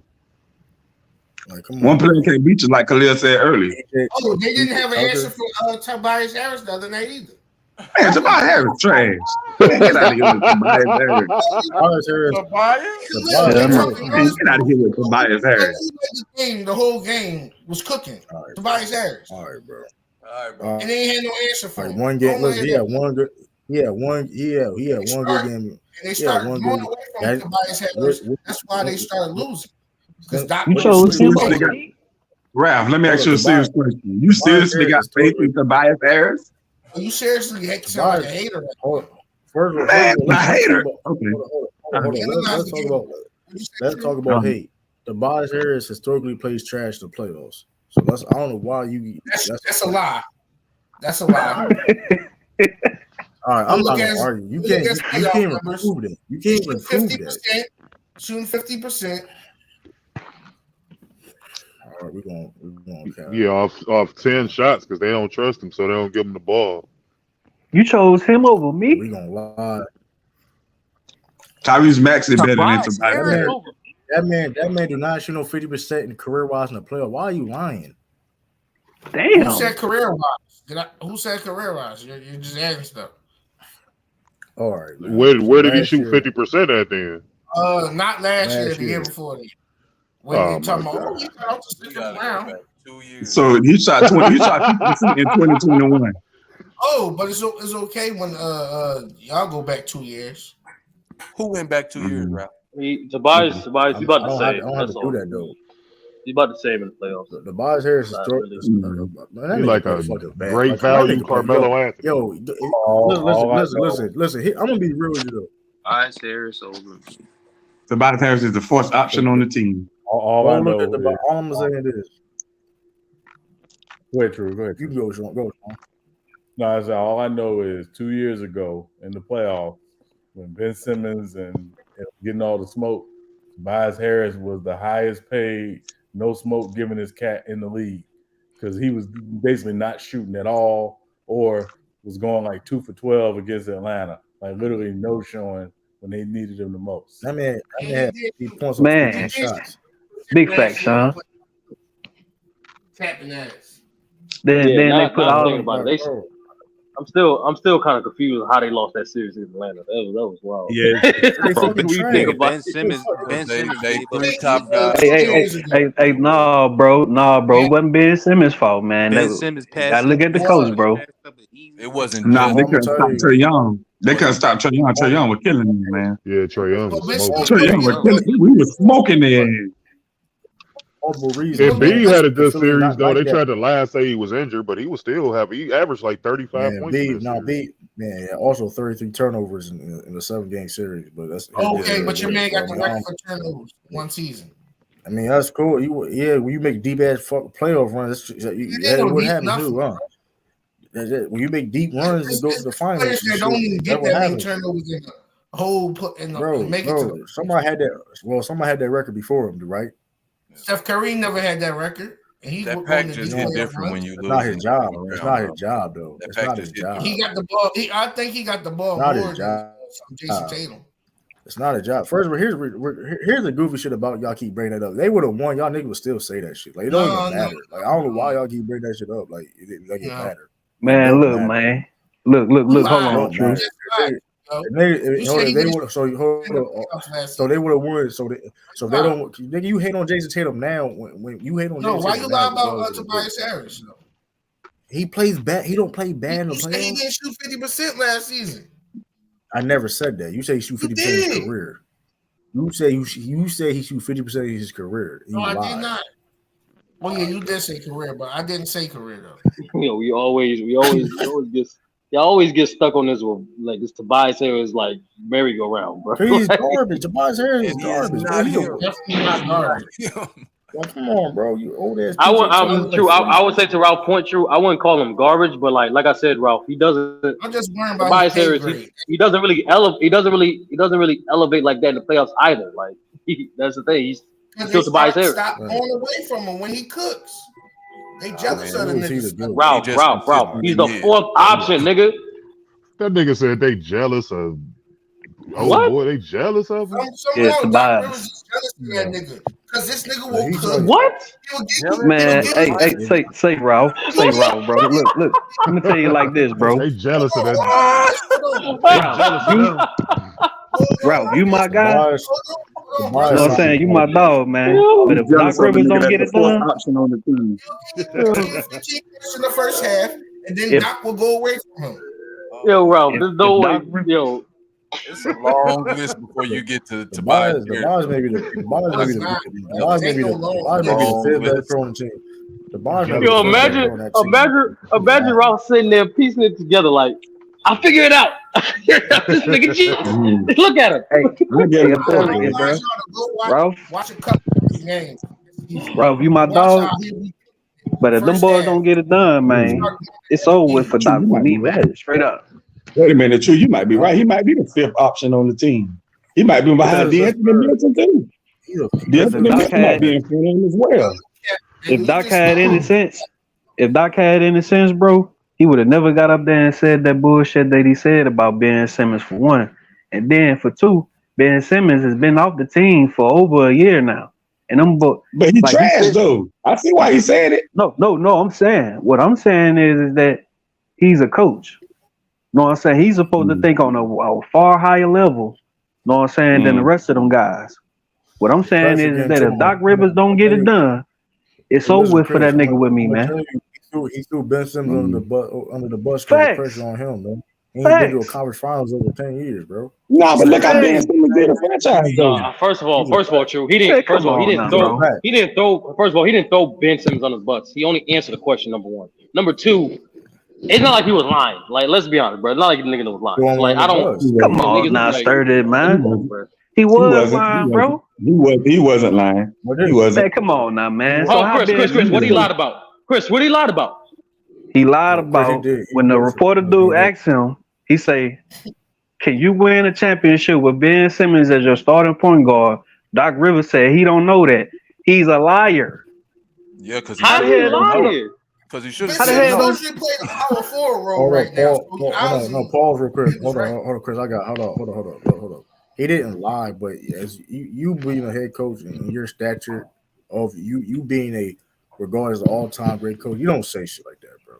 No, it's not the best answer. Well, hold on. It's not the best answer, but let's not pretend this nigga like killed this nigga's confidence. Like, come on, bro. Like, hey, hold on. So but it. All right, go ahead, Chris, because I don't agree. Because I don't agree with that at all. I don't think he lied, but he should. But the reason why he said that because the pressure on him because he has failed for 10 years and he been to a conference. That's why he said that shit. Let's call it out what it is. The pressure was on him for losing too. That's why he was quick to say that. That's a fact. But the thing is, Doc going to the Hall of Fame as coach. Ben Simmons not going as a player. And Doc, look, that's what I'm saying. Who coattails he had to ride to get into the Hall of Fame, though, Sturdy? Ain't no coattails, Chris. You earn that shit as a coach. You earn that shit. Ain't no coach. No, Chris. No, Chris. I don't care. We literally, nigga, you literally see Steve Nash fuck it up with great players, bro. It don't matter. You still got to do something right to get the accolades and the achievements that he got as a coach. I'll say this, Bill. I'll say this. Yeah, there you go. He just said it. Like this nigga, like now we're gonna pretend like this nigga didn't get almost 2 Coach of the Years and like literally overachieved and still got championship success. We ain't doing this shit. He got voted, bro. He got voted. Niggas forget, but when they voted for the top 15 coaches of all time, majority, a good portion of votes was GMs and coaches, his peers. It wasn't just media. Hey, all I'm saying is he had KG Pierce and Ray Allen, man. That's hold on. You know what I'm saying? It is what it is. And Chris, you literally just saw a coach have 3 Hall of Famers and failed miserably. Somebody At the end of the day, though, honestly, bro, Doc Rivers is a human just like we all are, and he was faced with an adverse question, so he had to do what he had to do. I'd have threw Ben Simmons' ass. I agree with that, but it's his fault. Yo, I can see Khalil doing it, and like if Bill got a problem with it, we square up. It's what it is. What it is. We gonna get rid of him. Fuck him. Right, but here's the thing though. But Khalil, this is the same too though. This is why I'm gonna be real with you though. Doc Rivers, Hall of Fame coach, all that. But the longer that he have this meet, it's not like I said. The past 10 years, you ain't been to a conference finals. And you've been having teams that are supposed to make deep runs to at least the finals, and you haven't even been to a college finals in over 10 years. That's not looking good. Right. You right Damn about shame. that, but the you longer gotta blame somebody. It's no excuses because like you have Joel Embiid, you got James Harden. What's the excuse to at least make it to a conference? All right, but true. One can approach it from one angle is the fact that under different coaching circumstances, these teams haven't won either. Exactly. They barely the Clippers just the Clippers just got to the West Conference Finals barely. That's still that look bad on Doc Rivers. But you trying Doc Rivers? No, it don't, nigga. It actually don't because the niggas are still hold on. The Phillies are still losers before, and I'm pretty sure before Doc Rivers, and Clippers are still losers after Doc Rivers. Paul George and Kawhi didn't prove shit. And the Celtics are their 3rd coach, and they still haven't won either. So, like, what are you talking about? No. This is what because now people love to forget this. Doc got traded to the Clippers, y'all. He wanted out on Boston because he didn't want to rebuild. And now look what Boston from now till then that time who won that trade? Nigga, y'all on your 3rd coach, bro. Who won that trade? Answer the question. Who won that trade? What did y'all get back for Doc? Clipper. No, I'm saying like y'all it's a stalemate, nigga. What are you talking about? Like what? It's not a stalemate. It's not a. How did y'all win? Did y'all get a championship? Y'all ain't got the coach. Y'all got him. Y'all didn't even got the. Y'all still don't even have the coach that y'all got rid of him for. What are you talking about? It's a stalemate at this point. How is it a stalemate and all the coaches? Because none of you niggas won. Doc didn't win, and y'all haven't won since Doc. That's why it's a stalemate. That's 2012. Hold on. First of all, now you playing this games. Listen, from 2012 to now, all three of those coaches are better than Doc Rivers. And that's a fact. In your opinion. It's not and y'all ain't got no championship. You ain't got Brandon. Yeah, what does that exactly? What does that matter? True, y'all still lost like Doc. All right. What are you talking about? That's the fact. And then hold on. Here's what the Celtic organization did. Y'all got rid of the coach that actually got y'all to the finals.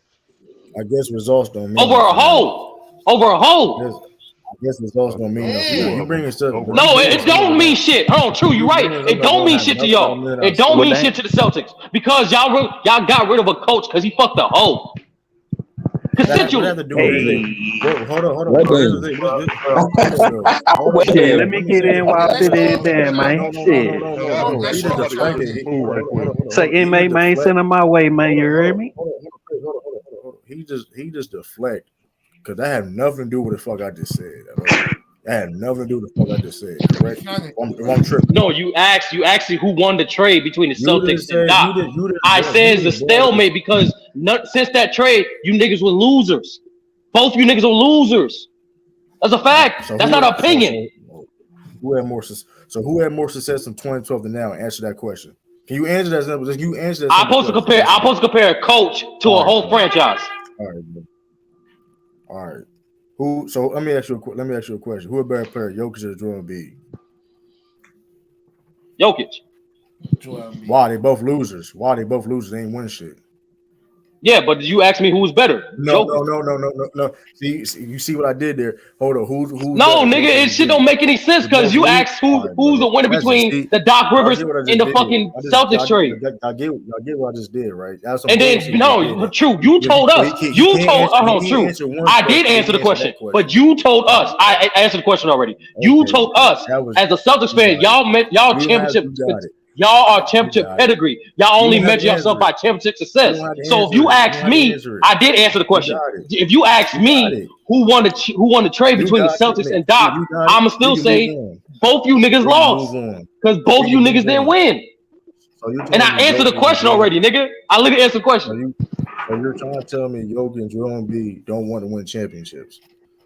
You're trying to tell me that? I'm just saying. You can't. You're not making no dumbass sense. Listen. You just said you can't answer a simple question. I did answer the question. Joker is better. You can't answer a simple question. I just answered the question 3 times now. You said Doc Rivers. You can't answer that. You said the Doc Rivers. And I said between Doc Rivers and Celtics, y'all both lost. It's a stalemate. Nobody fucking won. It's a simple yes or no question. So you should. And then and I asked you, and okay, let me answer your question. Even more context. It depends. Hold on, since you're a coach, because I'm answering the fucking question. Because if you're comparing a coach and a franchise, like I said, it's the same. As a coach, all you want to be is competitive. Since he got traded from the Celtics, he never missed the playoffs. Not 1 year. And since y'all traded him, y'all never missed the playoffs. Not 1 year. So since y'all both won a championship with one another, since y'all both departed, neither one fucking team won. And like I said before, True, I would have said y'all won if y'all didn't trade the only fucking coach that got y'all. No, my fault. If y'all didn't get rid of the only fucking coach that put y'all in the fucking finals in the fucking first place. I would have said y'all won. Since 2012, Brad Stevens never been to the finals. He never been to the finals. I think the Celtics won that shit.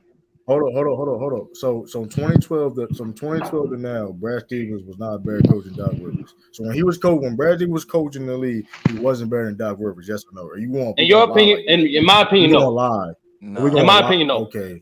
I said, it's an opinion. It's a nigga's opinionated question, nigga. What are you talking about? It's an opinionated question.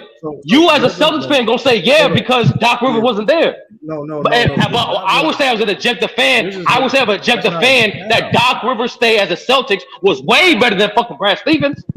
Way better. Okay, nobody gonna argue that. I didn't say Doc Rivers was a better all-time head coach than Brad. I said specific timelines, and you refuse to answer it. I did answer the question. I said to you, yes. To me, no. What the fuck? I answered the question. Did Doc Rivers underachieve in the Clippers? Yes or no? As a coach, to me, no. As a coach, to me, no. Because if you want to add context, your favorite word, there was a lot of injuries during that time, bro. Niggas want to pretend Chris Paul. Niggas want to pretend Chris Paul didn't get hurt nearly almost every year on the Clippers. Niggas want to pretend Blake Griffin didn't get hurt 2 times in the playoffs. They only had one, bro. They only had one healthy playoff run, bro. Hey, and then the other time they did, hold on, with Doc, and hold on, and multiple times, multiple times. No, I'm answering your question with context. Multiple times on this platform, multiple times on the platform, I defended Doc Rivers. I'm like, how the fuck are niggas blaming Doc Rivers for fucking Paul George and Kawhi playing like that in Game 7? That's what I was. That made no fucking sense. When do we? It made no fucking sense. Like you put that shit on a player, bro. How the fuck you blame the coach? And every fucking game since 3-1, y'all was up by 15. How the fuck you blame the coach, nigga? Get the job done. Hey, listen, at the end of the day, wait, so a shooter has an off night, but Ben Simmons can't shoot, and he gets blamed when they both got the same coach. No, Chris, not the fucking same. It's not the same because Paul George had 3 consecutive bad games, and Kawhi had the worst Game 7 performance we probably ever seen from a superstar. That's not the same, nigga. Hold on, Dominic. Hold up, Dominic. You just Dominic Richardson. We're not going to lie. He had better teams than Brad Stevens himself. Like, so we're not going to lie. No, what I'm saying is true, and like I said, I just provided context, bro. I don't do this bullshit. Neither bear the bullshit. He has to get the job done no matter what. No, nigga, this shit that happens, bro. When you put in the proper context, Chris Paul, who's his best player while he was there, was hurt 4 out of 5 years he played with Doc. And then the only other time his team was healthy, it wasn't Doc Rivers' fault the niggas lost. I put that shit on players. That made no fucking sense. It made no fucking sense. So when you ask me again, did Doc Rivers underachieve as a Clippers coach? I'm going to say no. Because when you assess him as a coach, what the fuck? He didn't miss the playoffs. He actually overachieved 1 year. Hold on, Chris. He actually overachieved 1 year he made the playoffs. Remember that shit? Remember, nobody had the Clippers make the playoffs, and he made exactly over expectation. So as a coach, he did not. As a coach, I do not blame Doc Rivers for the Clippers being fucking losers. No, I don't. Time he thrived. Say McDuff. If you still up, bro, type that shit up in the chat, man. When Ralph said that shit, man. Majority of the time, Doc Rivers at his best. Yeah, his best. Doc Rivers at his best when he has no expectations. When he has expectations, he struggles. That's a nice meter there. Facts. That's a nice meter. I mean, even when it is an championship. No, you're right. True, you're right. That would be true if I took out. True, that would be true if I took out all the fucking injuries, bro. How the fuck do I expect the coach to get the job done if his best player keep getting hurt? That made no fucking sense. We almost lost to Atlanta in 2008, bro. Let's not act like that didn't happen. Yeah, did y'all lose? Y'all niggas won. What are you talking about? Y'all niggas sound like Lakers fans now, bro. No, the same time, like these are facts about Doc Rivers, bro. Look at his whole career. He does better. And I told you, nigga, we went over his whole career, bro. We're over his career, bro. We literally went over his career. When the last time you missed the playoffs as a coach? He's at his best when he has no expectations. He had his best when his players actually play healthy. That's when he's at his best, like every coach. Every fucking coach, nigga. That's to sound like an excuse because last time. That's context, nigga. That's context. These are facts. When Brad Stevens, when he didn't have going ahead with Kyrie Irving, what did he do? That nigga quit, bro. Nigga quit, bro. Like, let's be honest, bro. Brad Stevens quit the job. Let's not do this shit. I'm getting headaches. Being a coach is too much. Oh. And he did in the time he was in the league, he did better than Doc Rivers. So, like, what are we talking about? That's nigga, that quitter at that time in the league. The fuck out of here, bro. Get the fuck out of here. Say started. Hold on, Chris. How come you don't want to bring up the fact that Brad Stevens was actually the main catalyst of why the fuck he didn't work out with Kyrie? Why the fuck you don't bring that shit up? Why the fuck you keep bringing up? How come you won't bring up the fact that Brad Stevens' bias towards Gordon Hayward was the main thing that actually split the fucking team? Why the fuck you don't bring that up? That's nothing. That's not a secret though. Why did we bring it up? We can bring up all. Hold on, we can bring up all of Doc Rivers bullshit, but we can't bring up none of Brad Stevens bullshit. That's the only thing you can say that about Brad. I gave you 2 things, nigga. He quit and he disrupted a team. He disrupted a championship caliber team. That's a fact. Why did he quit? He literally quit. Hold on, he just changed the role. How you quit? That's like if I'm working the same fucking company and I have and I work for the same company. How do I fucking quit?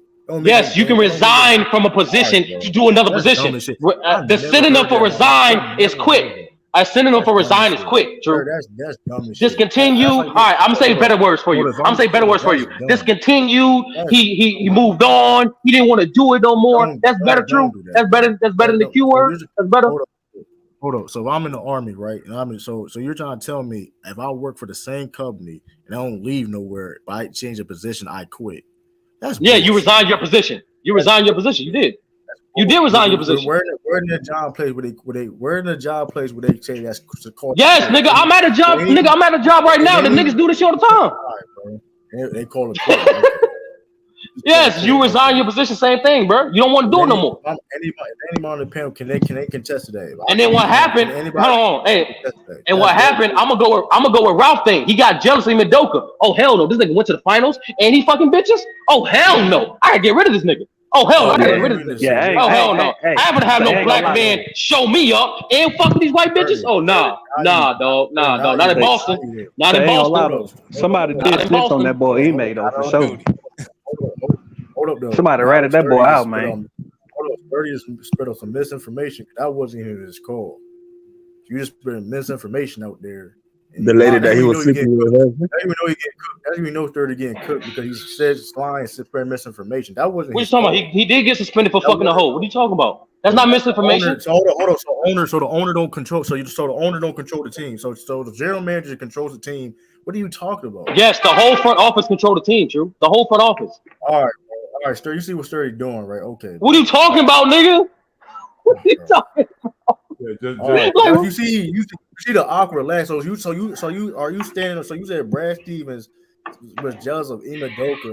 No, I'm playing. No, I was trolling. I was trolling, my nigga. I was using Ralph explanation. I was using Ralph information, bro. But hey, you could put that out there. It's historical fact that white people do get jealous of successful black men. That's just a fact. But hey, it could be out there. You can throw that out there. You can throw that out there if you want. Getting promoted is quitting. Okay, that's what I'm saying. Like, come on, bro. Getting promoted is quitting. No. I said he resigned his position. That's the same thing as fucking quitting, bro. However you want to slice it. But I see the Q word is a little more offensive for you. But okay. What was when he went to Boston? What was his goal to get to Boston? Right? He said his goal was to win the championship. He said that shit. Okay. So that's regardless. He's still doing what he's trying to do. So that's all. That's nigga. All what championship you niggas won? Nigga. So up to this point he failed. Up to this point he failed. No. That's what you saying. The goal is to win the championship. Of course. Yes. The goal is to win one. Yes. The job ain't finished yet. So yes, up to this point he failed. Like Doc Rivers the past over 10 years. No, Doc Rivers won a championship with so Boston. I don't know what you're talking about. No, I said the last 10 years. I said over 10 years. That's all you can do, True, is literally cut this nigga career in half. Cause you know that whole career, you know what it is. What up, Sean? You got Sean, you get what I'm saying, Sean. Cause nobody's talking about his whole career. I didn't say he was a garbage ass coach. And I answered every last one of your coaches. He didn't underachieve as a coach since he left Boston. You niggas haven't won just like him since he left Boston. And just like y'all, the Philadelphia 76ers have a chance to win the championship this year, just like Boston. That's a fact. I got a good question, though. I got something interesting, though, right? Like hypothetical that could have happened. Well, let me ask this panel everybody a question. Do y'all think Doc Rivers should have stayed in Boston?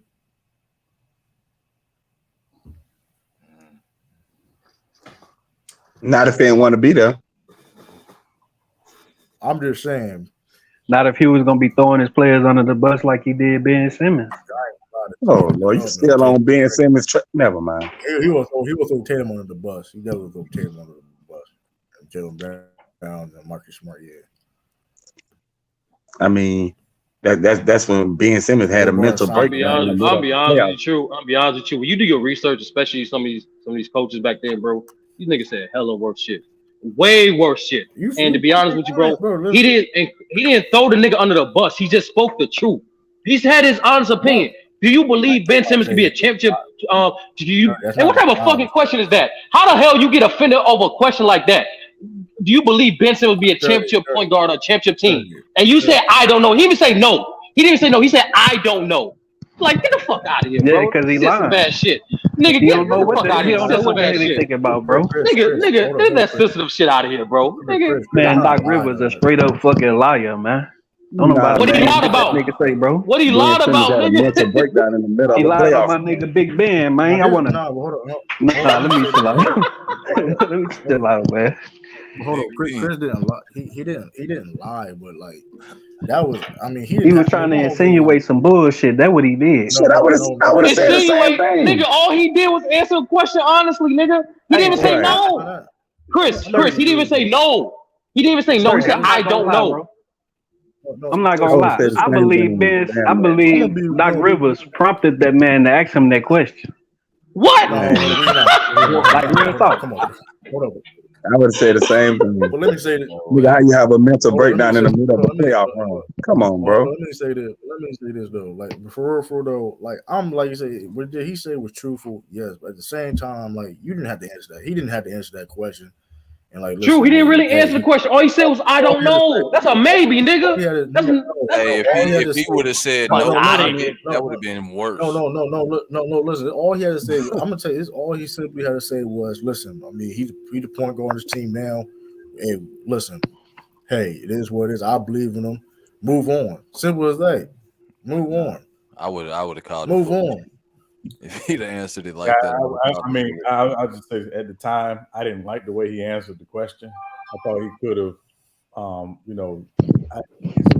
just lost a tough 7 games. I didn't like the way he answered it. But that said, Ben Simmons was if that's what really made him upset, you saw. Facts. Right. Thank you, Sean. Facts. I mean, nobody lying, but nobody mad. Like, I understand why. Like, true, he didn't even insult that man, bro. He didn't even insult that man. Nothing. Like he said, I don't know. If he was smart and he knew Ben Simmons was a liability on offense, why not take him out the game? He left that man on the court because Chris, when you watch that series, he was the best defender on Trae Young. After game 1, he was having Trae Young on lock. So what Nate McMillan did, he was like, okay, I'm not gonna have Trae Young initiate our offenses. So I'm gonna have him work more off the ball. But you don't say that, but you don't as a coach though, you don't say that shit publicly, bro. Like you can I can like he said, I don't know. Yeah, but what the fuck? But here's the thing. Soft shit, bro. But here's the thing. It's not soft shit, but you want to put confidence. As a coach, though, I would like to put confidence in my players, though. But here's the thing. Here's the thing, Sturdy. I wouldn't have said I don't know. What I would have said is I like to think so, but we got work to do. Once he said I don't know, he's showing Ben Simmons that he doesn't have confidence in him. Now again, Ben Simmons' response to it was completely out of pocket, right? He's showing how soft and how coddled he's his whole life. So I understand your point, but again, from a coach's perspective, I would have said I would have been like, I would have said something else. I would not have said I don't know. Right, because here's the thing, though. But Sean, be honest with you, Sean. Say if he said the most politically correct answer, you know for a fact once he's seeing private doors, I'm saying everything under the rated R. And if that's the point, Sean is like, if that was the main, like to your point, if that was the main catalyst, if he reacted like that off that comment, imagine how you react if I would have said you the truth in private, bro. Like either way, like come on, man. Exactly. But there's an aspect too that you mentioned. Like this, other players look at that. Other players, your players that you under look at that. So it's like they look at if he saying that to him, if I mess up, what he gonna? You know what I mean? Like yes, bro. Yes, if you mess up to that degree, if you behave to that degree, bro, I'm not gonna back you up publicly. Why would I? Why the hell would I? Wait, so after he did that. Hold up, Chris. Though, but God only wouldn't do that on a certain player. Let's make that shit clear too. He only would do that to certain players. Let's make that shit clear. What evidence you have of this? He didn't do that shit to Paul George, didn't he? Did he throw Paul George on the bus, Chris? No, he didn't. Even though Paul George tried to throw him in the bus. Even though Paul George threw him on the bus. I'm about to say that's what you're supposed to do. Let me finish though. Hold on. It's not that bullshit, Chris. Like that's that bullshit. Hold on. Let me get this off though. But this is why I didn't respect. This is one of the reasons why I didn't respect what Doc Rivers did, because the different dynamics is Paul George has pull because of him being Kawhi being cool. Pull. Why can't it? Hold on, but true. Why can't it be? Why can't it be? Why can't it be in that situation? I was doing what Sean said. I just made the right political move, knowing that Paul George is sensitive. I'm not going to do anything publicly to do that. But that's like, hold on. But what's the smoke for Paul George? Hold on, true. What's the smoke for Paul George for lying? Talking about he was running. Doc was treating him like Ray Allen. That nigga was not running you off floppies and shit, bro. You were still having pick and roll, ISOs, and you were still getting in the mid post. All the spots that you wanted, nigga. What the hell you talking about? He was using them as Ray Allen, but Paul George don't get no smoke. I don't know, man. It just Doc. Like, come on, bro. That's the same. Doc Rivers gets smoked. Doc Rivers gets smoked for saying, honestly, I don't know. But Paul George get no smoke for lying and deliberately throwing him on the bus. Yeah, he's gonna get that smoke, Sturgeon. Embiid called out the exact play, the exact moment. Right. Like his was 10 If anything, Joel threw Ben Simmons on the bus more than Doc. Yeah. It was worse. But also though, Doc also didn't tell Tracy McGrady it was a 7-game series back when they played against Detroit Pistons. Bro, really? I have to tell my star player that. Nigga, you don't know that? You really don't know that, bro? Crazy, bro. Hold on. True. He waited to the 3rd game. True. Tracy McGrady waited to the 4th game to find that information out. You don't, bro. Like, get the fuck out of here. I'm asking. Listen, I have an opportunity to interview any of those guys that's on that team. I'm answering that question. Like, why y'all didn't know it was like whose fault was that? It was. Hold on. How do we know y'all don't know? How do we know the entire team didn't know? Only person that said publicly was T-Mac. Only person that said publicly was T-Mac. Hey, I think T-Mac trying to protect some people. Listen, we're gonna find out the truth, man. Oh, yo, why didn't know that? We're gonna find out the truth, man. We're gonna find out the truth, because that was crazy, bro. I ain't gonna lie. It's like, no, and that's another thing too. Like, and to be honest with you, that's like the way the NBA works is highly unlikely. I still don't know how the hell Tracy McGrady even thought that, bro. Like for that type of format, there was multiple meetings, multiple announcements up to that point, bro. Like it don't make any sense. Yeah, I don't get it, bro. But I mean. Yeah, but true. I hope y'all. Like I said, bro. I still stand by what I said last season. I hope y'all do win a championship, but it's fucked up what y'all did to Udoka. That's all. No, Sturdy. Let's be. We don't. Can we be clear about the Udoka situation just real quick? Udoka fired for smashing a chick. That's not why he got suspended and has ultimately lost his job. He lost his job was because they told them both to stop the relationship. He did not want to, and started harassing the chick, like showing up at her house and all kinds of stuff. And it's the reason why you don't see that out there because of lawsuits and stuff like this. I mean, there's a lot of shit going into that shit. That's and listen. You think Brad? You think them dudes wanted to get rid of Udoka? He's a hell of a coach. But lawsuits and stuff, all that stuff come into play. You gotta do what you gotta do. You know what I mean? And I'm sorry, think about it for a second. Brooklyn fired Steve Nash. They were ready to hire Ime Udoka, and they pulled back on him. Because once they found out exactly what happened, they was like, nah, we can't touch that. Even Atlanta, though, Atlanta thought about it, but they got Quinn Snyder. Bro, this man might be blackballed, bro. This nigga might be the new Mark Jackson. It wasn't, but it was more than just like him messing with like I said that it was some. He should have just left it alone. He said, "Listen, as soon as they say just hey, chill out," she should have just chilled out. That's cap. I think that was the cover up. Yeah, and not only that, he was also apparently, trying to get with other women in the organization, like proposition. Yeah, he was slanging. Yeah, he was slanging. Yeah, he got to chill. I mean, that's all I'm saying. I mean, like niggas, like no. So here's the thing: it's a situation where people F with him. People want him to be like want him to be there. That's why it's like that's why you see how the Celtics been playing well. It's a reason. It's like they didn't like you know what I mean, but same time it's like this what went down. Because let's be real, all them players knew what probably went in. They all knew probably what went down at this point, right? It's like of course they know. Of course they know. That's what I'm saying. But that's what I'm saying. But you see, but that's why it's like. I mean, listen, man. Like I said, Amendola he's a great coach. I mean, if he can coach, I mean, I ain't wish that man never coach again. I mean, this would be, hey, it is what it is. But when you hear that harassment shit and all that stuff coming into play, that's kind of gets tricky. I don't like, you know how the society we live in now. Yeah, so. Not so wait a minute, let me get this straight. So Ime been knocking the chick off all this time. So now after the fact and it come out, now it's harassment. Okay. No, you missing. You missed. You know, that's not how it went. What happened was they sat both of them down and told them basically they had to end the relationship. They agreed in front of them. She stopped. He did not. He kept trying to pursue it, and she was like, "No." That's where it crossed the line. Well, that's the same thing with what's the name of the old girl? Who that? And they both work at ESPN. Malika Andrews and Dave McMenamin. They was dating. Well, they were dating. I don't know if he. But again, if you date somebody and y'all break up and you try to go back to the person and the person says, "Nah, leave me be," and you keep pushing the issue, it crosses the line of harassment.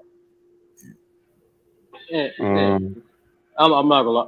I don't say I don't believe you, Sean. I just like what you said. Like the history of these things, man.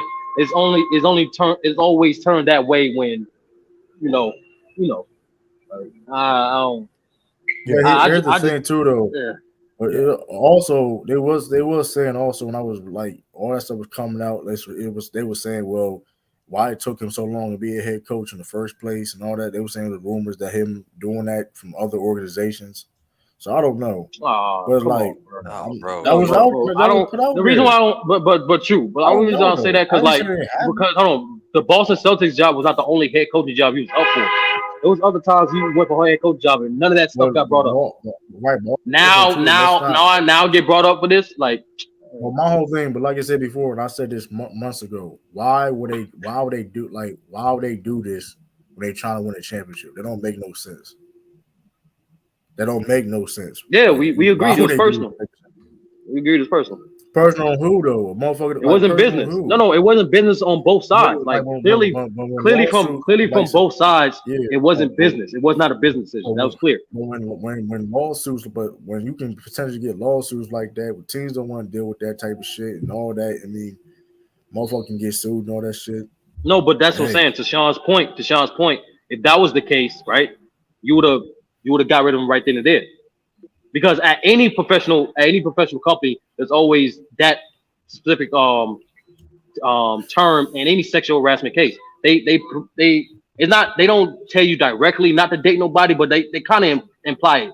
It's not. Some companies do explicitly. I mean, they were still investigating too. To be fair, they still was investigating. So, and getting the whole fact, they were still investigating. Right, he ain't gonna coach again, bro. I mean, I think he'll get a chance. Coach again, I just think it's going to be a minute, Sturdy, just because, again, at the end of the day, the climate we're in is about organizations and companies and going out of their way to be protective of women and to making sure you're making sure that you don't have a culture that is okay and permissive and is permissible with the behavior that he allegedly did. So it's not that he won't.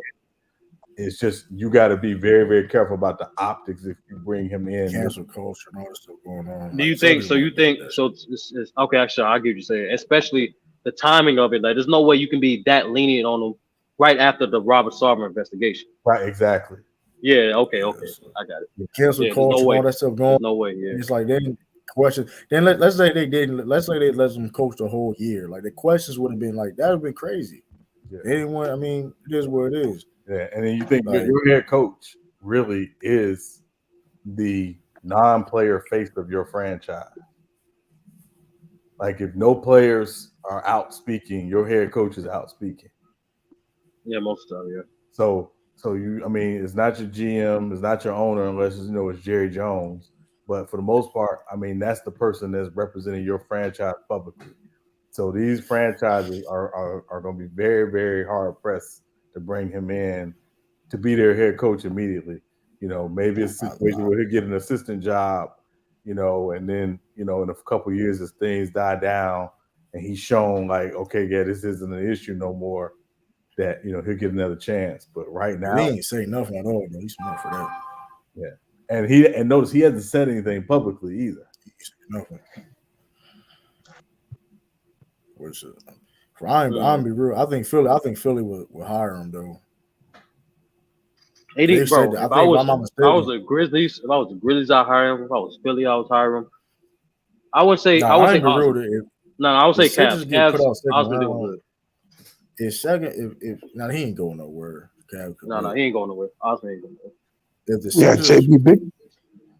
Sixers get put out second round, they will sell him Udoka. No, yeah, Doc will get fired. Doc will get fired. They will hire him Udoka. Yeah, and to me, I think they will hire him Udoka. To me, they should hire Jay Wright. To me, you think Jay? What's his coaching style, Sean? Like, what is he? Is he offensive or defensive? What is he? I mean, I would call him a balanced coach, but what I think the best thing he does, Sturdy, is he wins with the talent he has. He never goes. It's never about getting the best players. It's about what do I have and how do we win with this talent. And he doesn't have an ego. He doesn't have this massive ego. So I think that's the biggest. They out here write some bread. They got really start getting. They got it. Yeah. What, $10 million a year? Yeah, easily. And the other part is he knows how to coach in Philly. Yeah, too. Mm-hmm. Know the culture. Yeah, sir. I do believe certain sports markets, you do need to have a coach that's like who can withstand certain media personalities. You know what I mean? Jay Wright or Udoka. That's probably that's one of them. Yeah, that's a problem.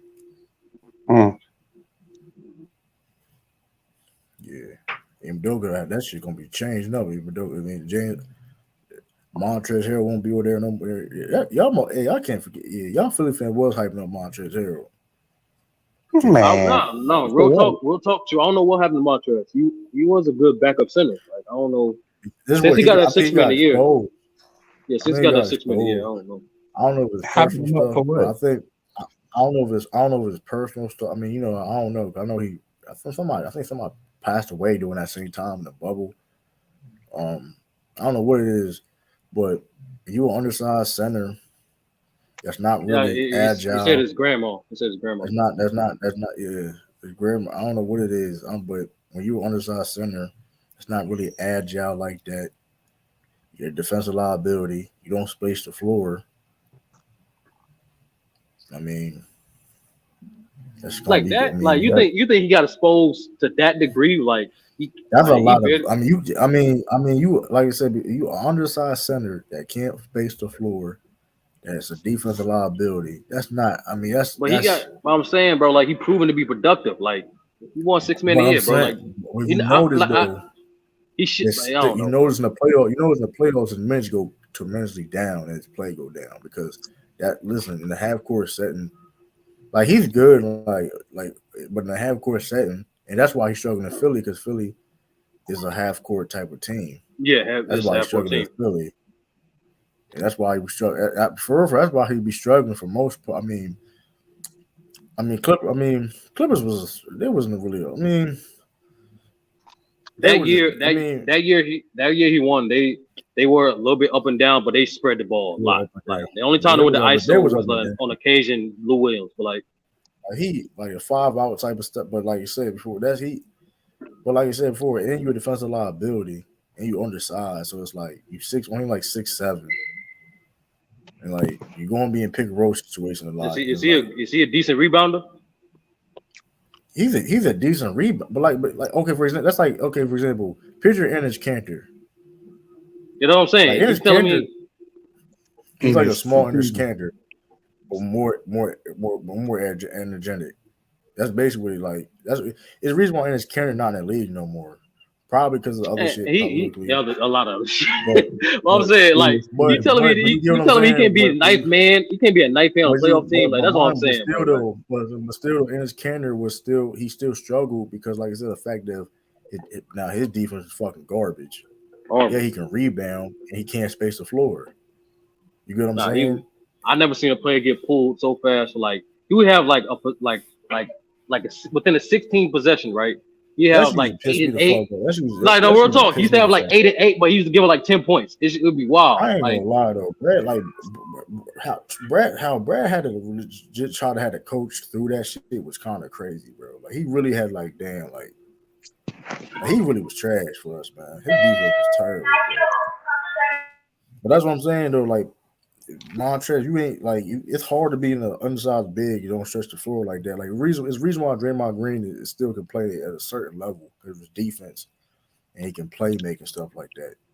But see, my thing is ain't no way Montrez should be this trash on the 76ers when you got a player like Embiid in front of you. Get that motherfucker some shit. But Sean, you think that's the case? You think because he got that level exposed, or like you think it was the off the court antics? Like, what do you think led to the main decline of Montrezl Harrell? I think it's just the league passing his game by. I mean, like to your point, if you're a center, you can't, and because you're not very big. He's only 6'7". He has a space to floor, and I just think it was that, and just how do you fit him into what it is you're trying to do? Because particularly when so many teams are going to one, a lot of teams only playing one big on the floor, who generally needs to be a guy who can space the floor. Right. So, yeah, I just think it's just all of those things. Like people kill PJ Tucker. I have jokes on PJ Tucker too, but like at the same time, you have hella jokes on that nigga, bro. But at the same time, yeah, I do. But at the same time, though, like he can still play. But at the same time, though, he can still play in the league off the simple fact of he can still shoot and play defense, guard multiple guards and wings, and that's what. Hey, listen, but like I said, it's hard to really, you know what I mean, when you undersized, don't play no defense, and it's like you don't space the floor. So it's like defense is going to be easier to you to, you know what I mean, to guard you. Like, because only positions Montrez can play is really center and power forward. But if I can, if Montrez on the floor, I can put a guard on him. You know what I mean? In certain situations, you know what I mean. If you notice though, when he was on the Clippers and it was a spaced out offense, he had shooters around him. With Montrez on the floor, you can put a decent sized wing on him. Somebody like Jaylen Brown, he'll shut him down. He won't get nothing. You can put like Derek White on him. Like, you can really put a guard on him. Not to guard him, I mean, more than 10 to 12 feet from the basket. I think that's really what it comes down to. You can basically, and like how much he gonna make people pay. Like he got moves under the basket. He has certain moves he can do in triple threat in the mid post and stuff like that. But I mean, I still think he can learn from Embiid. You got to do like Embiid on your team, man. You go training with him, practice with him. Something. That's off season work though, man. That's off season stuff, man. Man, he too busy trying to get in Giannis' face and stuff. You know what I'm saying? Getting in all that trouble, man. You have to adapt. Sometimes you gotta adapt your game, man. For real, that's the problem, man. If you don't try to adapt your game, get better. Okay, think about like this. You go pass you on. Like Brook Lopez. Y'all remember what Brook Lopez was when he first came in the league? He was purely a back to the back center. He could, he could get a little mid range every now and again, but he was purely a guy that played with his back to the basket. Right. What he's become now. Face up, shooting three. He made better than he was back then. That's crazy. Now than he was back then. He still got the post game. I knew he had a jumper. Like he had always had that mid-range, long mid-range, 15, 20. Like, but when he started, you know what I mean, expanding his game. I remember them mid-2000 bigs power forward centers, they definitely like the Paul Millsaps had to adapt their games, the Al Horfords. Yeah. Like you notice those like the people that, you know what I mean, that's still in the game today, or was whatever, they adapted. Yeah. And more than anything, he don't bring no drama to the team. Don't. So you couple of you never hear his name in no crazy. Him and his brother, they really are like team guys. Where like Hassan Whiteside not in the league, Boogie not in the league, Dwight Howard not in the league. Like, you know, I'm just saying. Now Dwight and DeMarcus Cousins, that's kind of, I mean, it's they may have a little bit part of that to a certain degree. Montrezl Harrell about to be not in the league. It probably may be. Nah, they gonna keep him around. You know, that's he's gonna be on the team. You know what I'm saying? They got Dedmon for a reason, like because of the lack of production of Montrezl Harrell. That just tells you he ain't gonna play in the playoffs at all like that. When they got Dedmon, he definitely ain't. They were trying to get. I don't. But my whole thing about Philly is like, how many? What you trying to tell me they couldn't get a better big than Dedmon though? Still, like, god dang, like. And Dedmon, I don't know what to say about Dedmon. That's also, but like I said, it also show you about like people like a Hassan Whiteside, like Hassan White. They could have picked him up. He was trash. Him up, but like, no, he's not trash. But he's not even trash though. He's just his ego. Now he's ego. He's a locker room he's a locker room problem. It's nothing to do with his talent at all. He was playing last time he played. He was good. He was back on the Rudy Gobert. He was good, but he's not a good locker room guy like that. So you're not a good locker room guy, and you have a guy like that. A lot of people not going to vouch for you. I must have missed that. But look, I mean, like he was averaging like almost like he was having like a block such game, like playing like 18 minutes. 15 minutes or something like that. Yeah, Brook Lopez and me play a lot like Al Horford do. They play similar. Like you said, they got similar game. Those guys, but like I said, those guys in mind, those guys used to be back-to-back bigs and stuff like that. Now they can do. You can occasionally you will see them do in situations, but they stretching that floor. They spot up shooters. Yeah, and they will hit that big too. Yeah, exactly. You leave them where you want to. That's why it's like Montrezl Harrell. And I've seen Montrezl hit a three before though, but like or a jumper or whatever. But he has. That's what I'm saying. That's the problem with Montrezl Harrell. At least even if you were like a defensive liability, but like if you a shooter though, you always gonna be to have a place in the league. Like you can't be like, you know what I mean?